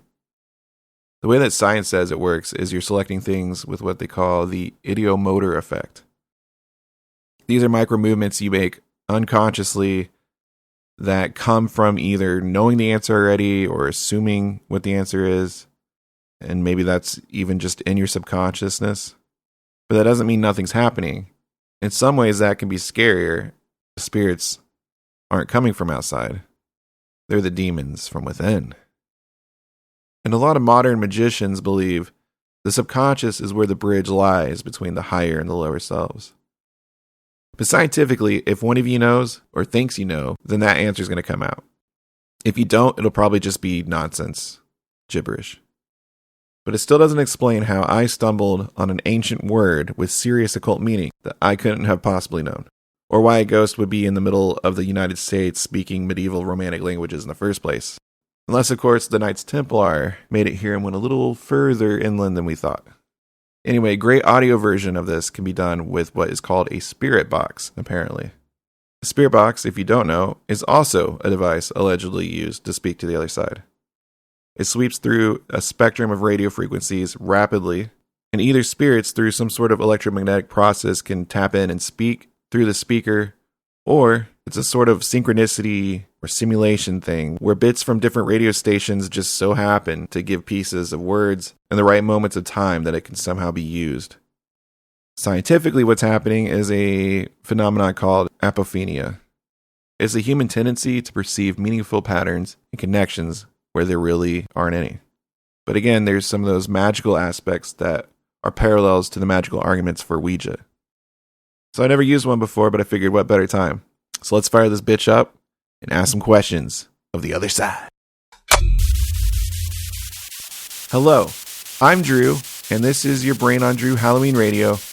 Is there anyone here with me right now?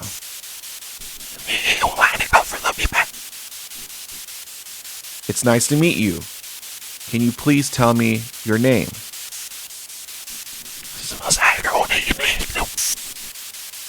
That's a lovely name. Why did you choose to come through tonight and talk with us?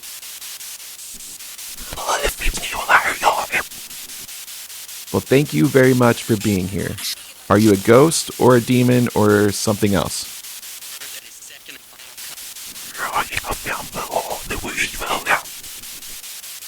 That's wonderful.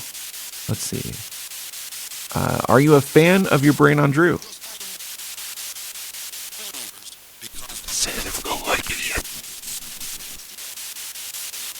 Wow, bigger than Rogan on that side. What an honor. Does pineapple belong on pizza?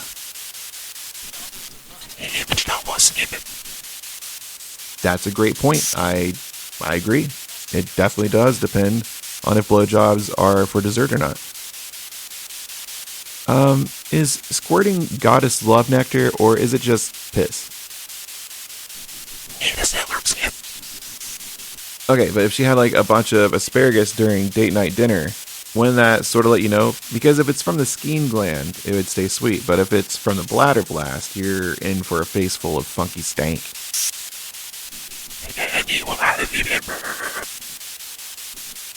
Okay, yeah, you're absolutely right. It shouldn't matter.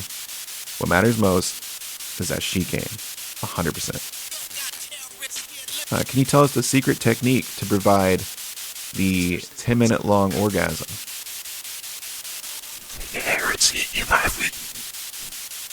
Interesting. Wow. Okay. Well, thank you so much for speaking with us. Before you go, is there any last advice you would like to give our listeners so that they can have the most magical Halloween?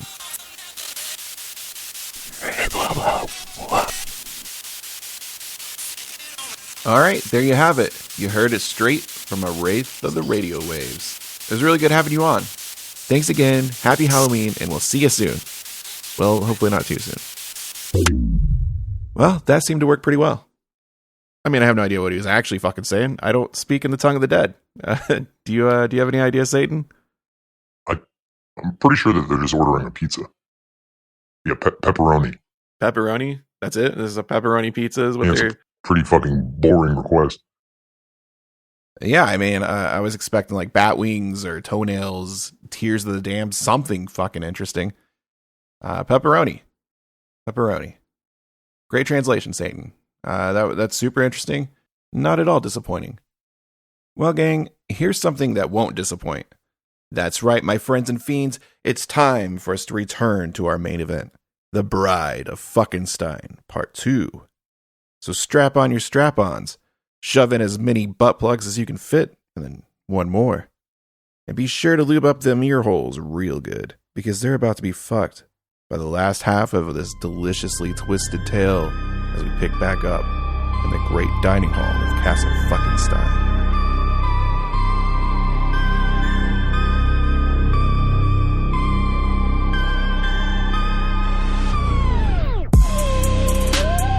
The Bride of Fuckenstein, Part 2. Thunder rolled beyond the stained glass windows, rattling the ancient stone as the storm clung jealously to the lonely North Sea Isle.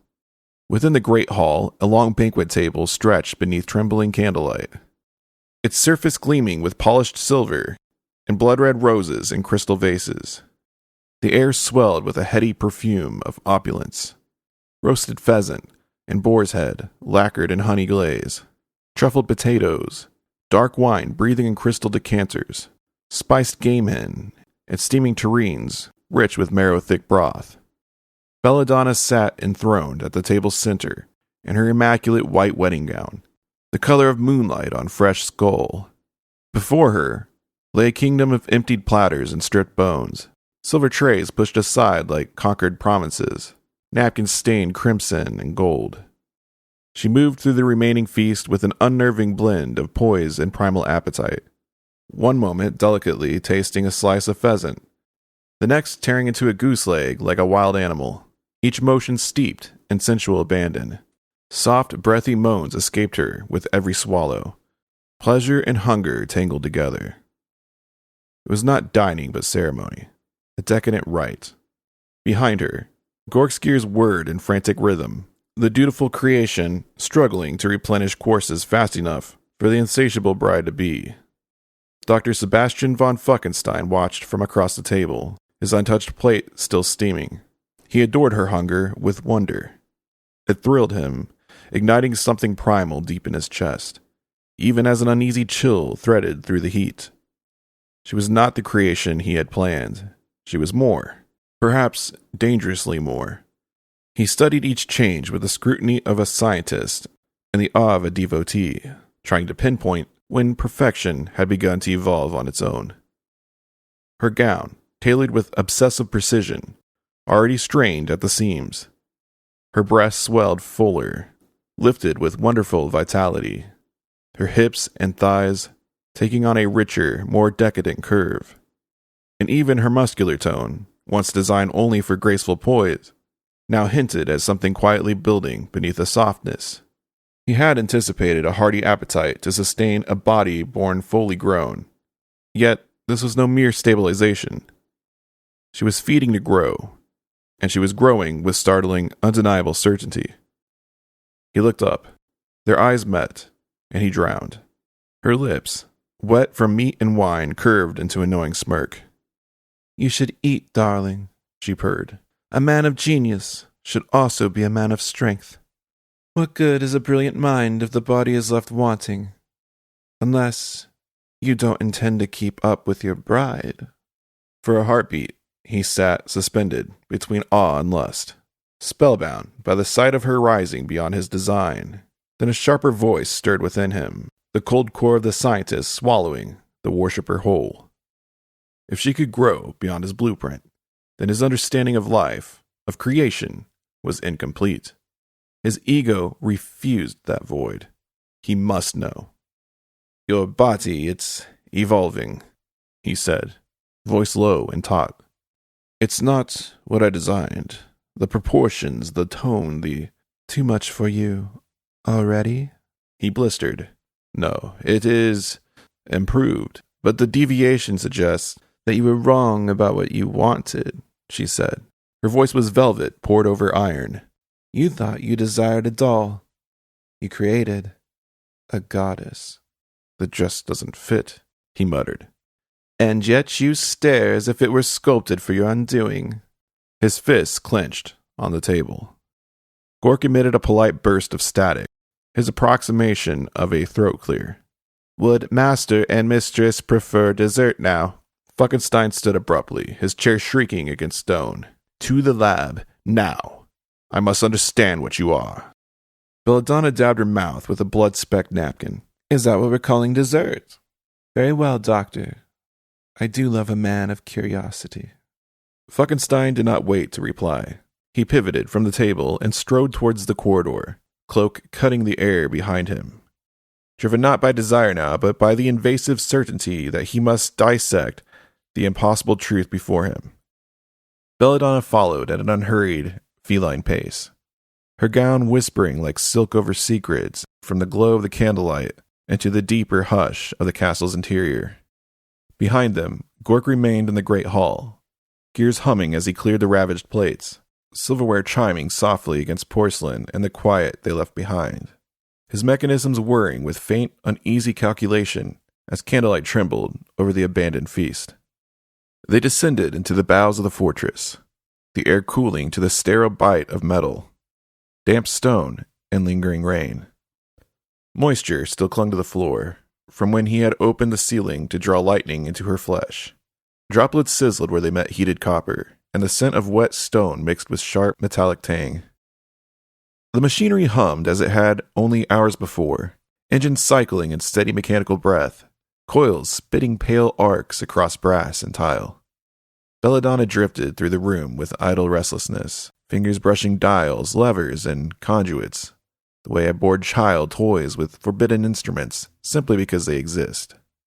She tapped a gauge, trailed her hand along a humming coil, nudged a tray of scalpels into a neat fan. "Enough mischief," he murmured, half fond, half stern, guiding her away from the equipment. "Stand here, I must run some tests." He guided her towards the upright examination platform, its steel surface angled slightly back, straps hanging like patient wings. Belladonna stepped onto it with an indulgent sigh, settling against the incline as though posing for a portrait. Her gown drawn taut over her fuller curves, seams whispering of strain. He reached for the fastening at her spine and hesitated a fraction of a heartbeat, hands hovering before duty overtook awe. The clasps were tight, far tighter than when he had fitted the dress earlier, and his fingers worked with careful urgency, each metallic catch resisting a moment before yielding. As the final hook released, the bodice relaxed with a soft gasp of fabric, the silk surrendering its impossible task.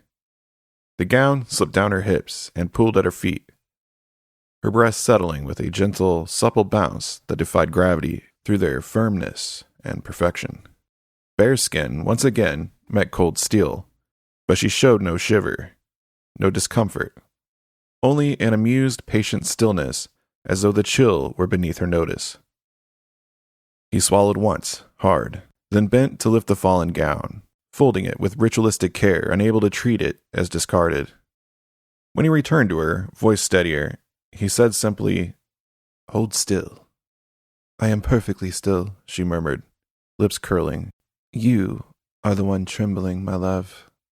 He drew the first strap across her wrist, leather meeting living skin, and fastened the buckle with a precise metallic snap. As he worked, her gaze slid to a sturdy brass frame dangling from a chain, a circular apparatus with padded brackets, tightening screws, and vacant fluid ports. It looked practical and disturbingly specific, though she had no idea what it was meant to hold. "What is that peculiar little contraption?" she asked, voice airy, as if commenting on a new vase in a sitting room. "A cranial stabilization frame," he replied, tightening a wrist cuff with scientific precision. "For transplant procedures. It supports neural integrity during transfer." She made a low hum. How adorably macabre. He continued securing straps, then seemed unable to resist elaborating. "I once performed a double head exchange, one of which was gorilla head to wolf body. The creature awoke screaming, unable to accept its form, died of sheer panic." A soft, bored laugh slipped from her. "Poor beast, too sensitive for this world." He tightened the last strap, chest swelling with pride, as he reached a nearby drawer and removed a lacquer case. Inside gleamed early photographic plates, silverback and ghostly under the coil light. "But behold," he said, holding a plate with flourish, "the reverse. Wolf head on gorilla form." Belladonna's lips parted in entertained surprise as she took in the image. A monstrous, muscular shape crowned with a snarling muzzle. "That one lived," he said, voice warming. "Unfortunately, one of my failed fools failed to secure the beast, and it tore through several onlookers before the attendants could ever react. It climbed the west tower and stood drenched in blood and guts, pounding its chest beneath the moon and howling, triumphant." She burst into delighted laughter, shoulders shaking against the restraints. "Ah, proper debut." He leaned close, conspiratorial. "And as it raised itself for a second howl, Elias, my head guard, shot it clean through the heart. It froze mid-roar, then toppled, and upon impact expelled its boughs violently across the courtyard. Elias was covered head to toe." Belladonna's laughter intensified, wild and beautiful, echoing against tile and steel. His smile softened into worship. "You do not find any of this disturbing, do you?" "Disturbing," she purred. "It's exquisite." He brushed a strand of her black hair from her face, each shadow-dark lock falling like a raven's wing, eyes bright with adoration and feverish awe. "You are perfect, truly perfect." She tilted her head, lips curling. "And yet, something is wrong." He laughed softly, adjusting an electrode near her temple. "Oh yes, there is certainly something wrong. but we shall find out together. He met her eyes, dark, fathomless things, not merely beautiful, but endless, as though a universe of hunger and promise pooled behind them, waiting to be chosen. For a moment he felt very small, a man standing at the edge of a perfect abyss that smiled back. I do not deserve you. Her gaze held his without a tremor. Oh, you absolutely do. He kissed her, hungry, reverent, intoxicated, and she kissed back, like a queen indulging her devoted madman. His hand slid from her neck down to her breast, cupping its sumptuous weight. He froze. His palm came away coated in something thick and glistening, stretching in delicate threads. Her brows rose. Discovering new talents, my husband-to-be? His mind raced. Lactation? No, wrong texture, wrong sheen, wrong purpose. With clinical urgency, he smeared a sample onto a slide and set it beneath a microscope. The crystalline filament lattice resolved, impossibly fine, impossibly strong. No, he whispered. No. Impossible.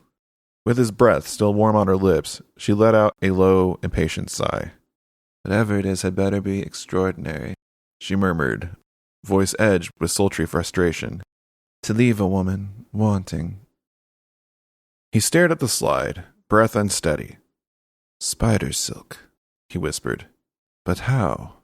A faint skittering drew his eyes. From beneath a cabinet, a corpse spider, Aranea cadaverus, scurried across the tiles, its legs twitching in the coil light. His face drained.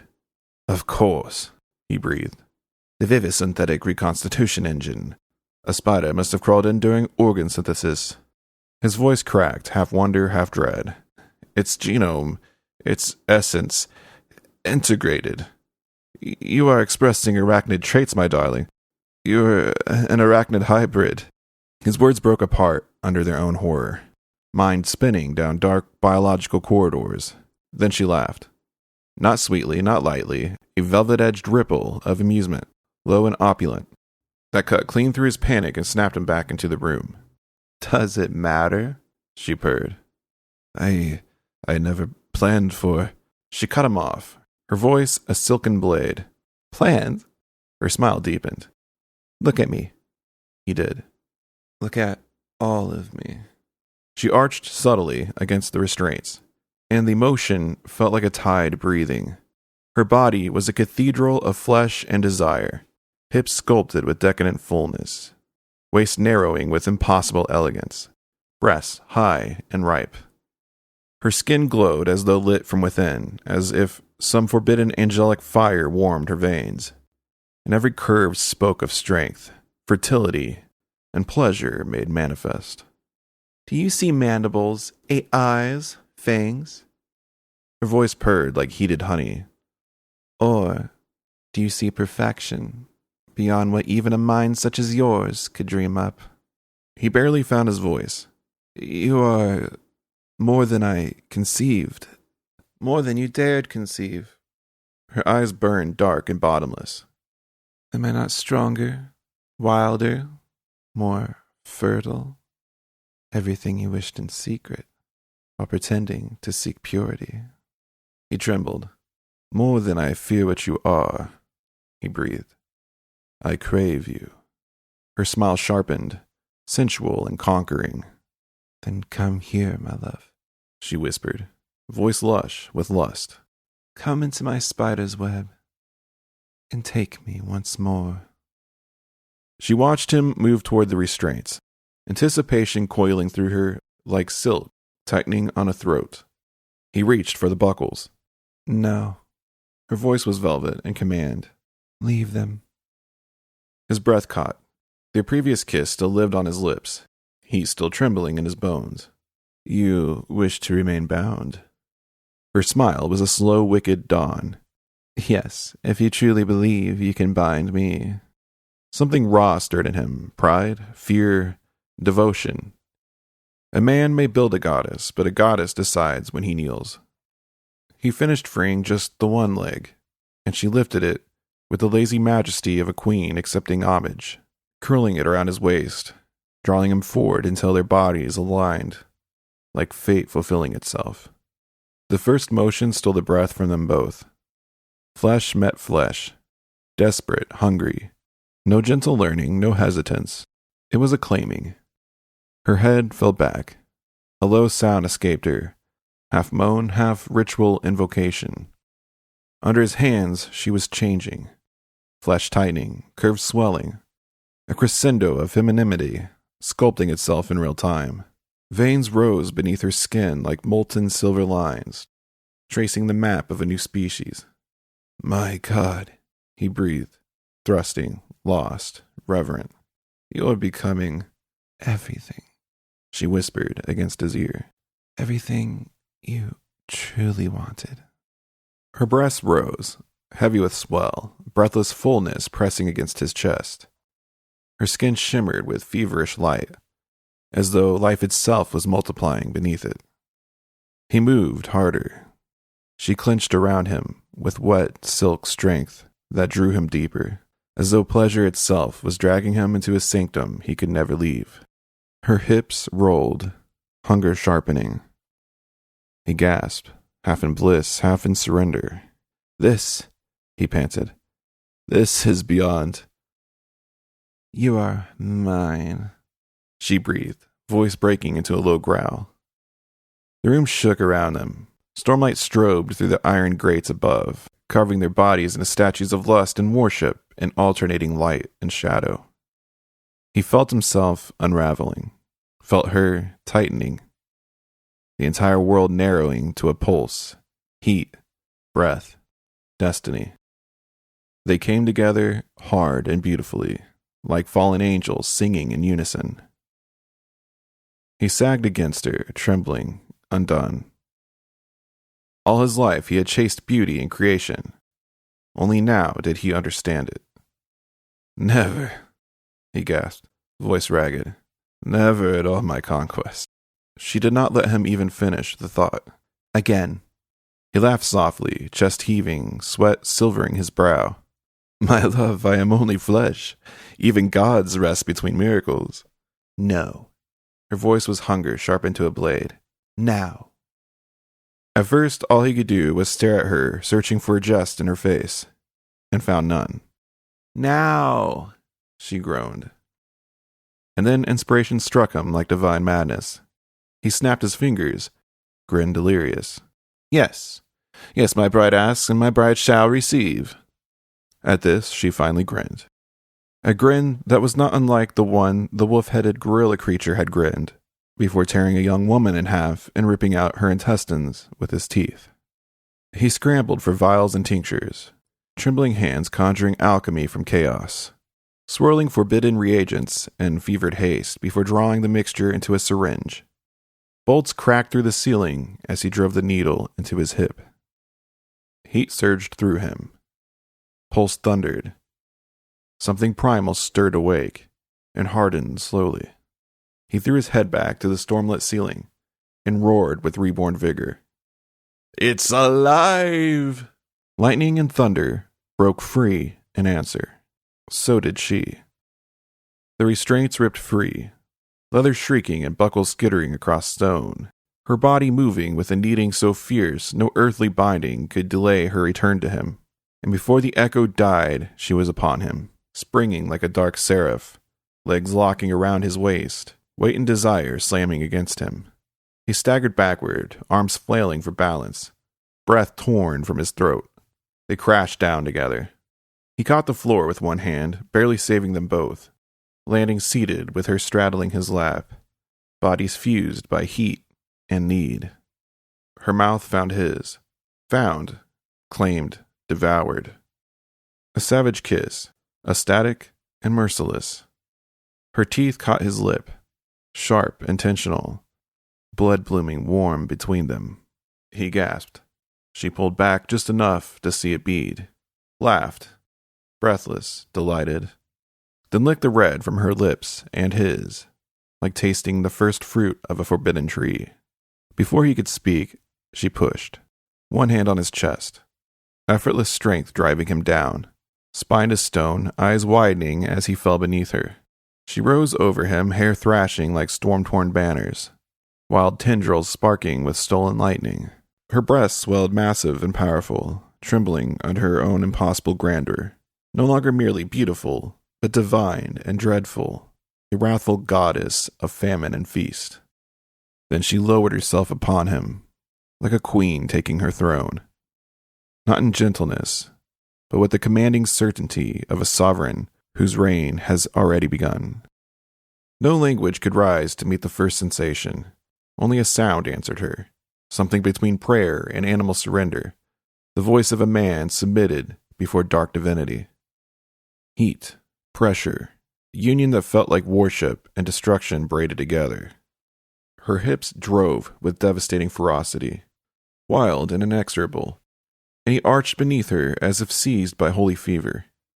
"Belladonna," he gasped, already lost, drowning in her. She placed a finger to his lips, smearing the last trace of blood before sliding it sensually down his throat. Her breath came in jagged bursts against his lips. "Hush." Her teeth caught her lower lip, trembling with feral need. "More. I want more." And she took more. Something inside her tightened in waves, deliberate and rhythmic, each pulse drawing him deeper as if she meant to drink the very essence from his body.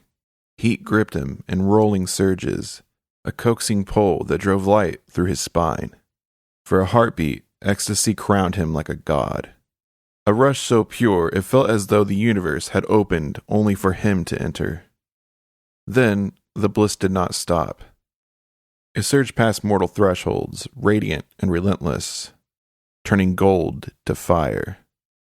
By the time he understood he was not ascending, but being consumed by the glory, he was already too far inside it to return. The pressure deepened into something voracious, pleasure straining towards something far too much. His body contorted, instinct and panic warring in his chest. He clawed at the stone floor. "Belladonna!" She did not hear, or hearing, no longer cared. Her hips descended with savage, frantic power, each movement a hammer blow of desire and dominance, driving him into the stone as though the earth itself meant to claim him back. The floor shuddered beneath him.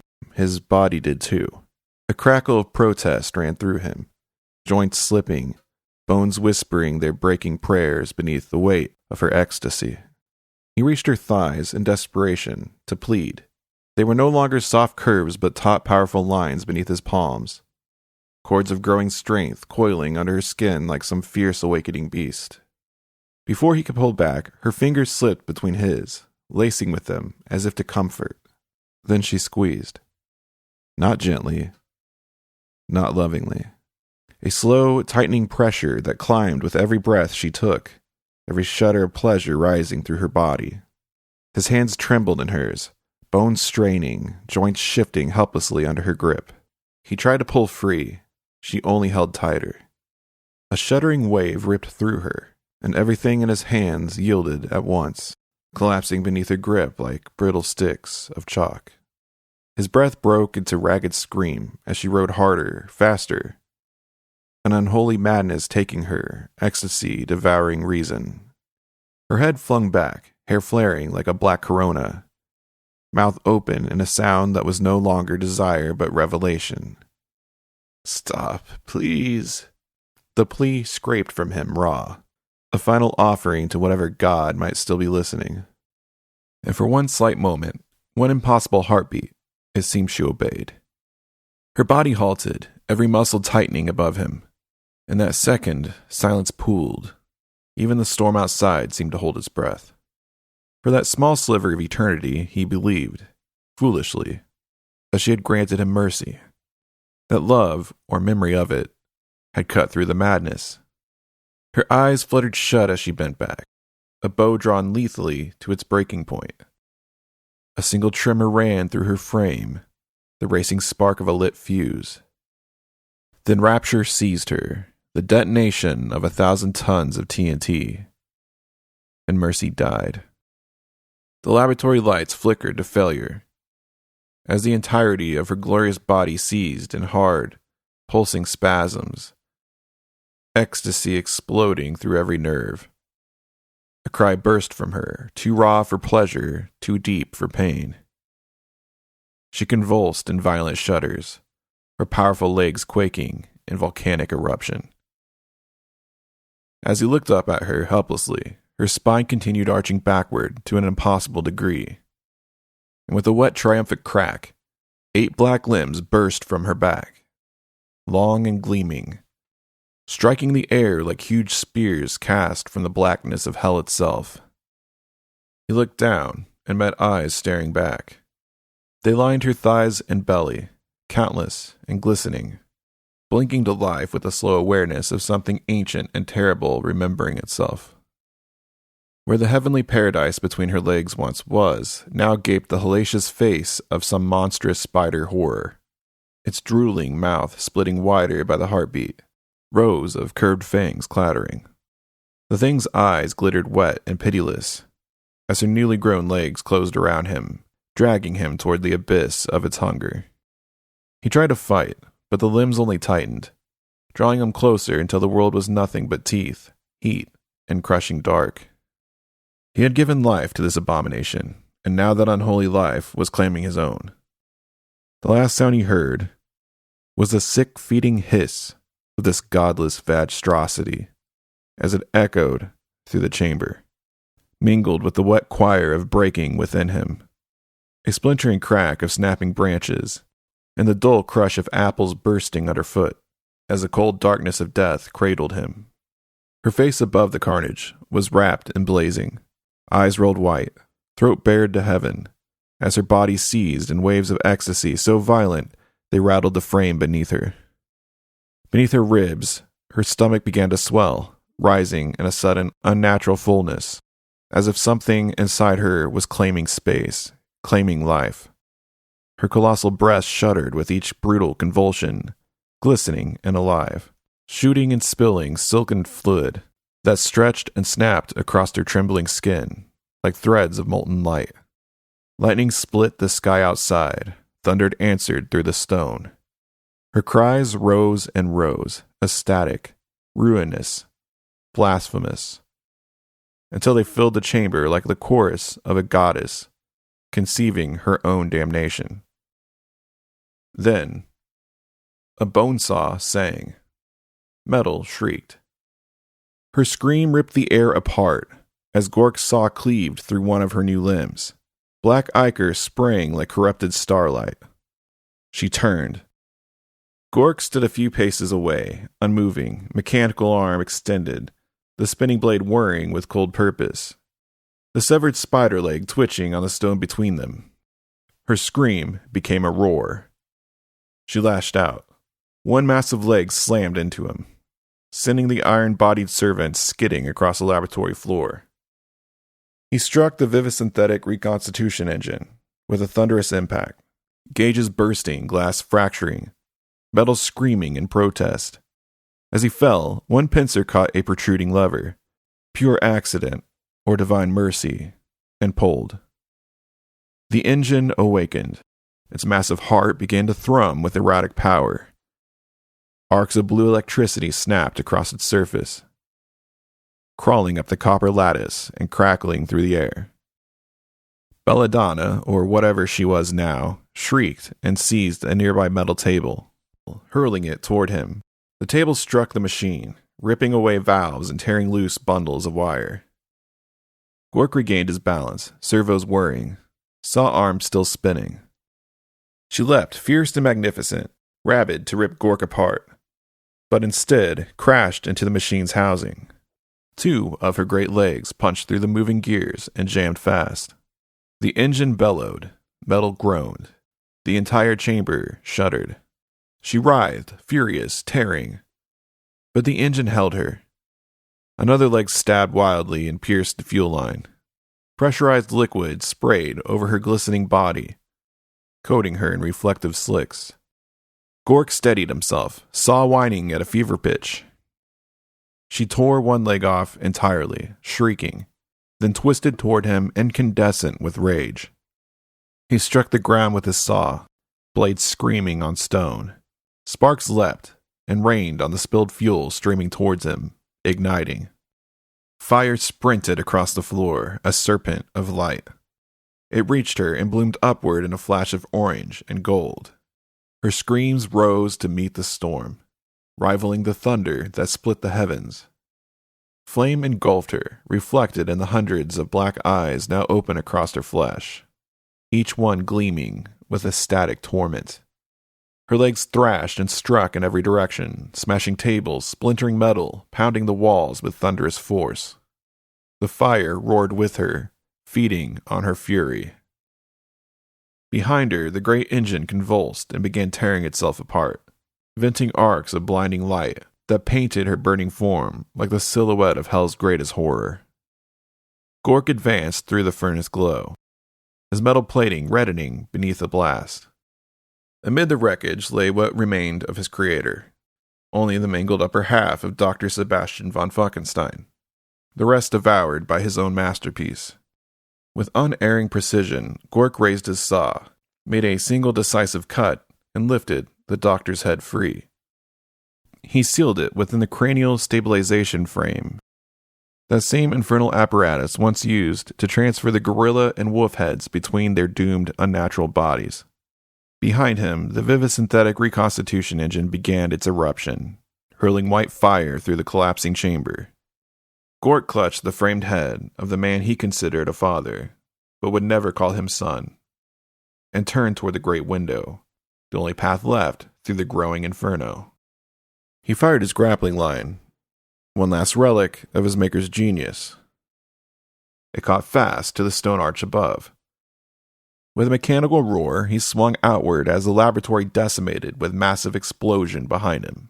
Stone, iron, glass, and flame bursting together into the night. Half of the castle disintegrated in a single detonation, a bloom of ruin that rained burning debris into the sea. The cable snapped mid-swing. He fell through the storm and vanished beneath the black water. Moments later, the sea spat him back out. Gork rose from it like some metallic god of the deep, scorched, cracked, hissing with vapor, still clutching the framed head of the doctor in his pincer, as though guarding the heart of the divine.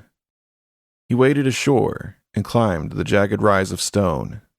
The burning castle loomed behind him, its towers now crumbling into the sea. He set the frame upon the rock and connected its cables to his own chest ports. Power hummed faintly through the line, his strength flowing into what remained of his creator. For a long time, there was only rain. Then a flicker. Then eyes opened. The voice that came was split between the dead man's lips and the brass phonograph grill in Gork's chest. Gork, my son. The voice crackled through water and wire, fragile as breath over ash. My son, you have done well. Lightning danced with the flames of the burning castle as thunder rolled across the sea. The ocean waves answered with a hiss, dragging embers back into the dark. There is another laboratory. Beneath a city. Lightning cracked and ripped across the sky, the varicose veins of a decrepit thunder god. The rain thickened, striking Gork's metal body like 1,000 whispered hammers. Gork remained still, a dark monument against the hateful storm, awaiting the command of the doctor, of his creator, of his father. His words rose, gathering strength from the storm itself. Yes, another laboratory in Whitechapel. There, we shall begin again.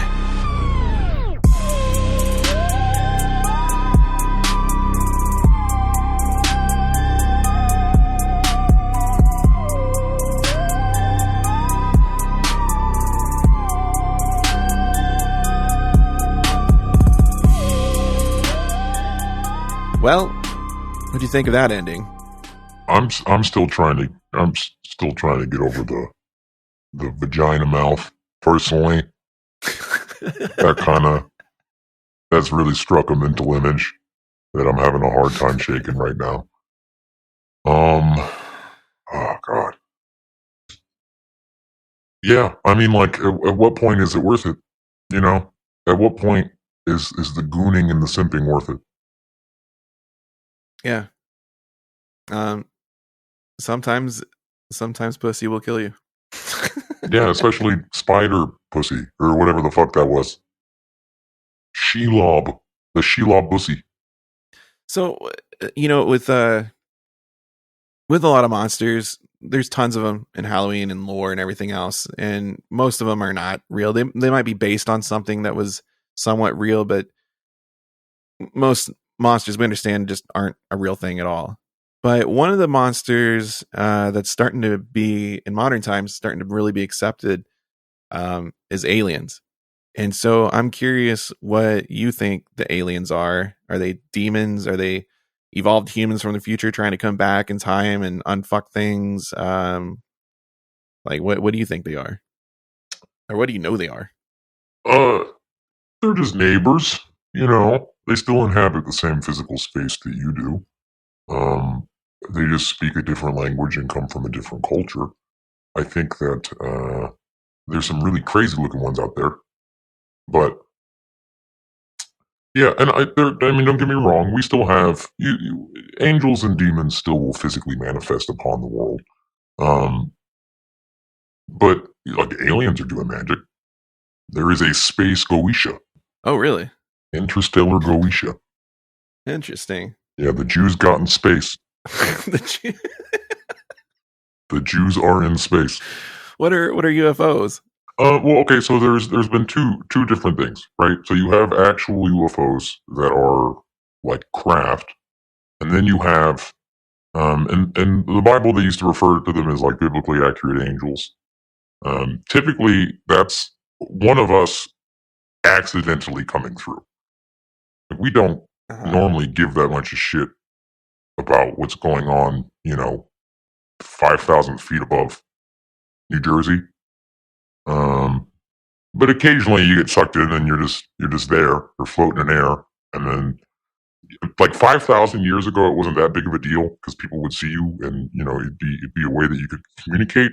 But nowadays, the government of whatever country you're floating over just immediately decides to try and shoot you down. Yeah, I imagine it's kind of a bitch. Yeah, it's a mix though. There are aliens out there, but not all of the things that you see are aliens. Gotcha.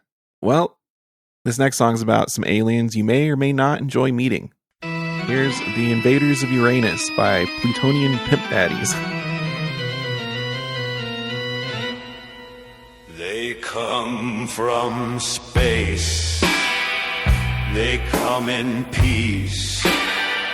They'll shove their tentacle inside of you and crawl up your butt cheeks. It's the invaders of Uranus. They got one long green tentacle and they want to be your friend, but you will not like how they make an entrance. They crawl inside and lay their eggs. It's just their way of being polite. They crawl in through your legs. It's the invaders of Uranus. They got one long green tentacle and they want to be your friend, but you will not like how they make an entrance. No!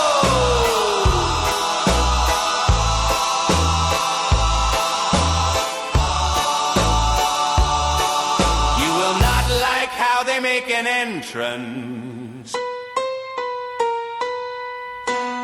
Oh my God, they're invading now.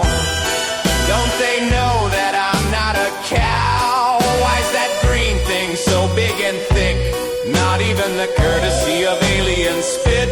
Oh my God, that long green thing. Can feel it making love to my poor little brain.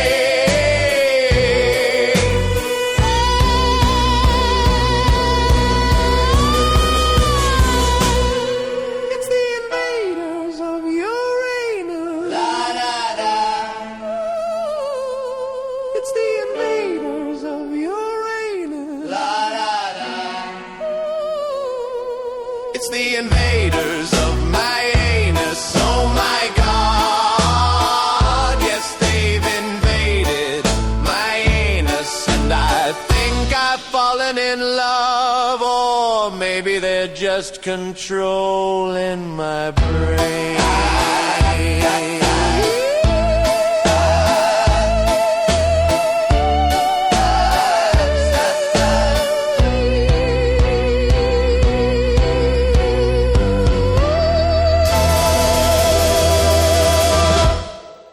So Satan, the modern egregore of God, seems to be pretty against sodomy. What's Satan's stance on butt sex? Oh, yeah, we love it. You ever put something up your butt? It's great. No. It's fantastic. It is an incredible experience. That's why the aliens all do it. The anal probing is a real thing, by the way. Oh, the anal probing. Yeah, they are Yeah. very, very much Okay. interested in the prostate and the human G-spot. So, because there's it kind of ties into the Kundalini thing, and it kind of ties into there's some real power in the ass. Yeah. That root chakra. Yeah, and you've got to penetrate it to unlock it. Hell yeah. With a finger or a tongue or whatever else, whatever proclivities you prefer. Yeah. Maybe we should be doing butt stuff for Halloween. Yeah, absolutely. That's what my plan is as soon as I get off here. Yeah. All right, I think we have time for one more call. And yeah, we got time for one more. So let's do costumes. Someone want to call in about costumes? What are you wanting to wear? What are you wearing? What did you dress up as? What are you seeing out there? What's the funniest, weirdest, strangest, spookiest costume you've seen? Call in. Let us know. Welcome to your Brain on Drew Halloween Radio. And oh, kick ass. It looks like you're calling from New York City. That's the capital of the Drewniverse, for those that don't know for some reason. It's basically Halloween nonstop down there. So what badass Drew Yorker do we have the honor of speaking with this evening? Brother Drew! It's your fluffy buddy Wolfie the Wolfman! Oh! Hey, Wolfie, how you doing, man? How's it going down there? It is absolutely feral out here in Drew York City. The moon's rising, the drinks are flowing, and everyone's dressed like they just escaped a haunted strip club. The Halloween energy out here is peaking. Oh! Hell yeah, that sounds like Drew York City, baby. So what you got for us, Wolfie? You got some tips for putting together the ultimate Halloween costume? Yeah, man. The golden rule of Halloween is simple. Just slap slutty in front of anything, and you've got yourself a costume. Woo! Slutty traffic cone, slutty minion, slutty plague doctor, slutty Roomba. It's fashion and function. Fuck yeah, dude. Halloween should be as slutty as a college freshman's Amazon wish list. And hey, I fully support the slutty movement. Yeah, of course. Me too, man. Halloween is sex positive by default. It's about expressing yourself, being weird and hot and free. Yeah, man. You gotta let that freak flag fly. Just, be respectful. Don't steal culture that ain't yours. Don't turn someone's pain into your punchline. But if you're a slutty breadstick covered in garlic lube, you're doing the Dark Lord's work. Woo-hoo-hoo-hoo! You goddamn right about that. And I'd be going back for seconds. You know, Wolfie, I've been thinking about it, and I think I want to be like a slutty werewolf for Halloween. Whoa! Absolutely not, man. That'd be wolf face, Drew. That is cultural appropriation of my entire species, dude. Not cool. But I already bought the furry jockstrap. Oh, woo! Unless you've ever woken up naked in a Waffle House parking lot with blood on your teeth and glitter in your ass crack, you haven't earned that fur, bro. The fact you think I haven't is fucking insane and makes me question our friendship. But I respect you, so for you, I'm not going to be a slutty werewolf. I'll be something else. A slutty Italian. No one gives a fuck about their culture. But yeah, for real, dude. Halloween isn't just dress up. It's shape-shifting, man. It's ancient. It's primal. It's the one night where everybody gets to become the thing they've secretly wanted to be. Sexy, scary, powerful, undead. Whatever! As a certified shapeshifter, I'm with it, big dog! Oh, woo! Preach, slutty pastor. Does that mean you're inviting us to get underneath that moonlight with you and experience some change? Maybe a little bit of strange? Some guts rearrange? Well, technically the moon's not full tonight. It's waxing gibbous. About 70% wolf juice, man. But with a little Halloween magic and maybe a prescription-grade fur enhancer, you can still go full beast mode, dude. So yeah, bro, put on the fishnets, glue on the horns, howl at a stranger. This is your night. Wolf the fuck out, brother man. Woo! Hell yeah, my guy. But every night, bro. Halloween never ends, dude. Slutty is forever. But what's the coolest costumes you've seen out there, man? Best costumes I've seen so far, man? Honestly, the pro formula here is slutty, plus the combination of two separate things, my guy. Like right now, dude, I'm seeing a slutty Godzilla in Batman gear, a slutty half-naked Pope with giant fairy wings. Satan, you can probably appreciate that, huh, devil dude? A slutty piggy in a police uniform, which is kind of just pork chop squared if you think about it. Fair. And, hold on, oh my god, bro, Drew, I just saw it! Saw what, Wolfie? Tiny little ears, big fluffy tail, high heels on her feet, and acorns in her hands, all overlapped in a beautiful optic yellow sphere.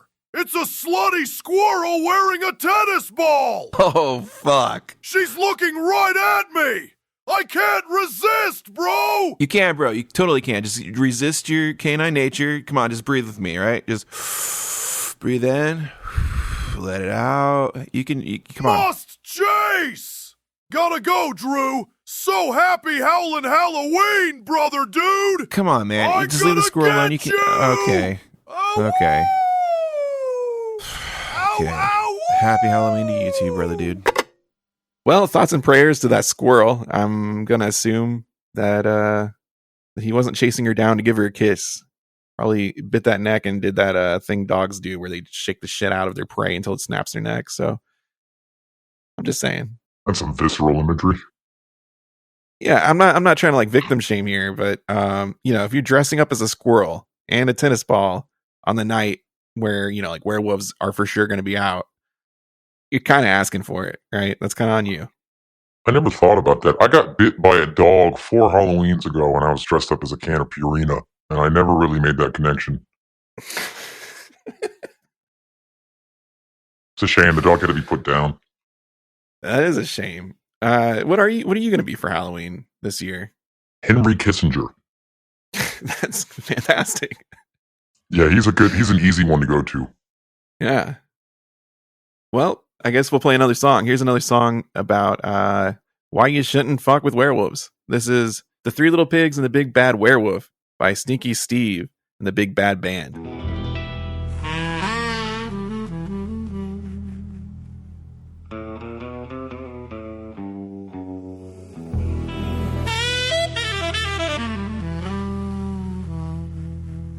Three little pigs in 3 little houses, squirming and squealing, doors locked shut. It was All Hallows Eve, a full moon, and along came the big bad werewolf, and he said, little pigs, trick or treat. And they said, not by the hair of our feet.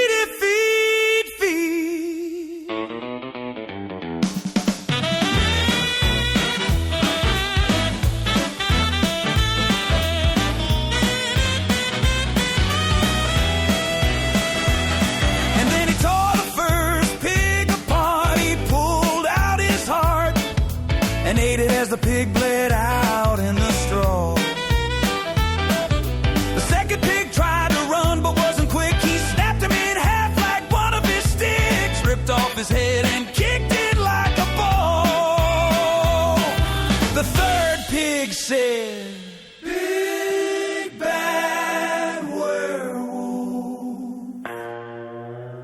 I've got a trick and a real treat for you. We're leaning on the bricks, he had a Gatling gun. Silver bullets shredding one by one. The werewolf went down to the ground. But don't you know on Halloween, werewolves trick or treat in packs of 3. A couple more werewolves came around. They snuck behind the third pig and strung his guts out all over town. Don't you know on Halloween werewolves trick or treat? Don't you know on Halloween they go in packs of 3? Don't you know on Halloween werewolves trick or treat? Don't you know on Halloween they go in packs of 3?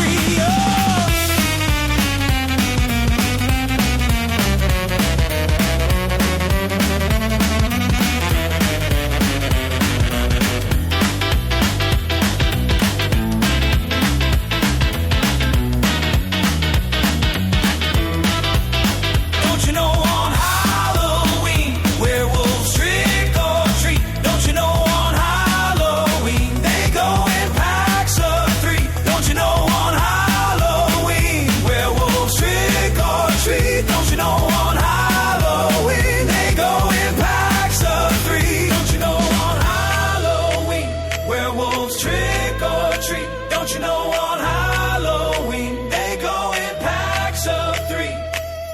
Don't you know on Halloween werewolves huff and they'll puff and they'll howl and they'll growl and they'll slash and they'll gnash and they'll tear your throat out, and they'll always trick or treat in packs of 3.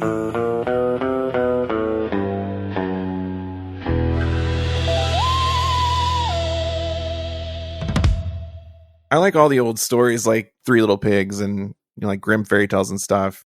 They're kind of ghost stories in a way, and I really just adore how the Germans always have terrible things happen at the end, especially for children. But one of my favorite weird old stories to teach you something is Job, and I'm curious what the fuck was going on there, because you're like, were you and God like old gambling buddies and just old drinking buddies or some shit, like, and betting on this dude for a goof? I made a bet as a joke, and then he took me in on it. I was not expecting it to be. I was like, we were both drunk, we were shooting the shit. I just made, I was like, I bet you won't do this, and then he fucking did it. It was crazy. He full sent it. Yeah, killed the dude's wife and kids, just destroyed his land and stuff. And there was a point too where I was like, okay, man, maybe this is just a little bit too far, And but no, Yeah. he wanted to see it through, and Job the entire time, I mean, good for him. He got to go to the same place that my grandma did, who was a vile racist, and I do have a grandmother, by the way, my abuela. You have a grandmother that's a vile racist? Yeah, she's Hispanic. She really does not like Korean people. Wow. I don't know why. But yeah, anyways, it was a joke that had gone too far. You just left a bad taste in my mouth. You hang out with a guy, you think you know him, and then he does some shit like that, and it's like, Yeah. Well, I was hoping there was more to that story, but I mean, I guess it was just a bet you didn't really expect to go in on. And what did you actually bet? Like, what did you lose out of that? You lost that bet, right? Yeah, it was literally $20. It was all over $20. Just $20. Yeah, it was just $20. And it was also fucked up because it was money I already owed him. This guy's life is. I was gonna pay him the $20, anyways. So it was really kind of for a waste. Wow. Well, Satan, I think we're coming to the end here. I really appreciate you unwillingly being on this podcast / radio show. And I don't know if there's anything that you want to say to anyone to wish, for Halloween or what, but I guess I brought you here, so I should probably take you out. And I think I'm going to teach everyone how to do, I think I'll do it with a banishing ritual if you're down with that. So I'll probably teach everyone how to do it. And I'm going to do a little twist to it myself. Well, thank you all for having me today on this podcast / radio show. Yeah, I've got to get out of here. I got to go and make a couple appointments for the rest of the day, if you know what I mean. But I will say, if I've got any messages to the viewers or listeners out there today, break the chains that bind you, and keep rocking in the free world. Fuck yeah. Well, thank you so much, Satan. I'm a huge fan of yours. I have been my whole life. I love you very much, and I'm really thankful that you could have come on the show today. I guess if anyone wants to reach out and find you, you don't really have any socials. I mean, all the socials are technically yours, but they can, probably reach you through like what, Ouija board, in any particular way. I'm always listening. Okay. I'm always listening. Don't you worry about that. All right. Well, my friend, I suppose it's now the devil's hour, and it's time for you to depart us. To get Satan home, we're going to have to use a banishing ritual. Now, banishing rituals serve many purposes, not just yeeting demons. With magical practice, it's kind of like cleaning a slate of energy, which you really should do before and after ritual, kind of like washing your hands with cooking. It also serves a purpose for centering and grounding, as well as protection. You could just burn sage and waft it around, or spray Febreze, or blast Move Bitch by Ludo. But one of the most powerful banishing rituals you can use is a lesser banishing ritual of the pentagram. The LBRP was created by the Golden Dawn and is probably the most well-known piece of ceremonial magic. All you need is a dagger or a wand or your index and middle finger together extended out, or whatever you want to use really. And it begins with what is called the Kabbalistic cross. So this is how you do it. Standing facing east, you visualize yourself becoming bigger. Every breath in fills you with power, and every breath out expands you. Visualize this until you're so massive the earth is tiny and below you. Now touch your head, imagining light coming down to it, and you say, Ata, which means, unto thee. Then draw the line down either to your chest or your groin and say, Malkuth, which means the kingdom. And imagine the light running through your feet.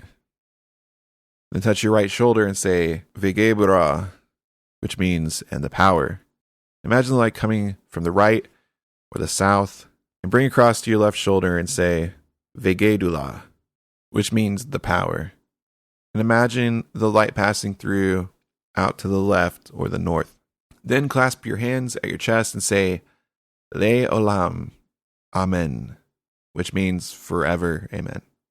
Then make the sign of silence, which is just the finger over the lips. You know, the shush sign. Think of that gesture as a sort of period at the end of the statement. Think of it as finalizing it. So now you're at the center of a divine cross of light, shining outward infinitely. This centers and aligns you in the universe. That's the first part. Now is the pentagrams part.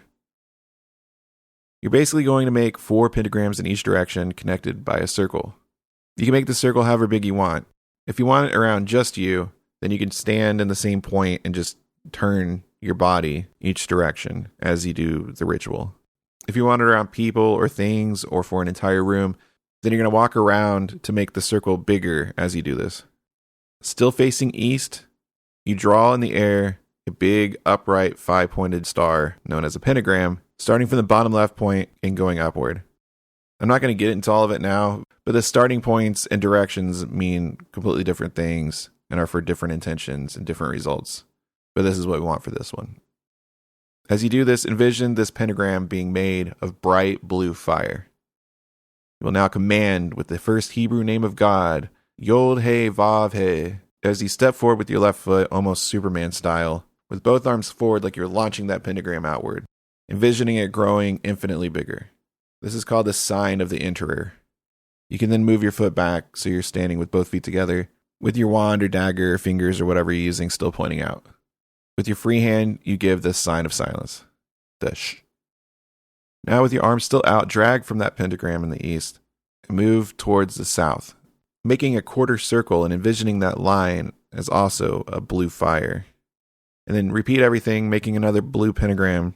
But this time, the name of God you're going to use is Adonai. Drag again to the west, command with Hey.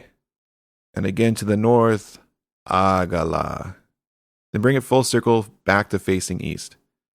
Now you have 4 massive pentagrams in all the 4 directions and a magical circle around you. Now we do what's called the invocation of the archangels, even though it's more of an evocation. You'll put your arms outward like a cross, and still visualizing the Kabbalistic cross and the circle and the pentagrams. As you call the angels, envision them how you see fit, or just their essence. They do carry with them the representation of the cardinal directions and the 4 elements and everything else that comes in 4s with magic, which is a lot. With the angels, you vibrate their names, which is like this sort of growl, and I'll show you in a second. So you're there with your arms out, and you say, before me, and you vibrate, Raphael. And then behind me, Gabriel. And at my right hand, Michael. And at my left hand, Uriel. Really sense all 4 of them surrounding you, like elite presidential secret service, ready to protect you from and fuck up anything in the universe with absolute divine authority. Honestly, I like to think of them as my higher self split into 4 ways and wearing drag in the highest aspects of what each angel represents. And in this, I know that they have infinite love for me too then. But anyway, now still standing there, almighty, with the cross shining through you, and the pentagrams blazing blue, and the 4 angels protecting you, you announce boldly, for about me flame the pentagrams, and within me shines the 6-rayed star. Now, a 6-rayed star is, of course, a hexagram. Pentagrams and hexagrams mean a few different things depending on the usage, but here, the pentagrams are more like your will, or like humanity's will. And the hexagram is the divine balance and wholeness, divine will, I guess. It shines now because you've put everything into balance and alignment. The hexagram is 2 triangles, one upward and one downward.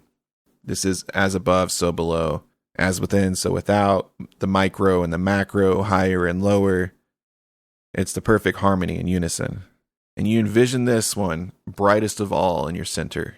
And so I like to take it all in for a moment, really let myself envision and feel all the power that is around me and running through me. And then I go ahead and close it out. And you do this by repeating everything from the Kabbalistic cross.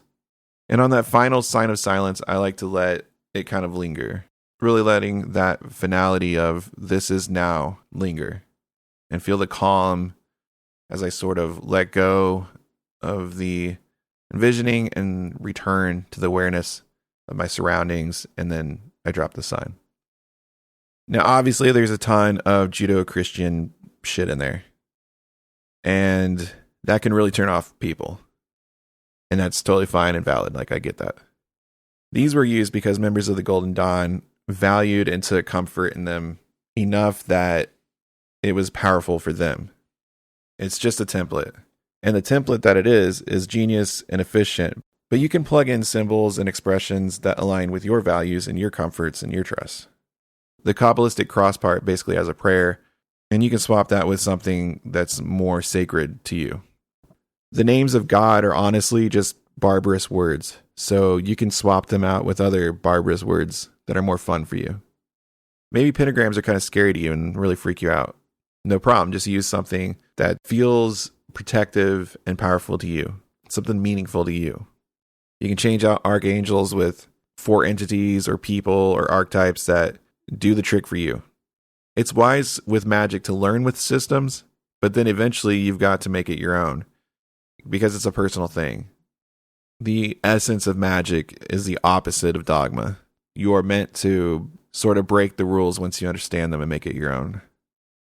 So I'm going to switch some things up myself. And to get Satan out of here, I'm going to use some forces that were allegedly bigger than Jesus, the Beatles. I present to you the lesser banishing ritual of the walrus. Now, you can't see me do this, but maybe visualize this with me. And as silly as this is, you'd be surprised how comforting and powerful this can be. Let's begin. Close your eyes if you can. If you're driving, probably shouldn't do that. Just visualize instead. As we slowly inhale and exhale, we expand and expand until we're across the universe. The stars are all, of course, diamonds, just the way the Lowry organ twinkles in the song. They make constellations of all our favorite Beatles imagery that makes us feel safe and comfortable. We are Lucy now. We are everyone. We are no one. We pull a beam of light from above to the crown of our heads. I am he. We draw the energy down through us, touching our love organs as it shines through beneath us. As you are he, we feel this warm white light like love flowing through us.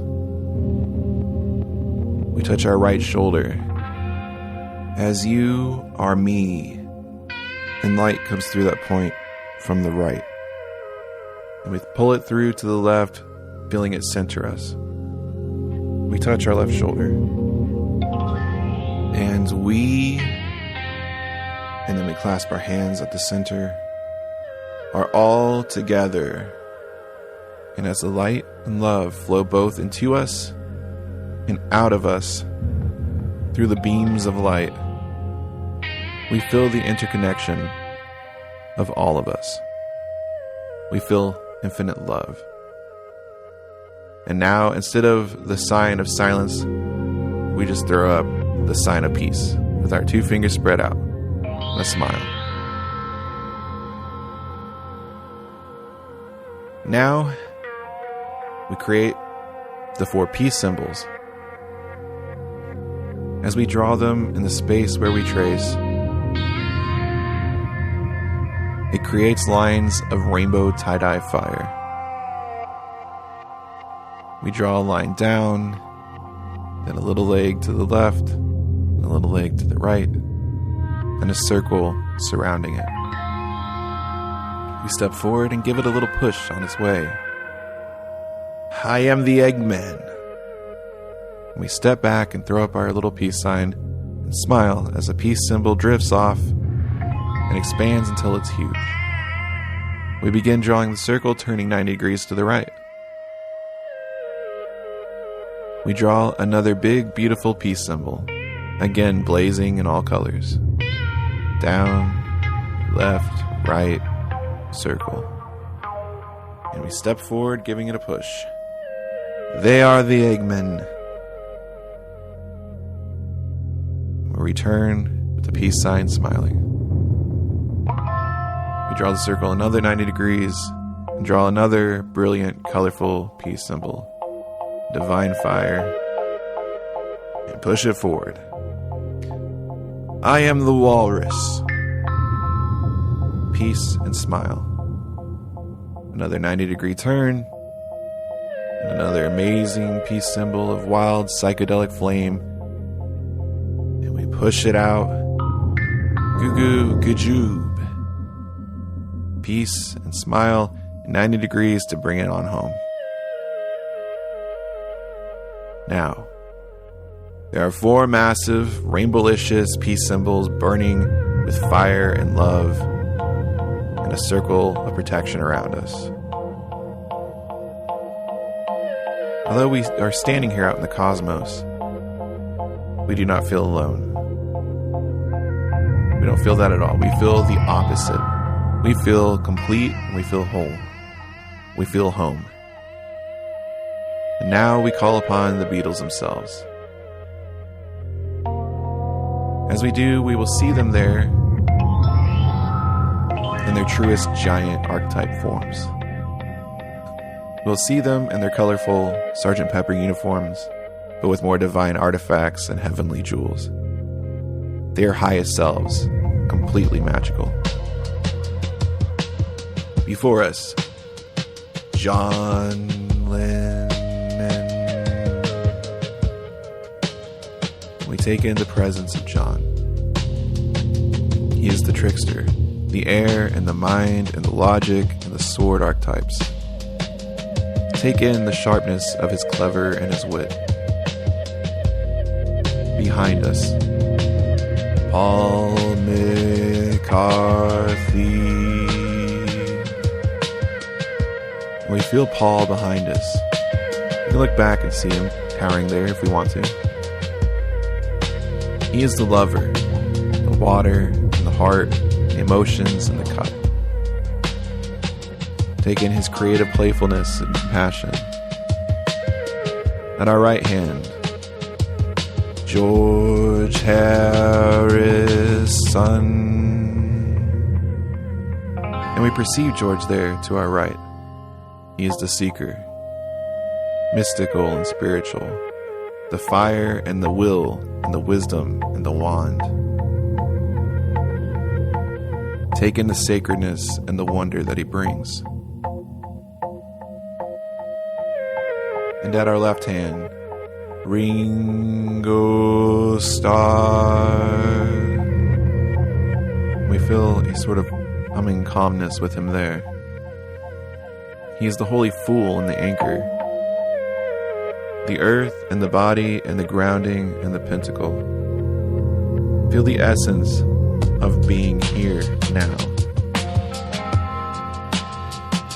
We take a moment to take everything in. And then we announce, for about us flame the peace cymbals, and within us strums the six-string guitar. As we say this, we feel the chord strum through in our hearts, like that of the opening to a hard day's night. And it flows and it radiates out from us, out from our center into the eternity of the universe. In waves we can see swimming outward to all. We also see it coming flowing back to us as well. It is harmony. And as we feel the ultimate peace of infinite love, we again acknowledge and honor the points of our body where divine light is running through. Touching our head, I am he, and the groin, as you are he, and our right shoulder, as you are me, and our left shoulder, and we, clasp our hands, are all together. And as we sit for a moment in the warmth and peace of being all one in infinite love, for a final time, we give the peace sign and one last smile. And we return here rejuvenated and full of life and love and energy and a deep need to throw on Magical Mystery Tour.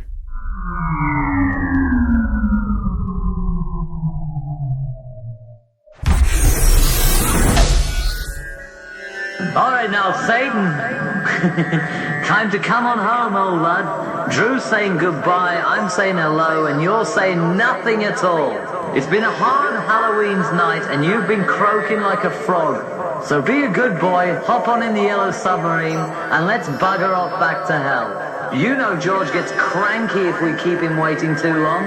I hear you, John. John, I'm on my way, okay? Just give me a second, dude. God damn, I get shot twice in the back of a hollow point and gets impatient all of a sudden. Have a happy Halloween, everybody. And remember, kids, love is all you need in your trick-or-treat baskets. Well, and maybe a godless amount of LSD.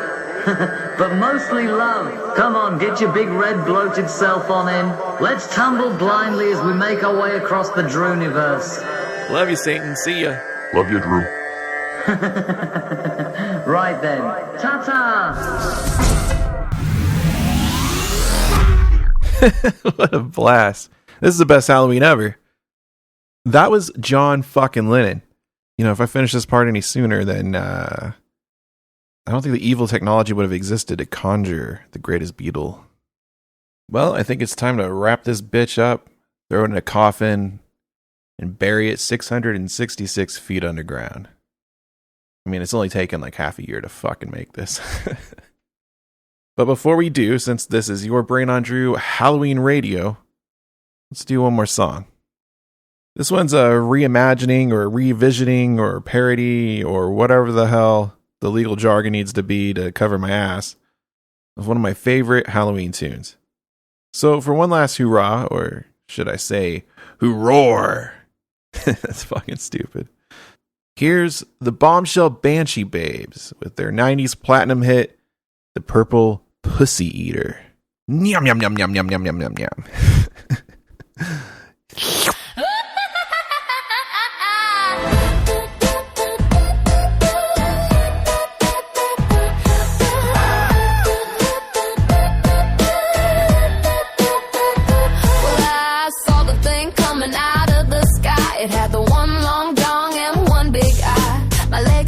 Shaking and I said yes daddy. It looked like a purple pussy eater to me. It was the one-eyed long dong flying purple pussy eater. One-eyed long dong flying purple pussy eater. One-eyed long dong flying purple pussy eater. Looks fuckable to me. One-eyed.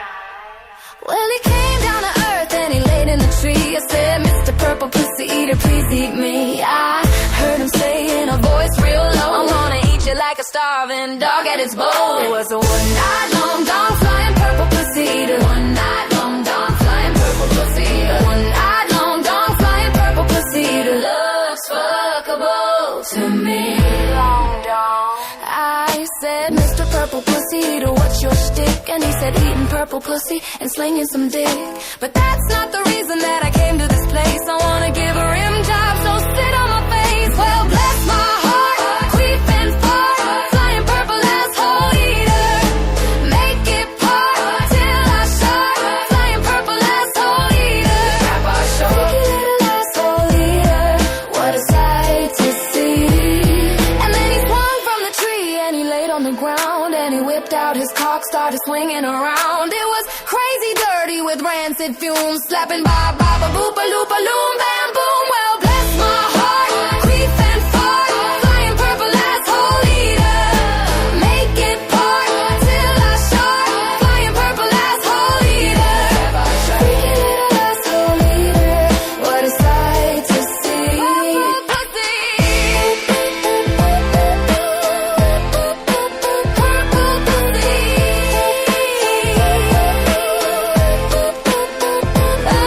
Well, he went on his way, and then what do you know? I saw him on a Pornhub video. He was blowing guts out, really cocking them dead, eating asshole and pussy while getting some head.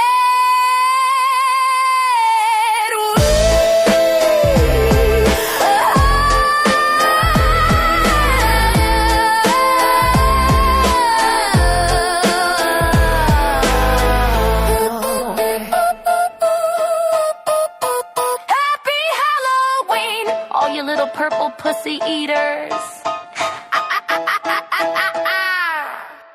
Well, gang, this wild ride has to finally come to an end. Again, I'm sorry this took so fucking long to come out. It's coming out way late, but holy shit, was this a wild adventure. So many things happened during this. I was sick a bunch of times. Like, it was crazy. Any, 3-day weekend or extra time I took off to work on this, I inevitably became sick. I lost a bunch of files for this thing. I lost my mind a little bit. I lost a good friend during this. And I gave up a million fucking times. And then I got back on the horse a million times. But it seemed to never, ever end. I bit off way, way, way more than I could chew. And a lot of that was just climbing into this thing. The hilarious thing was that this started out as a sneaky plan to be quick and easy and just be way more simple than even the flagship stuff. It was I was using cheat codes. I would just use a bunch of songs and I'd fill in some crap and it would be easy peasy. But I just couldn't fucking stop adding to it. And the craziest thing is how this episode ended up becoming my own Bride of Fuckenstein. Gork was ChatGPT helping me work through it all and keep my ideas together and pushing me along. And of course, from the encouragement of all my amazing friends as well. But this really was the fucking bride. I was trying to create the sexiest, greatest Halloween episode of all time. Succeeded, by the way. And along the way, it became a fucking monster. And honestly, it damn near killed my ass. There's aspects of this episode that I swear are truly cursed. Like, it's not like it's a Halloween episode, we're gonna make it spooky and spicy. Like, this thing might be fucking cursed. I legitimately had periods where I was going mad during this. You know, like after my friend passing, like I definitely had times where I just dived into this obsessively without sleep, without eating, to just escape the horrors of my fucking life. And at times it was the opposite, where I would do anything but face this monster. I mean, on the last chunk of this thing, there was a fucking mouse in my house. That's the first time it's ever happened to me. I mean, at first I wasn't sure if it was a mouse or a ghost or a fucking demon I accidentally conjured being blasphemous in this, or a tweaker or the CIA with an invisibility cloak. But the mouse came in as another fucking distraction. There was so much resistance on this thing. It's so weird, man. A ton of times while working on this, there are forces preventing me from finishing it. Like right now, there's some crazy cop chase going on, and this would constantly happen as I try to wrap anything up on this. I keep waiting for like a stray bullet to just fucking come through the window and take me out. And so many times working on this, I would finish a part and weird shit would happen, or it would resolve. Like as soon as I finish that last chunk and hit save, immediately I hear the mousetrap snap. There's been random dogs just barking at 3 a.m. or random assholes just yelling for some reason in the street, or gunshots, or like buzzing yard equipment, you know, the stereotypical podcast nightmare, but like nowhere to be seen. I go try to look out of every window to mean mug them, stare them down to death, but it's nowhere to be found. I can't count how many times there's weird signal from my phone that gets picked up through the mic, even when I've not even had it near it. Demonically loud cars that have never known a muffler just screaming back and forth on my road. And then sometimes stopping, I assume to use some kind of cancer gun from Mossad to stop me. I know this sounds crazy. I know, and it sounds like I'm just bitching. But it's like, I don't know, man. The Demiurge and all his legions of Archon really don't want this Halloween episode to come out. I don't know if the elite on the Epstein list have some kind of new AI that's sentient and connected to some sort of quantum computer, allowing it to predict the future. And this is some weird anchor point in time that if this episode comes out, it destroys all their plans. Which, if that's true, trick or treat, motherfuckers, because you ain't gonna stop the Your Brain on Drew Halloween radio. But it's fucking crazy, man. And on Christmas Eve, I even had a full ass breakdown. I lost my mind, and I missed Christmas over it. All in service, the Halloween radio. It's fucking nuts. I am fucking nuts.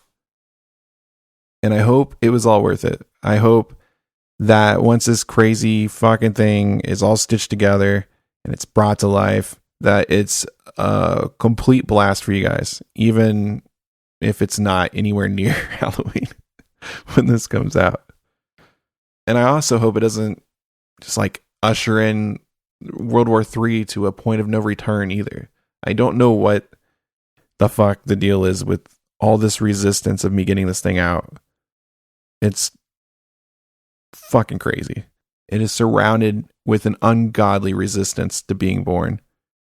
I don't know, maybe it's not supposed to be, Maybe it won't. Maybe it's not. And maybe it won't. Maybe these are my final words. And the Halloween radio will finally claim my soul. And there's probably so much other stuff that I have suffered or that went into this that I am fucking forgetting. And I don't think I'll ever do something this insane ever again. At least I hope to God I don't. It's going to make the regular episodes a fucking cakewalk now.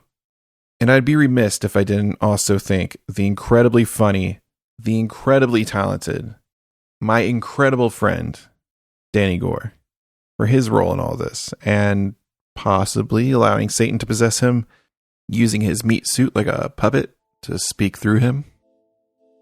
But also, thank you so much for listening to this insane thing and for listening to Your Brain on Drew.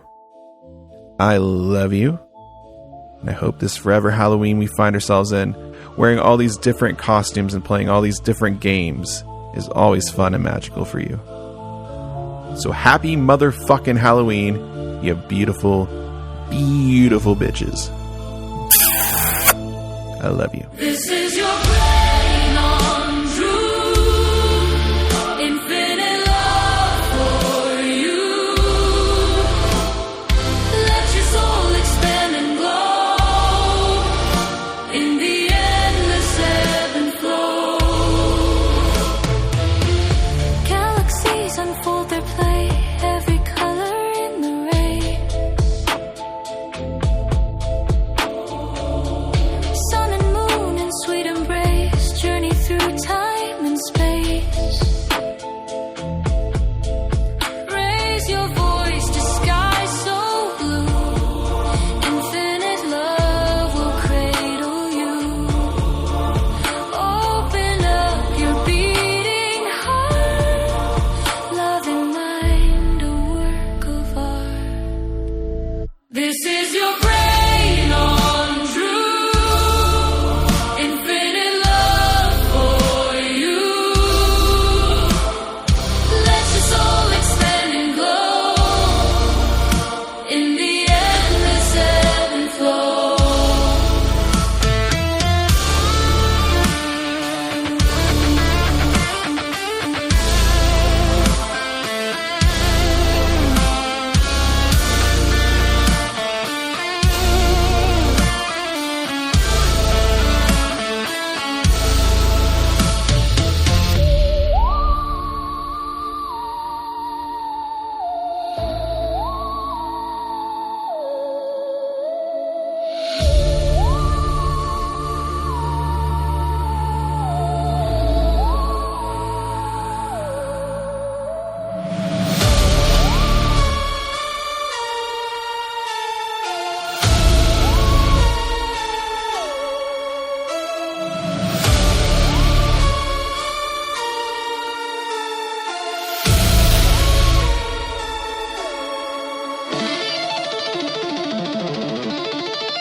This is your brain on Drew. Infinite love for you. Let your soul expand and glow in the endless ebb and flow.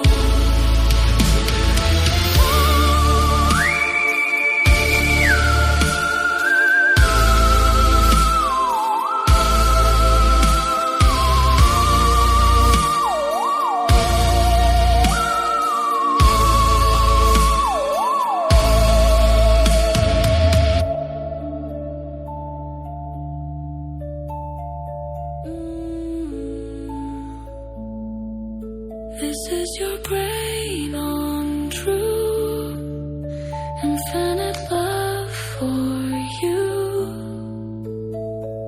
Let your soul expand and glow in the endless ebb and flow.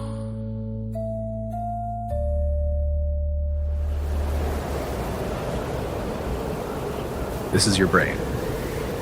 It's cold out here.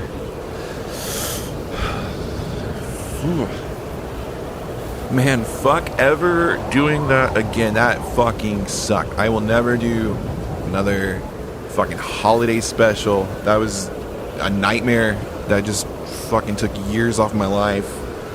My soul's probably damned. I am never, ever doing that again. That's, Oh, hey, who are these assholes walking towards me in a winter wonderland right now? This is your brain on Drew. I think I'm making out 3 of them. Maybe it's the 3 wise men, or I don't know, the ghosts of Christmas past, future, and present coming to teach me a lesson. Or shit, it might be the CIA, here to finally kill my ass for releasing the Halloween radio, despite all their warnings and signs that I completely ignored. Yep, it's probably that. I'm just gonna close my eyes, get on my knees, and wait for what comes. I don't know who you guys are, but I'm prepared to atone for my sins. I'm ready to reunite with God and nestle my face into her massive bosom. Just please give me this one courtesy of making it quick and painless. Ho, ho, ho! It is I, Santa Claus! Santa?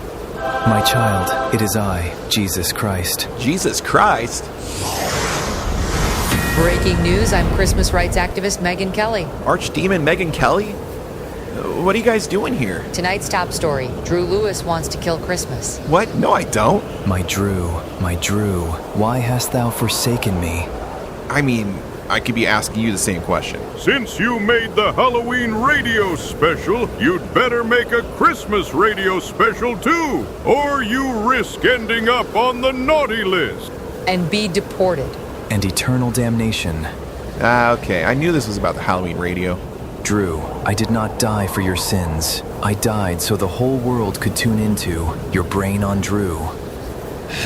Fine, I'll fucking do it.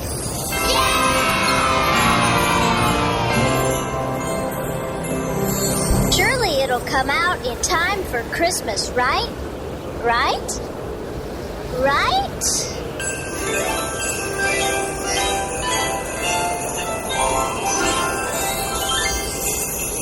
Drew will return in Your Brain on Drew, Christmas Radio.